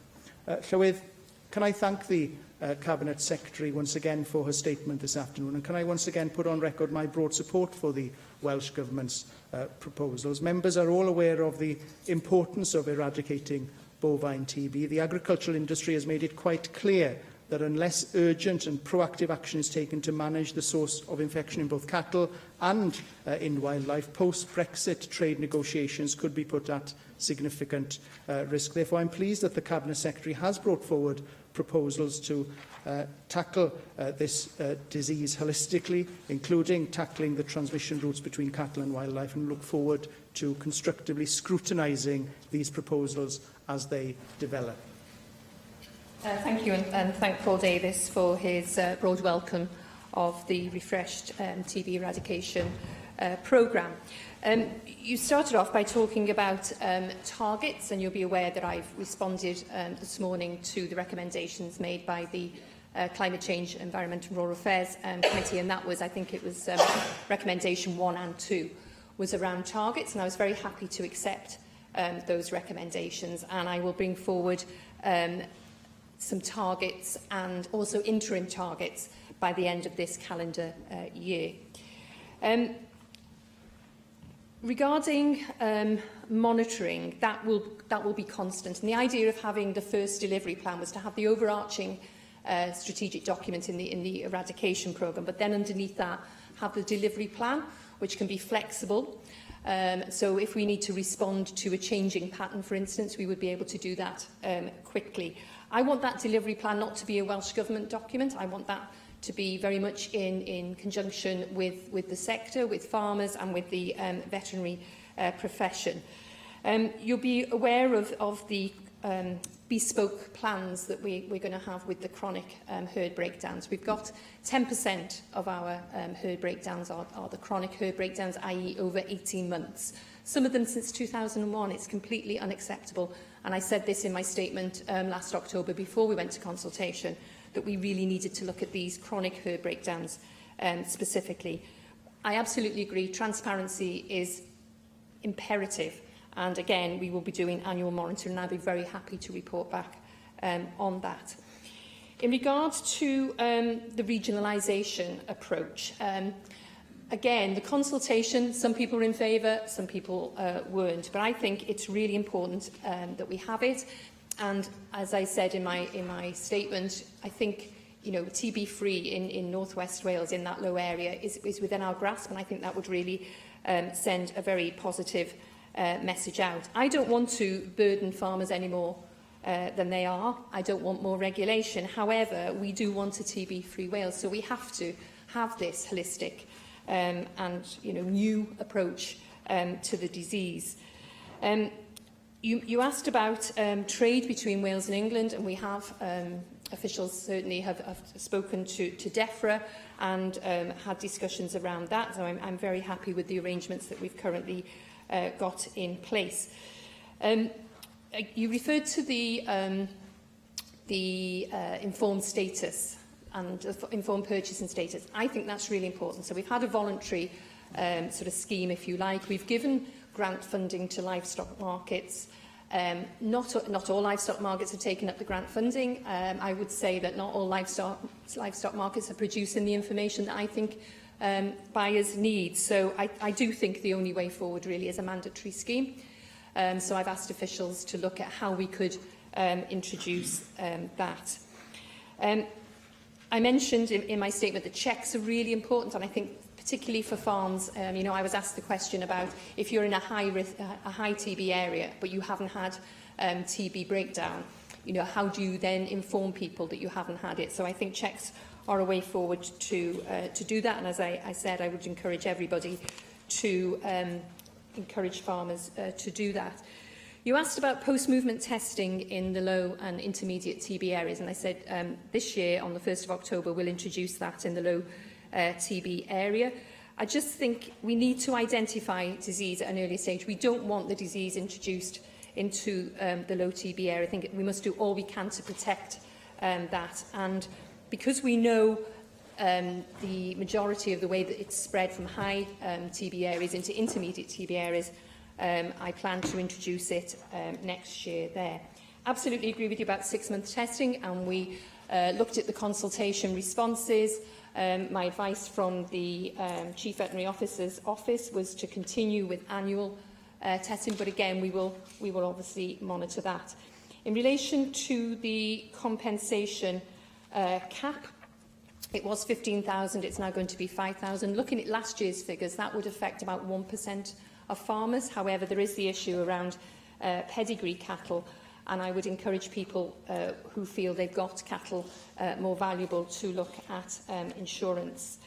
You ask about inconclusive reactors, and again, we've said that in those chronic herd breakdowns, we will be removing them immediately, but just again, as part of the bespoke plans, and lifelong has been ruled out. Simon Thomas. Diolch, Llywydd. Thank you, Llywydd, and I'm very pleased to see you chairing this particular statement. And may I start by telling the Cabinet Secretary that we're very pleased that she concluded her statement with the recognition of the detrimental impact that this disease has on farmers and the industry more generally, and I very much hope that the government will continue to acknowledge and recognise that, because this disease does cast a very long and dark shadow over large areas of Wales, including many of those areas that I represent as a regional member for Mid and West Wales. And although many people will question aspects of today's statement, Plaid Cymru certainly wants to work with much of what's contained here in order to see that there is an approach to eradication of this disease which takes fully into account real animal welfare issues, and that is the herds as well as the badgers. And this disease exists in those animals that we are involved in their husbandry, and is also in the wildlife reservoir, and we need to eradicate it from both of those sectors. And in that context, I welcome what the Cabinet Secretary has had to say this afternoon. Just a few questions, because I think that most have already been asked and answered, but there are a few aspects that I would like a little more detail on. The Cabinet Secretary will be aware that there is a strong recommendation by the committee that she responded to this morning in terms of securing from the Westminster Government that the TB status of Wales isn't going to be any sort of barrier in trade negotiations with the rest of the European Union as we leave the Union. The Cabinet Secretary has stated positively that she will do that, but of course with a new government in place, I just wanted to ensure that that is done as a matter of urgency, and that these issues are raised with the government negotiating trade on our behalf. And I'd like to hear a little more about how the Cabinet Secretary intends to report back to us as an Assembly, or to the committee responsible for this, namely the Climate Change, Environment and Rural Affairs Committee, particularly in relation to those new aspects in this report, and that is tackling the issue of badgers on specific farms where there are breakdowns which have been in existence over a long period of time, 18 months and more, and the Cabinet Secretary made reference to that in the statement. She's pledged already in response to the committee to return in a year's time, but I would like to see that becoming some sort of consistent report back system every 6 months or every year, so that we can monitor what is being done. And just in the context of tackling the badger population, where there is a link between the existence of badgers on a farm and the recurrent transmission of that disease, who's going to establish that link? We can get people to go to farms, and we can actually find where the badger population is in relation to the pasture and so on, but who's going to actually make that decision that there is that link? And then, of course, there are some of the outcomes that would emerge from that, including the culling of badgers where appropriate. Can I just ask on risk-based trading? I think there was an element of sadness for the Cabinet Secretary that more of the industry hasn't grasped this opportunity to make more information known in markets and so on and so forth. And though she doesn't intend to make that compulsory at present, what steps will she take during the next year or two to put a risk-based trading system on firmer foundations in Wales, so that we can monitor whether that is making a difference in ensuring the eradication of the disease regionally in parts of Wales? And can I ask whether she intends to retain the cap? And we have discussed the cap and the impact on breeding particularly, but does she intend to keep the cap under review in case there are unexpected consequences emerging from that. And the final question I have, and I generally welcome the fact that in responding to the consultation, it appears to me that the Cabinet Secretary has shifted from a system which is 6 months for everyone in the intensive action area to a system which is more based on risk. But in light of that, of course, you will have to be more certain of the risk level. You will need to be aware which farms and which herds are truly at risk and which are in a different situation. And that does raise a question on resourcing and staffing and how that's going to be achieved. Now, I would like to hear a little more from the Cabinet Secretary as to how she can ensure that the risk standards are contained within the new plan. Diolch, Simon Thomas, for, again, his broad welcome of the new eradication programme and also for his questions. I absolutely agree with you about the detrimental impact. Some of the most distressing conversations I've had with farmers since I've been in post over the last year have been around TB. So I absolutely agree with you on that point. In relation to the new approach within the chronic herd breakdowns with badgers, I think it would be good for the badger population as well. So, look, I've been asked the question, and this comes back to to your last point, why aren't you doing that everywhere? Well, we don't have the resources and funding to do it, but we will then be able to have some information, working with farmers and their private vet, to get their bespoke action plan together is how we will know if there is that link between wildlife and cattle coming into contact. Around the question of our TB status and trade with the UK government, I actually think, we've had some success since we've had our eradication programme back in 2008. We've seen a 40% drop in the incidence. So I don't think Europe or any other country that want to trade with us, or any other part of the UK, would see that as a failure. But it is something within our ministerial meeting at agricultural level. We're having a look specifically at trade, which, yes, I am hoping that will soon be. I'm going to have a conversation with Michael Gove in the morning, and I'm hoping we'll be able to reinstate our monthly meetings as quickly as possible. You ask about how I will report to this place, whether it's in the Chamber or with the committee. I certainly think I need to report annually, so we can look at whether that's here or to the committee. One of the reasons I didn't particularly want an annual delivery plan was I just think that plan needs to be flexible and fluid, but I do think I need to report annually to members so that they can, be aware of how successful the new approach is. In relation to the compensation cap, as I said in my answer to Paul Davis, it was £15,000, it's come down to £5,000 now. It would have affected 1% of people, of farmers last year. However, it would save £300,000, and I am concerned that our compensation rate is 60% higher than England, and we have to be pragmatic about this. We are going to lose EU funding, which is currently about £4 million in a couple of years.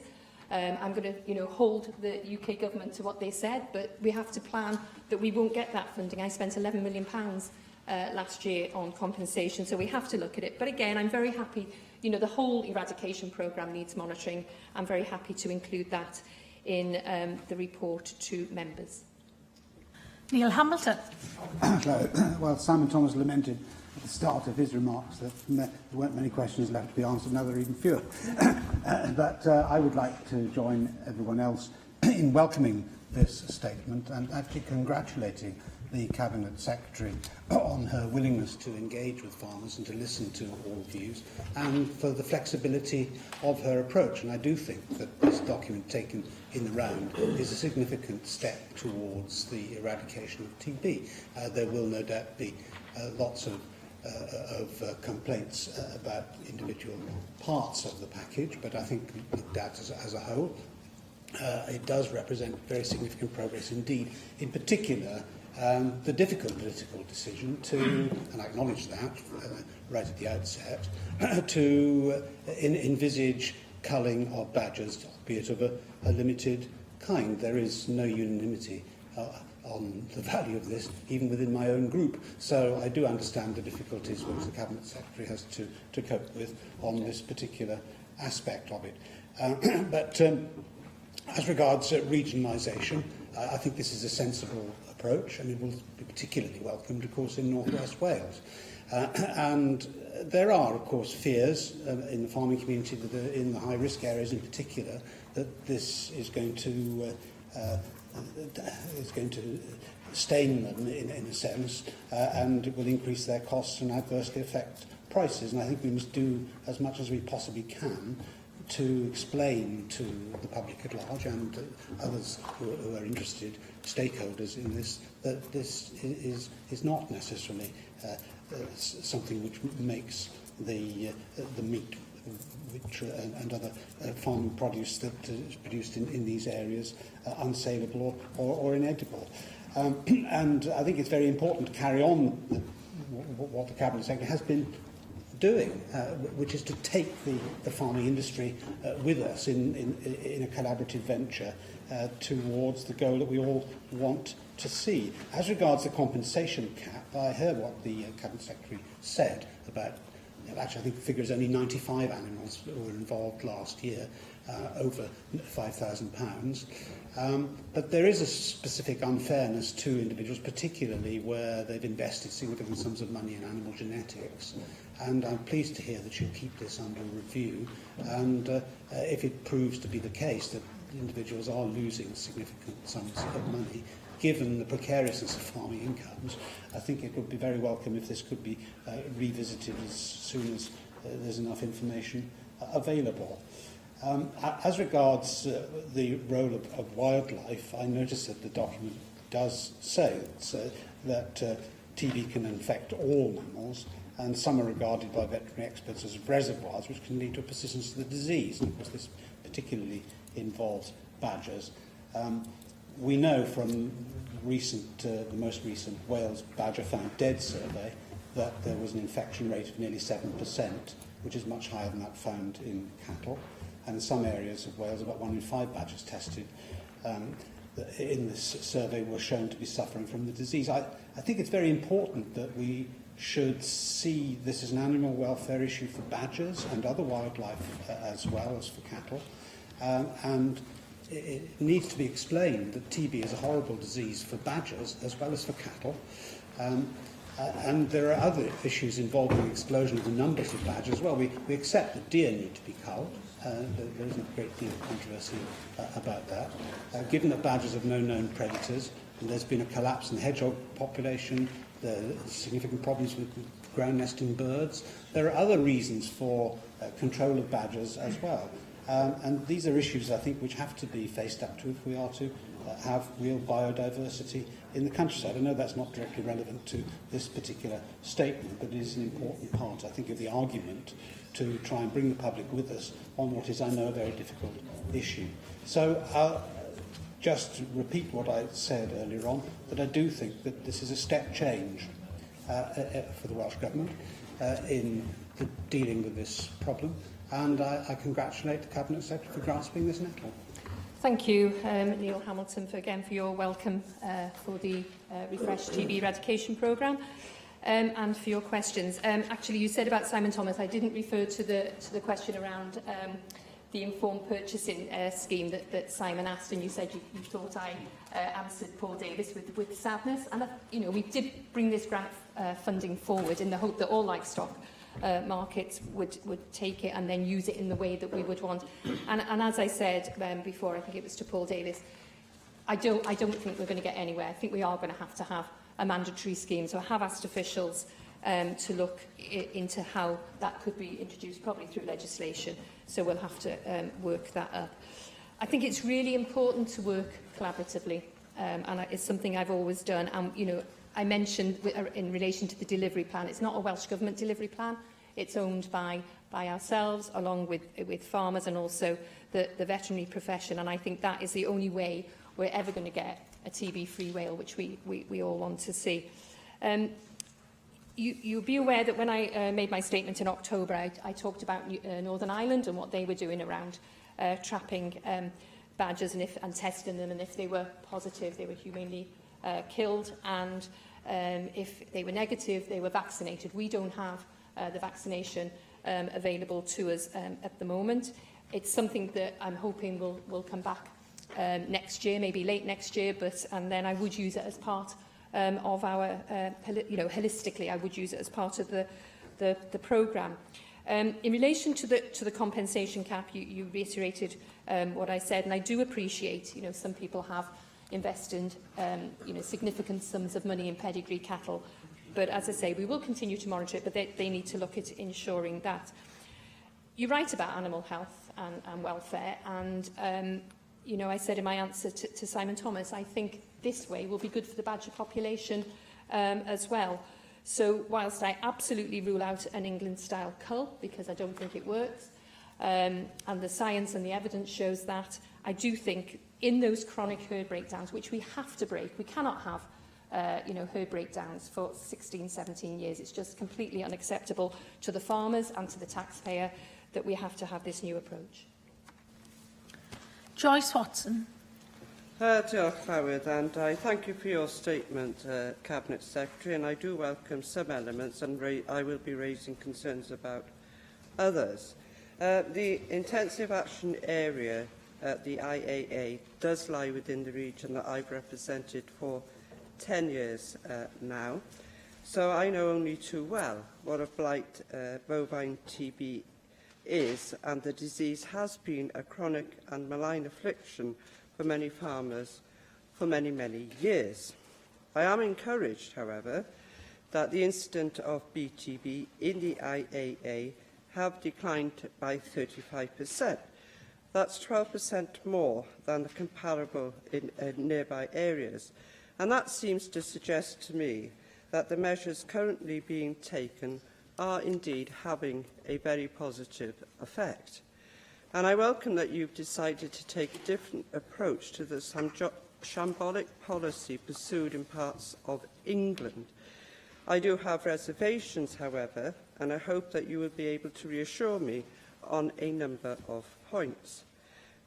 Members in this chamber will be aware of my past position on this issue, and I've spoken from and voted in line with the scientific evidence.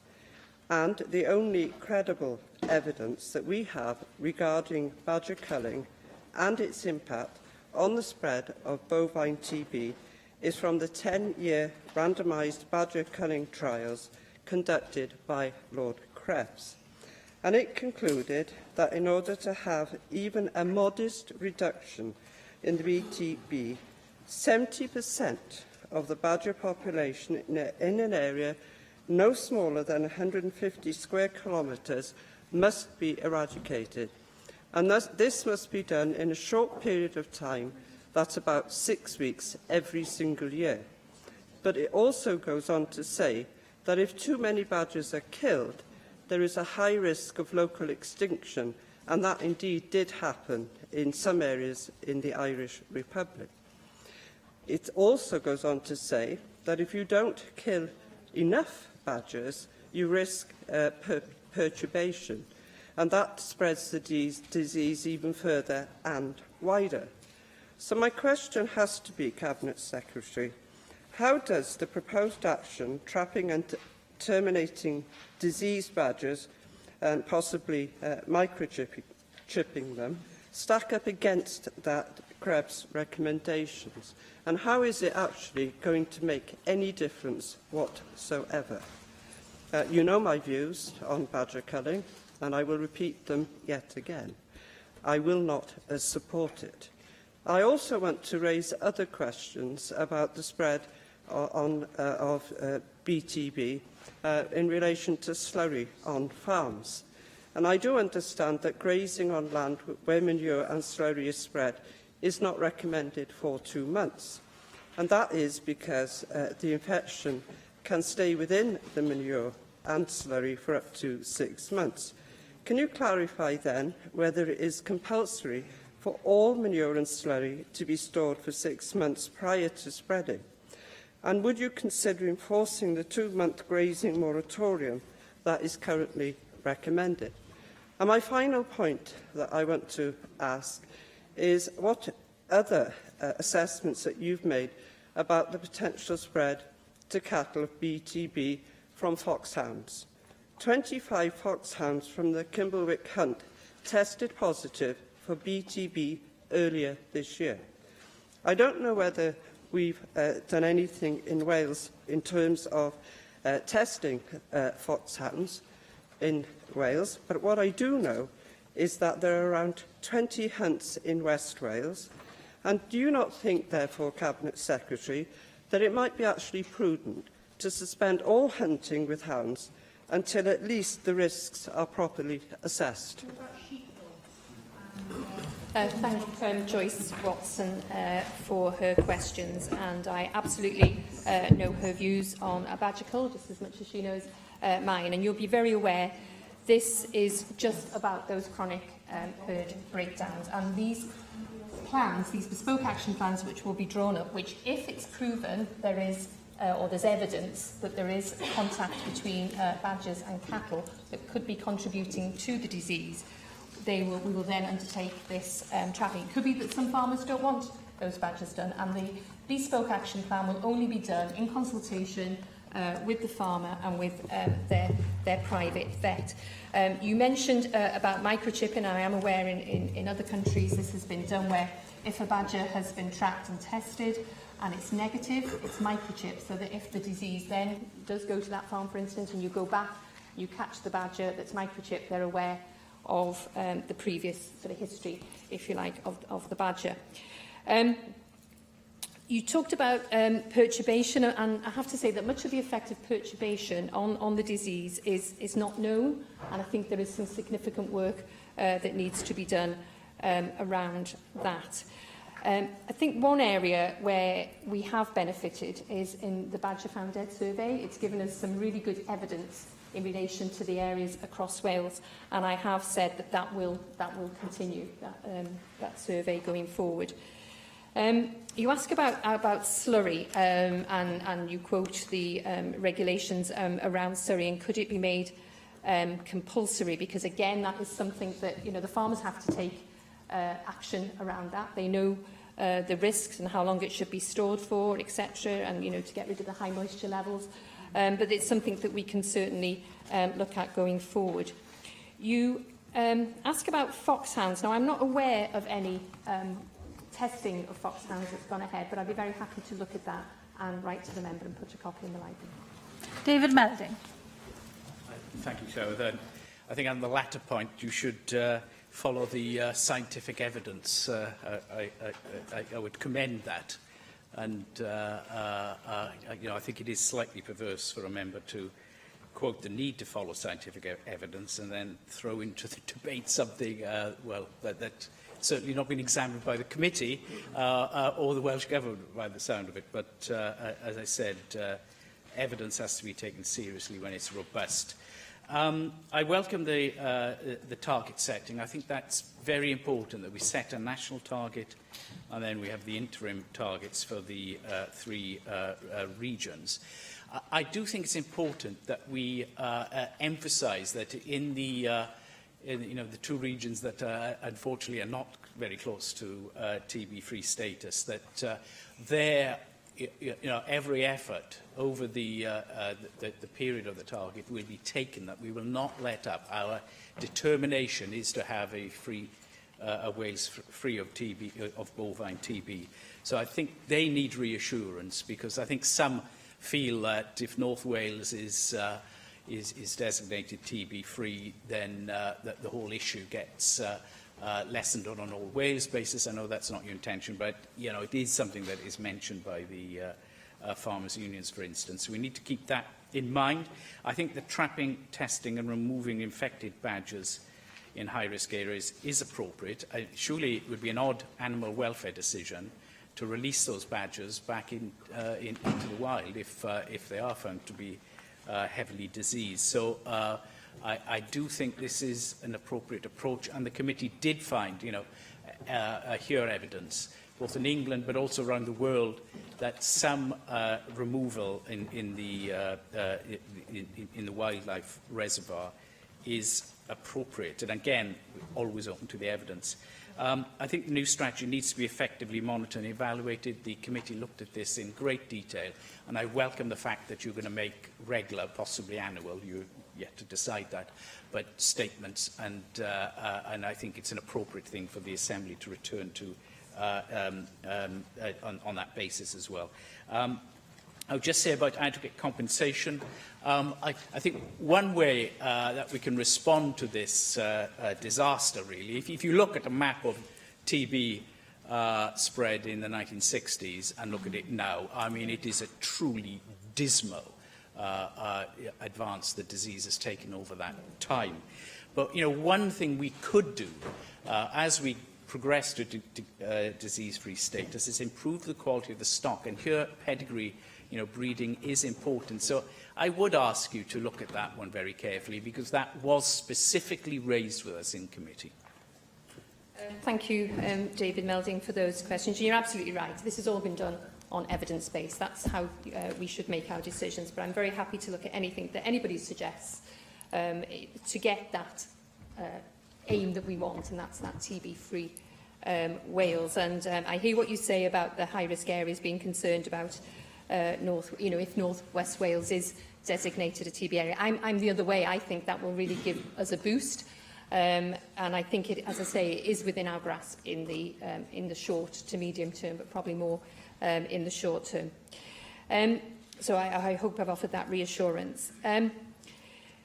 Around the compensation, you know, I hear what you're saying about improving stock and pedigree stock, and I know some people have invested heavily in it.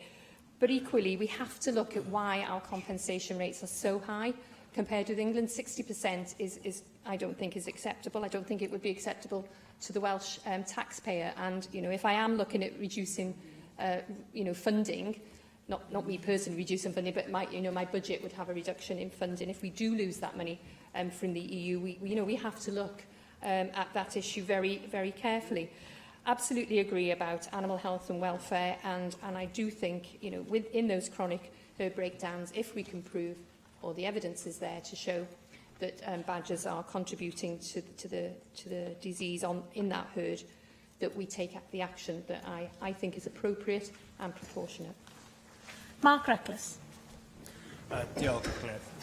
Will the Cabinet Secretary confirm that this has been a real consultation, that she's listened to farmers and to their representative groups, and that the policy has firmed up as this has developed? Some months ago, I was sceptical of the Climate Change, Environment and Rural Affairs Committee doing an inquiry on this. I feared that people would have entrenched positions and there wouldn't be much movement in response to quite a lot of evidence taken from witnesses. I found the absolute reverse. And it's been the same with the Cabinet Secretary and what she's done with this consultation. We have had just releases from the NFU and the FUW. The NFU welcomed the positive measures to address bovine TB in wildlife and say it's a step forward to achieving a TB-free Wales. The FUW had, I think, re-released their press release, but nonetheless it has a statement that the programme continues to focus almost entirely on cattle controls without significant measures to tackle the disease in wildlife. Does she agree with me that that is not a fair assessment of the programme? And perhaps if you look at the volume of it and how much it is written, I can see where they're coming from. But on the delivery paper you've put out today, it says, where the Welsh Government views that badgers are contributing to the persistence of disease and chronic herd breakdowns, badgers will be trapped and tested on the breakdown farm, and test-positive badgers will be humanely killed.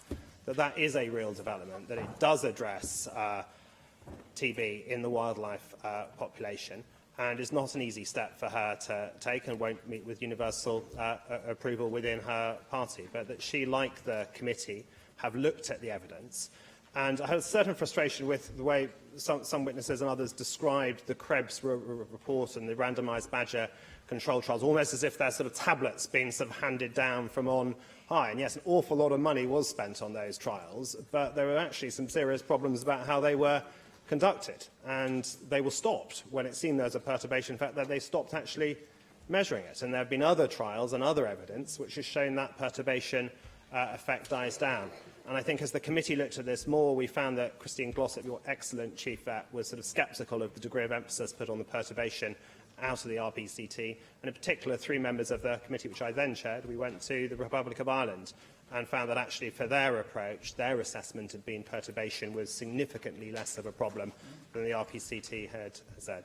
So will she confirm that we'll continue to find and develop evidence, and actually science is about looking at and testing and doing new things and assessing how you're doing that. And a key part of the strategy is going to be seeing how, when badges are removed in this way, what impact that has, checking that the perturbation effect isn't too great, and taking things forward in a decision by the government which responds to evidence, responds to farmers, responds to the committee, and on which I'd like to congratulate the Cabinet Secretary. Thank you, Mark Reckless, for your contribution. And you're absolutely right, it had to be a meaningful consultation. And you may remember when I came to committee just before Christmas, we launched the consultation in October, and I think it ran to the middle of January.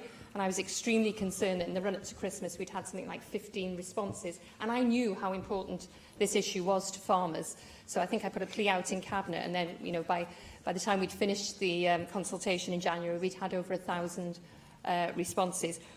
We've taken our time to look at those responses because I thought that was very important, and I hope people will see I certainly didn't have an entrenched position, and the fact that we've listened. I mean, I mentioned before about the consultation question around 6 monthly herd testing, and we're not doing it now because farmers have said, you know, particularly during the summer months, it's too difficult to bring cattle in from the pastures. So I do hope people recognise that. And you mentioned the 2 main farming unions, you know, sort of having little bits of a difference of opinion, but, you know, you can't please all the people all the time. And I was at the FUW AGM yesterday, I spoke at that, and certainly I think, you know, there is a broad welcome for this, but it is really important that we monitor it. And somebody mentioned before, you know, that I haven't decided how often I was going to report back. Well, I have. It is going to be annually. It's just not whether I report back to the Chamber or back to the committee.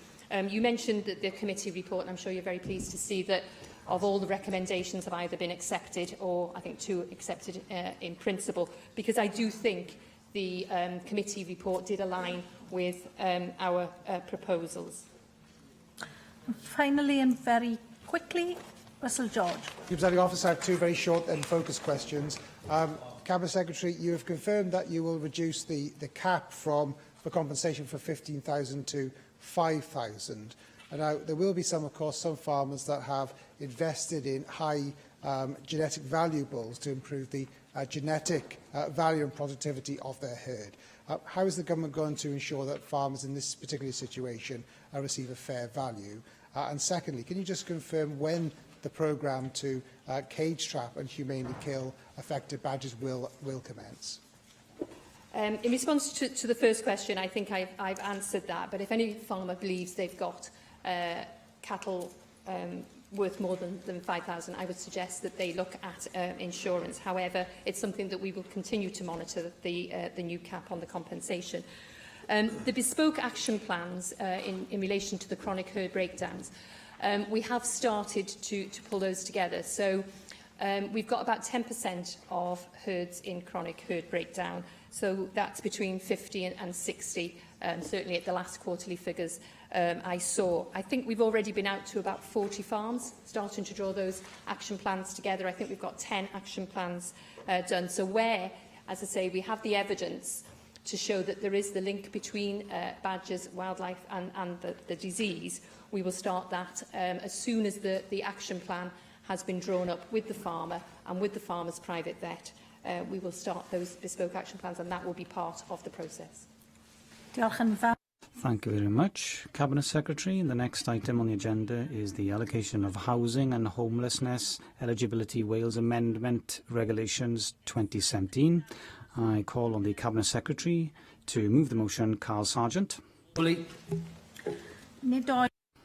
There are no speakers. Therefore, I don't need to ask for a response to the debate. Therefore, the proposal is to agree the motion. Does any member object?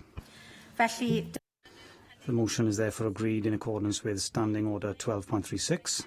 The next item is voting time. And there is one motion to vote on. The motion tabled in my name to say, as is required under 17.12, that Passing of this motion won't be allowed unless 2/3 of the members voting do support the motion. I therefore call for a vote on the motion. Open the vote.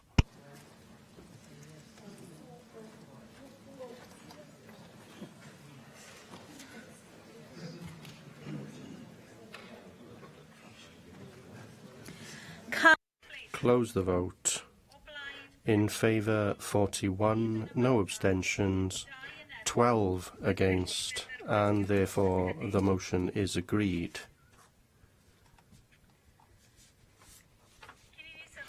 Before we move to the Stage 3 debate on the Landfill Disposal Tax Wales Bill, I will suspend proceedings for 10 minutes, and the bell will be rung 5 minutes before we reconvene. And I would encourage members to return to the chamber promptly, please. And therefore, the session is adjourned.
I intend to start in just a minute, so if people aren't in, it's up to business managers to see that. I am going to make a start.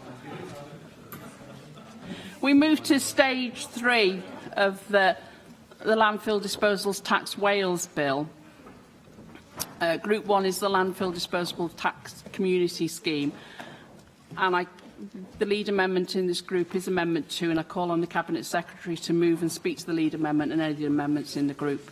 Cabinet Secretary. Thank you very much, Deputy Lewydd, and since this is my first contribution to today's proceedings, I'd like to make a few general remarks. Our aim in this bill has been to build on the administrative framework that was established by the Tax Collection and Management Wales Act 2016. We do that by setting out the operational framework for introducing landfill disposal tax in Wales, which will replace landfill tax in April next year. I believe it to be common ground amongst us all that we should establish a replacement tax on disposals to landfill made in Wales that can be managed and collected efficiently and effectively in Wales. That will need to happen within a tax system that protects revenue and that is also clear, open and fair for the taxpayer. I would like to thank all members of the Assembly, particularly those of the Finance Committee and the Constitutional and Legislative Affairs Committee, for their scrutiny of the bill to date. This has been an extremely valuable contribution to helping to shape this tax legislation. I'm also very grateful to those who have been willing to engage with us and contribute to our thinking as we develop the landfill disposals tax legislation. Throughout this process, I think it's fair to say that the Welsh Government has listened to the views of stakeholders and members. I was pleased to be able to accept almost all of the committee's recommendations, and where necessary, I brought forward Stage 2 government amendments to address the issues raised. Deputy Lewydd, I'll turn to the specific amendments in Group 1. I'd like to move and to speak to the 2 government amendments in this group, and also to address Nick Ramsey's Amendment 52. Both government amendments in this group are relatively technical and are needed to reflect changes agreed at Stage 2 proceedings. It's always been the government's intention to offer a communities scheme as part of landfill disposal tax. The Finance Committee's Stage 1 report recommended that a reference to the scheme be placed on the face of the bill. The government tabled an amendment in response to that recommendation, and that amendment was supported at Stage 2. And on the 13th of June, we published an updated explanatory memorandum and regulatory impact assessment incorporating detail about the community scheme. Today, Amendment 2 reflects that development by adding a reference to the community scheme into the bill's overview section. Amendment 32 is also needed to ensure a consistency of drafting style across the bill, and I ask members to support both government amendments in this group. I'll have to anticipate a little of what I think Nick Ramsey might be about to say, having heard his contributions at Stage 2, and his amendment, as members will see, aims to place more detail about the scheme on the face of the bill. I want to be clear this afternoon that I have no objection to the ideas encapsulated in that amendment. They're very consistent with the discussions already held in committee on the detail of the scheme. My reason for not asking members to support Amendment 52 is because I want to remain consistent with a commitment I made at Stage 2, which I restated in a letter to the Chair of the Finance Committee on the 5th of June, and that was a commitment to continue to work with the Finance Committee in developing the details of the scheme. A briefing has been offered to the committee following the summer recess to provide members with the most up-to-date information. That briefing will include details of the procurement exercise for the distributive body for the scheme, and that procurement exercise has already begun. And I do think it is important to allow potential distributive bodies to bring their views to the table as to how they would manage the grant award process and assess individual applications. Nick Ramsey's Amendment 52, while a very useful contribution to that discussion, could have an unintended consequence of limiting their contributions if it were passed at this stage. And while I am very keen to give a commitment this afternoon that the substance of Amendment 52 will form part of the ongoing discussion on the detail of the community scheme, I hope that members will not constrain its development by placing this amendment on the face of the bill this afternoon. Thank you. Nick Ramsey. Thank you, Deputy Presiding Officer. And can I firstly, Cabinet Secretary, welcome the introduction of Stage 3 of the landfill disposals tax. We spent a long time talking about how historic the introduction of LTT was as the first Welsh tax in so many hundreds of years.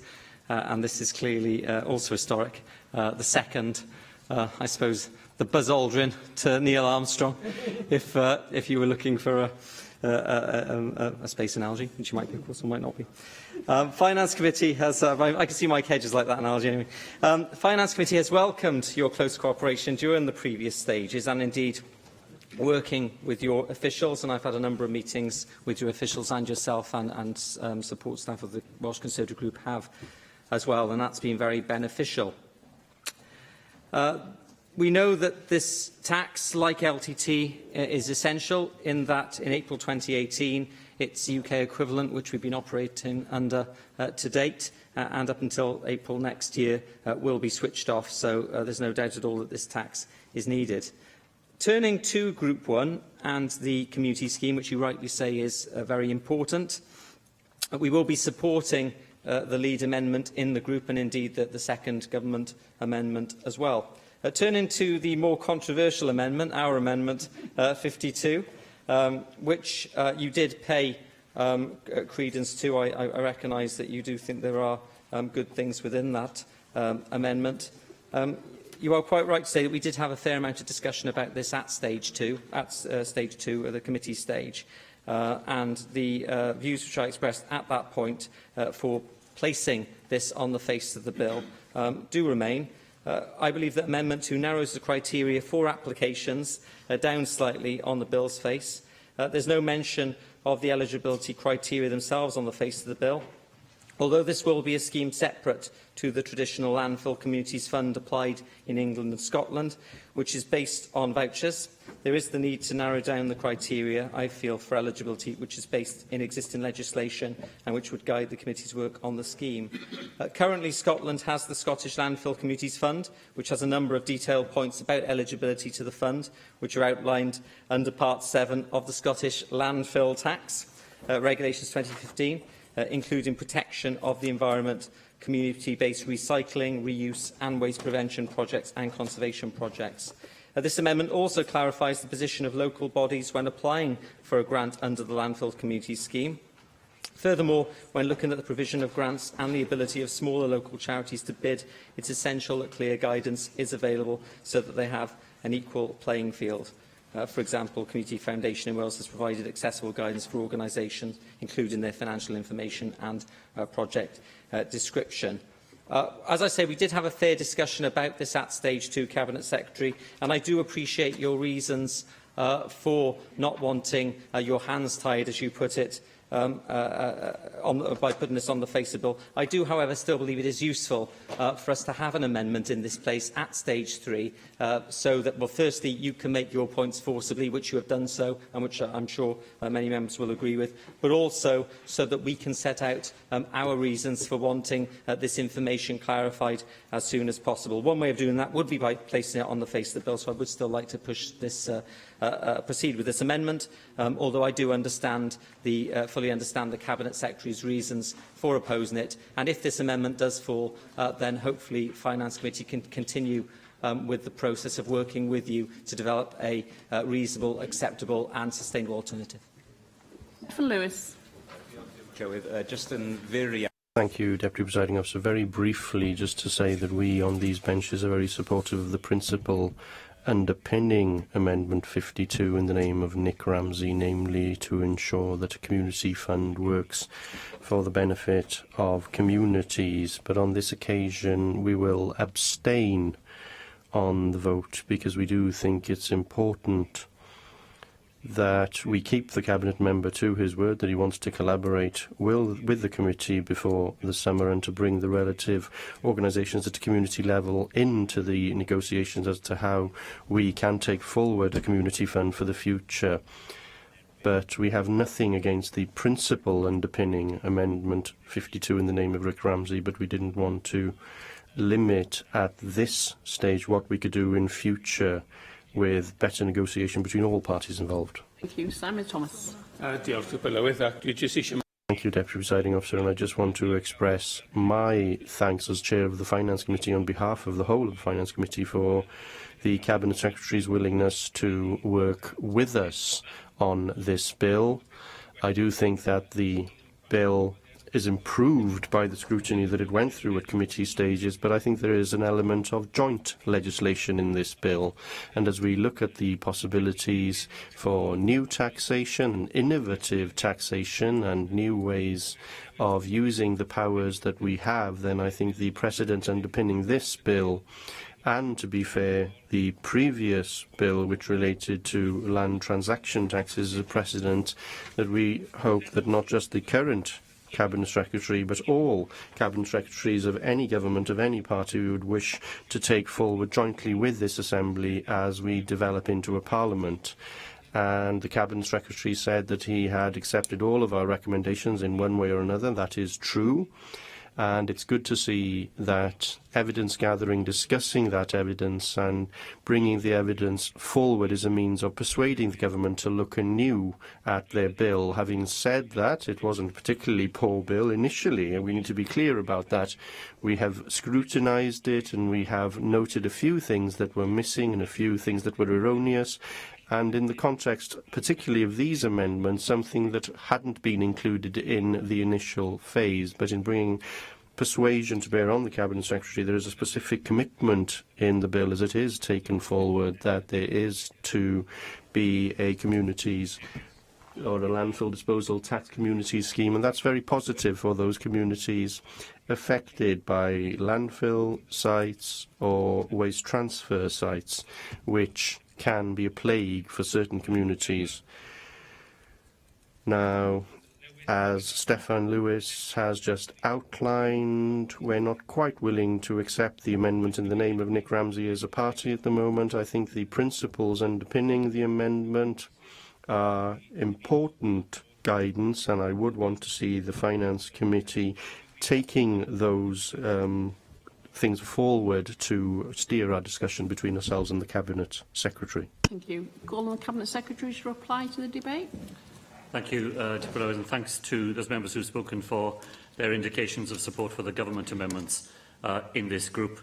Nick Ramsey described his Amendment 52 as a controversial amendment, and I just want to be clear again that it is not the content of the amendment that is controversial. Dwi ddim yn erbyn y egwyddorion sydd... Not against the principles behind the amendments at all. The problem is the timetable. As Nick Ramsey said, his amendment aims to narrow down criteria and flesh out detail, and the government's view is that we will come to a point where that will be necessary, but I want to do it in consultation with the Finance Committee and in taking a wider range of views which are still to be gathered in relation to the detail of the scheme. Deputy President, I'm very happy to say again to Nick Ramsey that if his amendment were to fall this afternoon, then the content of it, as well as the general willingness to go on shaping the scheme together, will certainly form part of the discussions that I want to go on having with members of the Finance Committee as this scheme is brought to fruition. Amendment 2 be agreed to. Does any member object? No. Therefore, Amendment 2 is agreed to in accordance with Standing Order 12.36. Move to Group 2, which is definition of intent. The lead and only amendment in this group is Amendment 15. I call on Nick Ramsey to move and speak to the amendment. Nick Ramsey. Thank you, Thank you, Deputy Presiding Officer. I'm pleased to speak to the lead amendment, to move the lead amendment of Group 2 definition of intent. We've tabled this amendment in section 6, page 3, line 29, if you want the exact details, saying that after waste we should insert "and the definition of intent," as it provides for the flexibility to revisit the issue of intent. This was an issue that was raised by both witnesses and the Finance Committee during stage 1 of the bill. At stage 2, I tabled an alternative definition of waste and intent. However, the Cabinet Secretary declined to accept this, stating that he did not want to risk litigation and reiterating his opinion that the existing provisions on intent were carefully balanced. That was the terminology used by the Cabinet Secretary. This amendment before us today is therefore a compromise for the Welsh Government and ensures that forthcoming legislation by the UK Government on landfill tax, based on recent case law, does not clash with the Welsh Government's definitions. Thank you. Cabinet Secretary. Thank you, Deepa Llywydd. The disposal of material as waste and the intention to discard has been a technical and complex area of the bill, as well as being a litigious area outside this Assembly, and I'm very grateful to the committee and to its members for giving this important issue such detailed consideration. I responded to the committee's recommendation 5 that the government considers the definition of a disposal of material as waste, with a detailed technical note setting out the rationale underlying each component of section 6 of the bill, which deals with this matter, and the process that went into arriving at that draft. And I also provided the committee with a summary of the relevant UK landfill litigation. The provisions relating to the definition of a taxable disposal, and in particular the circumstances in which the condition that a disposal of material in waste has been met, have been carefully crafted so as to minimise the risk to the revenue. And I was grateful to the Finance Committee and its members for their recognition of this approach when we were voting on amendments in this area at stage 2. Now, I recognise that Nick Ramsey's Amendment 50 is a development of the amendment that he laid at stage 2. It now, I think, accepts that making changes to the substance of the bill could pose a risk to the revenue, in that it does not now seek to amend any of the provisions setting out what is a taxable disposal, but instead it seems to want to future-proof the bill by adding to the regulation-making power at 6.4 of the bill, so as to allow the Welsh Ministers to modify the meaning of the definition of intent. The problem with the amendment is that neither Section 6 nor the wider bill introduces a definition of intent. Therefore, an amendment to modify something that is not in the bill is neither practical nor, I think, desirable. Members of the Finance Committee will be very well aware that the bill's approach to whether or not there has been a disposal of material as waste is made up by a number of components within Section 6. The regulation-making power at Section 6.4, as currently drafted, allows the Welsh Ministers to modify the meaning of a disposal of material as waste by amending Section 6. This power would allow the intention to discard test that underpins the definition of a disposal of material as waste to be removed, added to or otherwise changed, and in so doing, changes can already be made to each of the components of Section 6. In other words, the bill already provides ministers with a power to achieve what lies behind Nick Ramsey's amendment, but I believe in a more practical and workable way. For those reasons, I hope that members will accept the bill as drafted is already sufficiently future-proofed to allow for changes in this area, and agree that Amendment 50 is not workable. And on that basis, I ask members not to support this amendment. Nick Ramsey to reply to the debate. Diolch.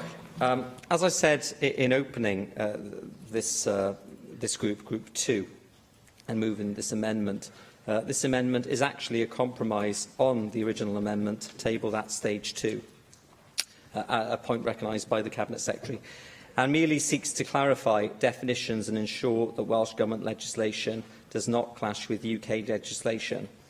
The issues that the Cabinet Secretary has put forward today are similar to the issues that were put forward at stage 2, in that there is a concern, I know, about future litigation and about how the amendment then and this amendment could actually make things more complex. I listened to the Cabinet Secretary at stage 2 carefully, which is why I didn't proceed with the wording of that amendment at this point, and I've listened to you again today, Cabinet Secretary. On the basis of what you've said, I am happy not to move this amendment. However, I would do so on the basis that we could continue discussions, because I do feel that there is an issue here which hasn't been satisfactorily dealt with at either stage 2 or stage 3, and I would like to see further work on it. However, I do appreciate that the Welsh Government doesn't want to get into a litigation, or future Welsh Government doesn't want to get into a litigation problem in the future. So if I could suggest that as a way forward, perhaps we can, I'm happy not to. Is it withdrawing or not moving? I always get confused. You have to withdraw it. I will withdraw them. Okay. And I have to ask, does anybody object to the withdrawing of the motion? No? Thank you. The next group contains technical amendments. The lead amendment in this group is Amendment 3, and I call on the Cabinet Secretary to move and speak to the lead amendments and the other amendments in this group. Cabinet Secretary. Thank you, Jibble Lawes. I'd like to move and speak to all 33 government amendments in this group, but not each one individually. I'm grateful to those who are responsible for organising these things, for agreeing to put all technical amendments into this one group. And I wrote to members earlier today to provide some background as to the purpose behind the government's technical amendments set out in this group. Very briefly, then, the amendments fall into a number of different categories. There is one amendment, Amendment 5, needed to reflect changes to the bill made at Stage 2. There are 18 amendments which update references in this bill to paragraphs in the Land Transaction Tax and Anti-Avoidance of Devolved Taxes Wales Act. There are 7 amendments which correct minor grammatical issues or drafting style. There are 4 amendments which clarify drafting. There are 2 amendments which ensure accurate cross-referencing in the bill. And finally, there is 1 amendment which changes the description in the long title of the bill to disposal of material as waste by way of landfill, which is an accurate description of the competence in this area and reflects the drafting elsewhere in this bill. None of these amendments, make any difference to the substance of the bill as scrutinised to date, and I hope that members will feel willing to accept them. Thank you. Nick Ramsey. Diolch. Thank you, Cabinet Secretary, for that. I have no wish to go through the majority of these amendments either, because, as my Chief Whip has said, it's sunny outside, and we don't want to be here till the dark hours. Yeah. However, Welsh Conservatives will be supporting nearly all of these amendments. Apart from, we do have an issue with the first amendment, the lead amendment, and perhaps you can provide clarification on this. The lead amendment refers to the maximum period specified in the notice designating the area under section 54, brackets 3. However, the rest of section 54 does not refer to maximum periods of notice. This seems to make the reference more complex to me, and I'd be grateful for clarification on the reason for this. It does seem to be erroneous, given that the other amendments do seem to be quite acceptable. Secretary. Thank you, Jibble. My understanding is that the amendment that Ramsey refers to is one that ensures accurate cross-referencing in the bill. The non-disposal area, covered in Amendments 3 and 25, will be designated by means of a notice given under Section 54. I don't believe that there is an inconsistency in the bill as a result. I'm very happy, of course, after today, to make sure that we can respond in more detail to the point that the member has made and to take any action if action is needed, but I don't believe it will be. Thank you. The question is Amendment 3 be agreed to. Does any member object? We'll move to electronic vote. Open the vote.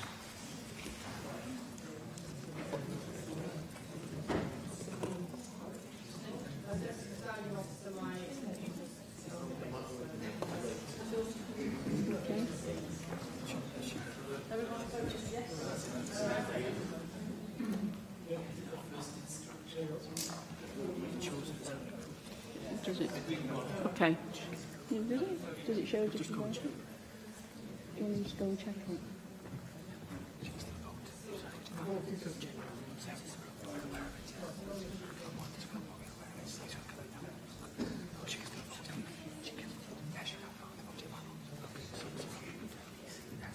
Yeah, I think you can still vote if you try. Okay. Fine. Okay. So close the vote then. For the motion 42, 13 abstentions, therefore Amendment 3 is passed. Cabinet Secretary, Amendment 4? Formally. Question is Amendment 4 be agreed to. Does any member object? No, therefore Amendment 4 is agreed in accordance with Standing Order 12.36. Cabinet Secretary, Amendment 5? Formally. Question is Amendment 5 be agreed to. Does any member object? No, therefore Amendment 5 is agreed to in accordance with Standing Order 12.36. Cabinet Secretary, Amendment 6? The question is Amendment 6 be agreed to. Does any member object? No, therefore Amendment 6 is agreed to in accordance with Standing Order 12.36. Cabinet Secretary, Amendment 7? Formally. Thank you. The question is Amendment 7 be agreed to. Does any member object? No, therefore Amendment 7 is agreed. Cabinet Secretary, Amendment 8? Formally. Question is Amendment 8 be agreed to. Does any member object? No, therefore Amendment 8 is agreed. Cabinet Secretary, Amendment 9? Formally. Question is Amendment 9 be agreed to. Does any member object? No, Amendment 9 is agreed. Group 4, qualifying materials. The lead amendment in this group is Amendment 10, and I call on the Cabinet Secretary to move and speak to the lead amendments and other amendments in this group. Cabinet Secretary. Thank you, Tipper Lowys. I'd like to move the two government amendments, Amendment 10 and 11, in this group, and to address Nick Ramsey's non-government amendment 53. If I speak first to the non-government amendment, could I say I'm grateful to Nick Ramsey for tabling the amendment, which in effect amplifies the bill in relation to Schedule 1. This schedule of qualifying material was inserted as a result of a government amendment at stage 2. Nick Ramsey's amendment usefully extends the list of material included in that schedule. I'm grateful to him for tabling it, and the government will support that amendment this afternoon. The government amendments in this group respond to a very particular issue, but one which has been regularly rehearsed throughout the passage of the bill and indeed before the law courts. The two government amendments relate to what are known as fines. In this context, fine is not a monetary penalty, but the particles produced by a waste treatment process that involves mechanical treatment. The nature of the material means that it can be difficult to determine the exact nature of the load of material, and this has presented opportunities for unscrupulous waste producers, carriers or operators to claim that a load is eligible for the lower rate of tax when it should in fact have been taxed at the higher standard rate. In response to this issue, what is called a loss on ignition testing regime was introduced for UK landfill tax in April 2015 and for Scottish landfill tax in October 2016, and this testing regime assists landfill site operators in determining the correct tax liability of fines and to improve compliance in this area.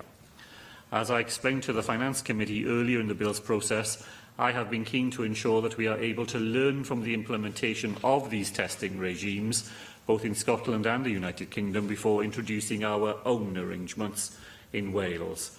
Both government amendments in this group ensure that the bill allows us to do just that. The first amendment in the group, Amendment 10, is a technical amendment. Amendment 11 is the substantive amendment, and it does three things. Firstly, it provides an updated list of provisions that can be made in connection with loss on ignition testing regulations, so as to reflect further learning in this area. Secondly, Amendment 11 ensures that regulations made in relation to loss on ignition testing can make provision for penalties or reviews and appeals if necessary. And thirdly, the amendment allows regulations made under Section 17 to deal with notices. Notices have been adopted in the context of fines and particularly loss on ignition testing requirements by both HMRC and Revenue Scotland, and I believe that it is sensible to ensure that powers exist to enable a comparable approach to be taken in Wales. In summary, to Prylywydd, the amendments the Government has brought forward would allow regulations relating to mixtures of fines and the loss on ignition testing regime in particular to be made so that they are effective and based on powers that have sufficient inbuilt flexibility so that they are robust and workable at an operational level. Throughout the passage of the bill, it has been clear that the testing of fines is a new policy area and that lessons learnt outside Wales may inform the approach taken to the regulations and the underlying regime in this area. These amendments are designed to allow that to happen, and I hope that members will support them this afternoon. Thank you. Nick Ramsey. Thank you. Cabinet Secretary, Welsh Conservatives will be supporting the lead amendment in this group, which appears, as you've suggested, to alter a drafting, to correct, I should say, a drafting issue in the original provision. Turning to our Amendment 53, very pleased to hear that you've decided to accept that amendment. I thought that that would be your position, given the indication you'd given me earlier. We do have concerns that a number of materials have been left out on the list of qualifying materials, including glass fibres, silica, mineral abrasives. I could go on, but I won't, because the time is pressing on, and we're not all experts on landfill. I'm pleased that the Cabinet Secretary has agreed that these are emissions. I understand that these do feature in the current landfill tax that we're about to replace, so it's obviously an oversight which you've agreed to rectify. So pleased you've accepted that, and happy to accept the lead amendment as well. Do you wish to reply to the debate? I'll just thank Nick Ramsey for those observations. Thank you. Question is Amendment 10 be agreed to. Does any member object? No? Therefore, Amendment 10 is agreed. Cabinet Secretary, Amendment 11. Thank you. Any question is Amendment 11 be agreed to. Does any member object? Object. Therefore, we move to an electronic vote. Open the vote.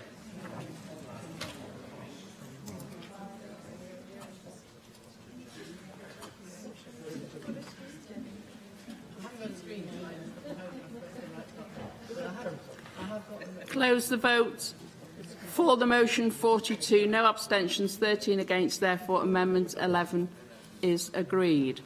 Cabinet Secretary, Amendment 12. Formally. Question is Amendment 12 be agreed to. Does any member object? Amendment 12 is agreed. Group 5 is taxable weight of material, and the lead amendment in this group is Amendment 13. And I call on the Cabinet Secretary to move and speak to the lead amendments and the other amendments in the group. Cabinet Secretary. Each of the next three groups to Prylywydd deals with an issue which is relatively narrow in intent, but in each case looking to bring extra clarity or fairness to taxpayers. In this group there are three main amendments, Amendments 13, 16 and 18, which relate to the taxable weight of material in a taxable disposal. Amendment 13 makes an amendment to Section 18 of the bill, where the operator or the WRA, or both of them, calculate the taxable weight of material in a taxable disposal. The amended Section 18 provision identifies which of those calculations is to be used to calculate the amount of tax chargeable on the disposal. This amendment provides further clarity to the taxpayer, particularly where both the operator and the WRA calculate the taxable weight of material in a taxable disposal. As a result of reviewing the provisions in relation to the taxable weight of material carried out in the light of discussions on this topic at earlier stages in the bill, we have laid Amendment 16 to remove the current regulation-making power in relation to water discount, and in its place to introduce a broader regulation-making power through Amendment 18. Such a power will ensure that operational experience, policy changes or future changes in technology in this area can be reflected in the legislation. Amendment 15 in the group is a further technical amendment which ensures that the Welsh Revenue Authority can specify either the form of a water discount record or the information required in it without being compelled to do both. I ask members to support the amendments in this group. Mark Reckless. Thank you, Deputy Presiding Officer. Cabinet Secretary, you were saying Amendment 18, you're taking a broader power by regulation to modify provisions relating to the taxable weight of material. And I want to ask you, did you envisage using this in respect of the issue of when the material is weighed, an issue that we discussed at stage 1, because the initial bill at clause 20 said the operator of an authorised landfill site must determine the weight of the material in a taxable disposal before the disposal is made.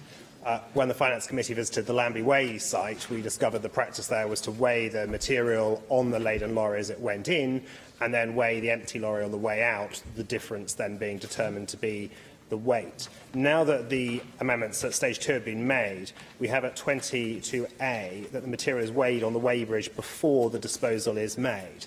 Can you clarify that you see that as consistent with the practice we saw at Lambie Way and weighing the material in the lorry and only then determining it when comparing that to the weight of the empty lorry is in line with the bill as it now is, or do you consider that regulation power might need to be used in future to vary it? Cabinet Secretary. Thank you, Deputy President. I know that when Mark Reckless was a member of the Finance Committee, he took a particular interest in the issue of when the weight of a taxable disposal should be identified, and indeed in water provisions, and how we should make sure that they were effectively reflected in the bill. And amendments were moved at stage 2 to respond to some of the points that he had made in earlier discussions. So the way in which the bill, as amended at stage 2, deals with the point at which material should be weighed is now consistent with what members of the Finance Committee saw when they were at Lambie Way. So I don't envisage that this regulation making power would be immediately needed to respond to that. But as members of the committee heard during that visit and from other expert witnesses, technology in this area is changing all the time.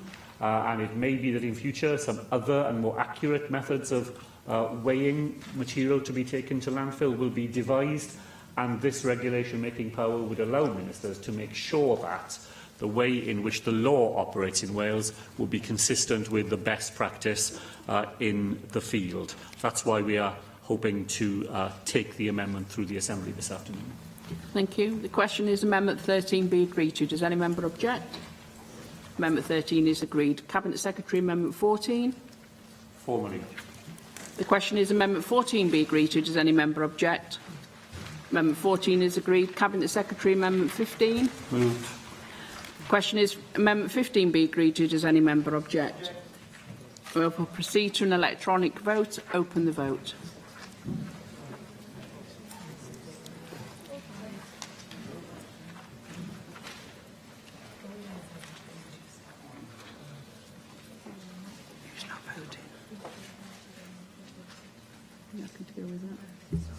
Close the vote. For the amendment 40, no abstentions, 13 against. Therefore, that amendment is carried. Cabinet Secretary, Amendment 16. Moved, Chair. Thank you. The question is Amendment 16 be agreed to. Does any member object? Amendment 16 is agreed. Cabinet Secretary, Amendment 17. Moved. Question is Amendment 17 be agreed to. Does any member object? Amendment 17 is agreed to. Cabinet Secretary, Amendment 18. Moved. Question is Amendment 18 be agreed to. Does any member object? Amendment 18 is agreed to. Cabinet Secretary, Amendment 19. Formally. The question is Amendment 19 be agreed to. Does any member object? Amendment 19 is agreed to. Cabinet Secretary, Amendment 20. Formally. Question is that Amendment 20 be agreed to. Does any member object? Amendment 20 is agreed to. Group 6 is accounting for tax. The lead amendment in this group is Amendment 21, and I call on the Cabinet Secretary to move and speak to the lead amendment and other amendments in this group. Cabinet Secretary. Thank you, Deputy Lowy. Amendments 21 and 22 are the substantive amendments in this group, and they amend sections 38 and 39 of the bill. Amendment 21 seeks to amend section 38. Section 38 of the bill makes provision for the accounting periods that apply to registered and unregistered operators of authorised landfill sites. We've come to the view that the current provision does not deal fully with those circumstances in which an unregistered operator who has carried out taxable operations subsequently becomes registered. As currently drafted, the bill may have the undesired effect of requiring the registered operator to account for disposals for which they have already accounted when they were unregistered.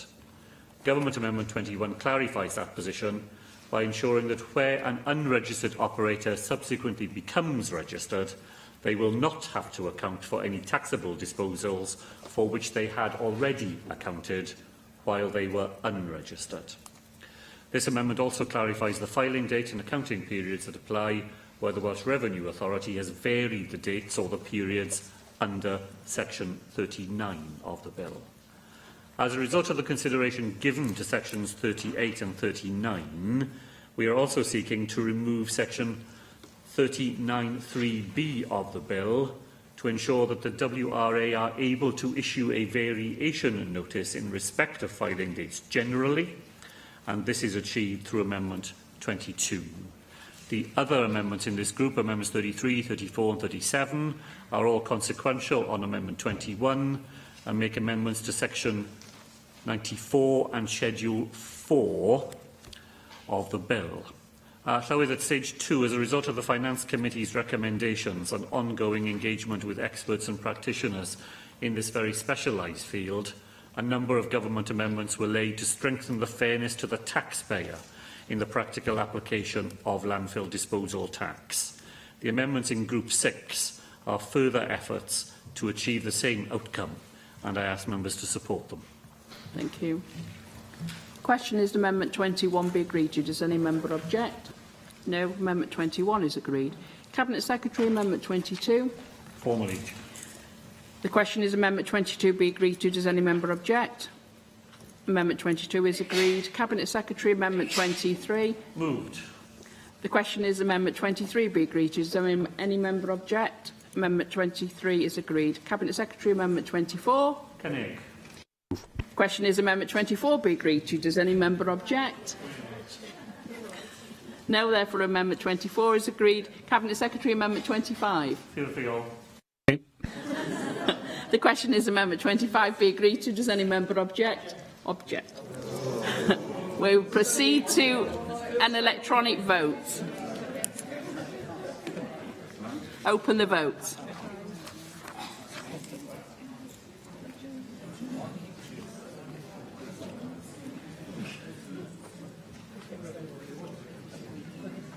Close the vote. For the amendment 42, 12 abstentions, 1 against. Therefore, Amendment 25 is agreed. Cabinet Secretary, Amendment 26. Move, Chair. The question is Amendment 26 be agreed to. Does any member object? Amendment 26 is agreed. Cabinet Secretary, Amendment 27. Formally. Question is Amendment 27 be agreed to. Does any member object? Amendment 27 is agreed. Cabinet Secretary, Amendment 28. Formally. Question is Amendment 28 be agreed to. Does any member object? Amendment 28 is agreed. Cabinet Secretary, Amendment 29. Moved. Question is Amendment 29 be agreed to. Does any member object? Amendment 29 is agreed. Group 7 is death, incapacity and insolvency, and the lead amendment in this group is Amendment 30, and I call on the Cabinet Secretary to move and speak to the lead amendment and other amendments in this group. Cabinet Secretary. Thank you, Deputy Lowy. I'd like to move both amendments in this group which arise from an issue identified with section 84 of the bill as currently drafted. In cases where there is a change in the person carrying on a landfill business due to the death, incapacity or insolvency of the operator of a landfill site, Section 84 allows the Welsh Revenue Authority to be able to treat another person carrying on the business as though they were the taxpayer in certain circumstances. Section 84(5) requires the Welsh Revenue Authority to issue a notice to the person who is going to be treated as the taxpayer, but does not explicitly require a similar notice to be provided to the person who is no longer responsible for paying the tax. Moreover, should the position be reversed so that the Welsh Revenue Authority stops treating a person as if they were the taxpayer, with the effect that the original taxpayer resumes that status, the bill as it currently stands does not require both parties to be informed of that change. It only requires the person who is no longer being treated as the taxpayer to be notified. Amendments 30 and 31 address that position. They require the WRA to issue notices to both parties where that would be appropriate.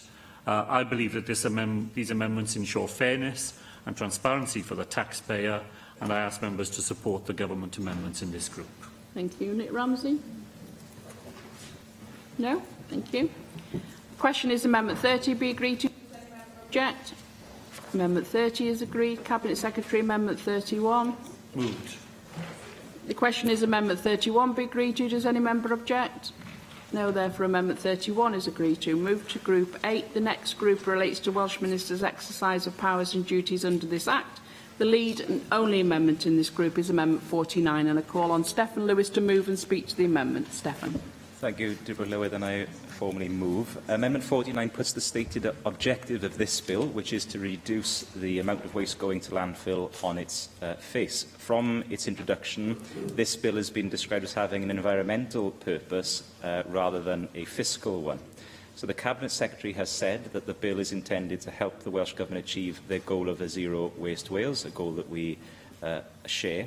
It may be unusual for a tax to have its fiscal and policy purposes linked in this way, but in this case, the tax is more about the impact it will have on public behaviour as about the money it will raise. Therefore, we believe it appropriate for the policy objective of this tax to be enshrined on the bill's face. As other members have said during the scrutiny of this bill at committee stage, landfill disposals tax is unusual because it seeks to become less financially beneficial over time. And because this tax should reduce the amount of waste going to landfill, the amount of money raised will also be reduced. It is possible at some point to envisage a time when the cost of administering this tax may become greater than the revenue raised, but it's vital that the tax is not abandoned at this point. That would have the perverse impact of re-incentivising landfill and potentially undoing the environmental progress we hope to make. When we reach the point where we need to re-evaluate this tax, its policy purpose must remain central to that re-evaluation.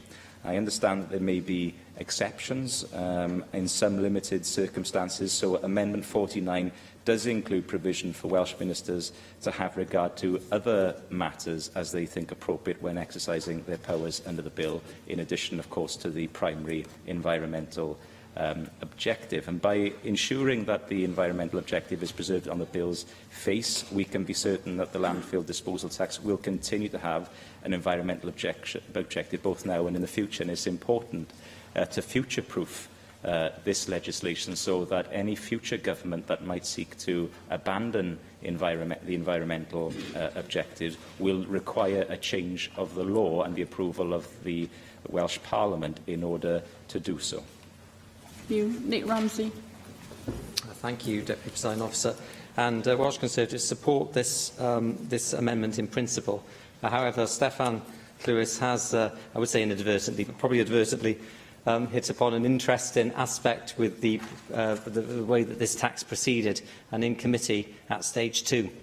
We did have discussions about that balance, that very important balance between having a tax which is there to raise funds, and we know we're going to lose money from the block grant when this tax is devolved, so that's its primary aim, vis-à-vis the environmental aspect of the tax, which others argued is the primary aim. I wasn't entirely confident in the stage 2 deliberations that we were entirely clear about where that balance lay. I've just heard what you said, Stefan, that this is primarily an environmental tax, and so its future role in reducing landfill should be safeguarded at all costs.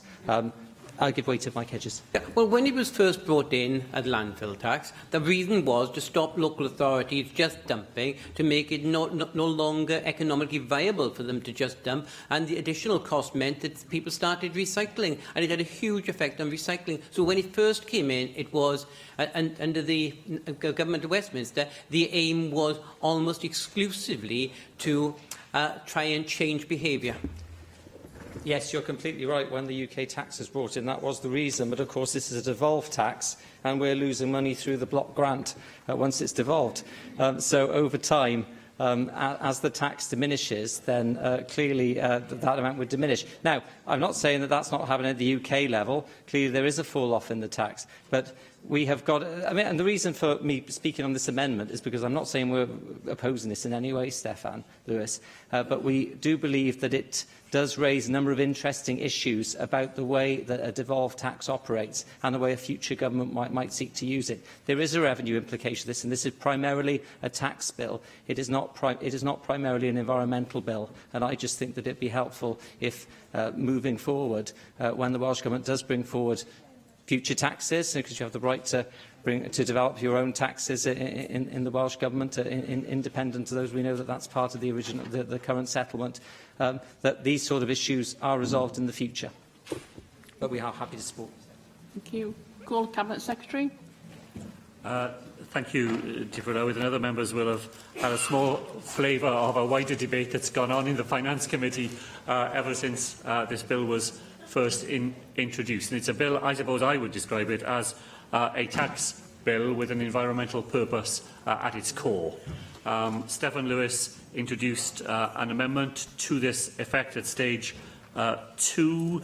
I said at that time that there were some technical and legal issues with the drafting of it, and I'm very grateful to Stefan Lewis for the constructive and helpful conversations that we've had between stage 2 and 3, and the amendment in front of the Assembly this afternoon is one that the Government side are very happy to support. As you've heard from Stefan, the amendment will require Welsh Ministers, when exercising powers and duties under the Act, to have regard to the objective of reducing landfill disposals in Wales. It's a statutory duty, then, which ensures that this is a robust commitment that is in place for this and future governments. The inclusion of subsection 1B is important because it does allow Welsh Ministers to have regard to other matters which, in relatively restricted sets of circumstances, will be important. We're very pleased to support Amendment 49, which I hope is a practical demonstration of what Simon Thomas said earlier when he spoke of a spirit of collaboration which has characterised the development of this piece of legislation. And Deborah Lowith, in that spirit, I just wanted to put on record the results of a further set of conversations that have gone on between stage 2 and stage 3. At stage 2, Nick Ramsey moved a set of amendments in relation to a review of this tax. We've been able to have further discussions with both Stefan Lewis and Nick Ramsey between stage 2 and stage 3. As a result, I just want to put on record our agreement that there should be a similar independent review of landfill disposal tax as was agreed in the context of land transaction tax, that independent review should carry out covering the whole of the tax, including the new unauthorised disposals and the communities scheme, and that we should conduct that independent review to the same timetable as agreed for LTTA. I think that set of agreements is another important contribution to making sure that this tax is properly robust. It reflects the agreements that we reached during the period between stage 2 and 3, and I'm glad to have the opportunity to put them on the record this afternoon. Thank you very much. Call on Stephen Lewis to reply to the debate. No? Thank you. Question is Amendment 49 be agreed to. Does any member object? Amendment 49 is agreed. The final group relates to WRA guidance. The lead and only amendment in this group is Amendment 51, and I call on Nick Ramsey to move and speak to the amendment. Thank you, Deputy Presiding Officer. I'm pleased to move the lead amendment of the final group. The Scottish Government has provided information about the Scottish Revenue Authority sharing back office functions in light of the Land and Buildings Transaction Tax Act. Due to straitened public finances and the need to provide value for money, the WRA should start, we feel, as it means to go on, to sharing back office functions, and this is, we feel, vital to establish at this stage. As part of the financial scrutiny of the LBTT bill, a number of cost savings are outlined, which may be of assistance for the LTT bill in terms of back office savings through sharing functions, indeed the LDT bill. The Office for Budget Responsibility forecasts the following revenues for landfill tax in November 2016. I mean that from 2018, the Welsh Government will collect roughly £27 million per year before taking into account the policy of towards zero waste. This is projected to fall to £24 million by 2021. Thank you. Cabinet Secretary. Well, I listened carefully to what Nick Ramsey said, and I have no difficulty in accepting the thrust of his remarks, in that it will certainly be the case that we will want the Welsh Revenue Authority to be able to act collaboratively with other organisations and to share backroom resources with them where that helps the WRA in its duties. The amendment, however, says something I think slightly different to that. It's an amendment that would allow the WRA to issue guidance to a county council or Natural Resources Wales as to the adoption of best practice in the administration of landfill disposal tax. We've had lots of discussions during the passage of the bill about the need for the WRA to provide guidance to taxpayers on this bill and in relation to LTTA, and I was pleased to be able to provide the Finance Committee with reassurances that the provision of such guidance had been agreed with the incoming chair of the Welsh Revenue Authority. So while I'm strongly in support of the principle of guidance, I don't believe that this amendment makes good sense. It seeks to insert a new section to enable the WRA to issue guidance to the NRW and local authorities in Wales in relation to the adoption of best practice in the administration of landfill disposal tax. The problem is that, as set out in the Tax Collection and Management Act, it is the WRA that will be responsible for the administration of landfill disposal tax, not the NRW or local authorities. Now, I fully agree that both NRW and local authorities will be key players in the landfill arena, but the relationship between them and the WRA, while needing to be strong and mutually beneficial, will not be enhanced by providing guidance to them on something which they do not have responsibility to carry out. No specific power is necessary to allow guidance to be provided, and quite certainly it will not be sensible for the WRA to issue guidance to the NRW and local authorities on the basis of the amendment at 51, as these bodies are not to be responsible for the administration of LDT. So my problem, I think, having listened to what Nick Ramsey said, is that I've got a lot of sympathy with what he had to say about sharing back office functions and administrative efficiency. I don't think the amendment, as it's in front of the Assembly this afternoon, necessarily has that effect, and it doesn't prevent the WRA from achieving those outcomes with the suite of powers that it already has. I'm therefore going to ask members not to support Amendment 51. Thank you. Nick Ramsey to reply to the debate. Thank you. And this was in many ways a probing amendment. We did have this discussion, as you said, at stage 2, Cabinet Secretary. It was all part of the discussion about creating how independent the WRA is, how much of an arm's length body it will be, or how much controlled by the Welsh Government.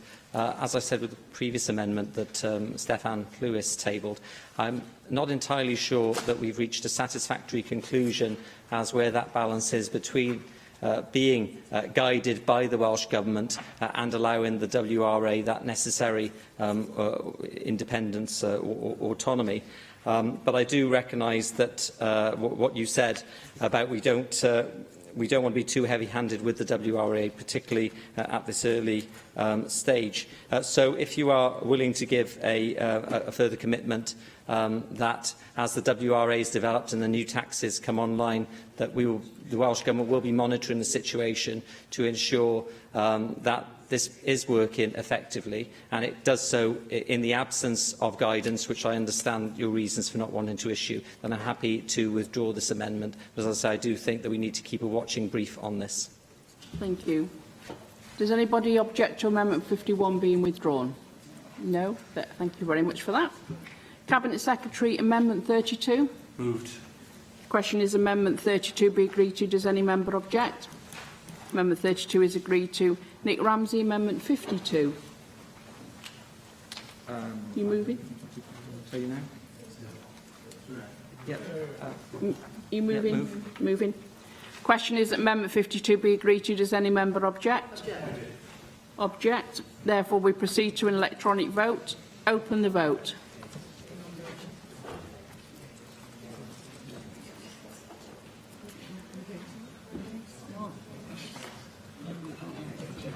Close the vote. For the motion, 15, 8 abstentions, 32 against. Therefore, the amendment is not agreed. Cabinet Secretary, Amendment 33. Formally. Question is Amendment 33 be agreed to. Does any member object? Amendment 33 is agreed. Cabinet Secretary, Amendment 34. Formally. Question is Amendment 34 be agreed to. Does any member object? Amendment 34 is agreed. Nick Ramsey, Amendment 53. Move. Question is that Amendment 53 be agreed to. Does any member object? Amendment 53 is agreed to. Cabinet Secretary, Amendment 35. Moved. The question is Amendment 35 be agreed to. Does any member object? Amendment 35 is agreed. Cabinet Secretary, Amendment 36. Moved. Question is Amendment 36 be agreed to. Does any member object? Amendment 36 is agreed. Cabinet Secretary, Amendment 37. Formally. The question is Amendment 37 be agreed to. Does any member object? Amendment 37 is agreed. Cabinet Secretary, Amendment 38. Formally. The question is Amendment 38 be agreed to. Does any member object? Amendment 38 is agreed. Cabinet Secretary, Amendment 39. Kenny. Question 39 be agreed to. Does any member object?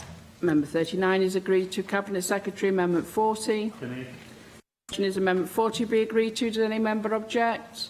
Amendment 40 is agreed. Cabinet Secretary, Amendment 41. Kenny. Question is that Amendment 41 be agreed to. Does any member object? Amendment 41 is agreed. Cabinet Secretary, Amendment 42. Moved. Question is Amendment 42 be agreed to. Does any member object? Amendment 42 is agreed. Cabinet Secretary, Amendment 43. Moved. Question is Amendment 43 be agreed to. Does any member object? Amendment 43 is agreed to. Cabinet Secretary, Amendment 44. Formally. Question is that Amendment 44 be agreed to. Does any member object? Amendment 44 is agreed to. Amendment 45, Cabinet Secretary. Formally. Question is that Amendment 45 be agreed to. Does any member object? Amendment 45 is agreed to. Amendment 46, Cabinet Secretary. Formally. Question is Amendment 46 be agreed to. Does any member object? Amendment 46 is agreed to. Cabinet Secretary, Amendment 47. Moved. The question is Amendment 47 be agreed to. Does any member object? Amendment 47 is agreed to. Cabinet Secretary, Amendment 48. Moved. The question is Amendment 48 be agreed to. Does any member object? Amendment 48 is agreed to. Cabinet Secretary, Amendment 1. Kenny. The question is Amendment 1 be agreed to. Does any member object? Amendment 1 is agreed. We have reached the end of our Stage 3 consideration of the Landfill Disposable Tax Wales Bill. I declare that all sections and schedules of the bill are deemed agreed. That concludes Stage 3 proceedings. And that brings today's proceedings to a close. Thank you.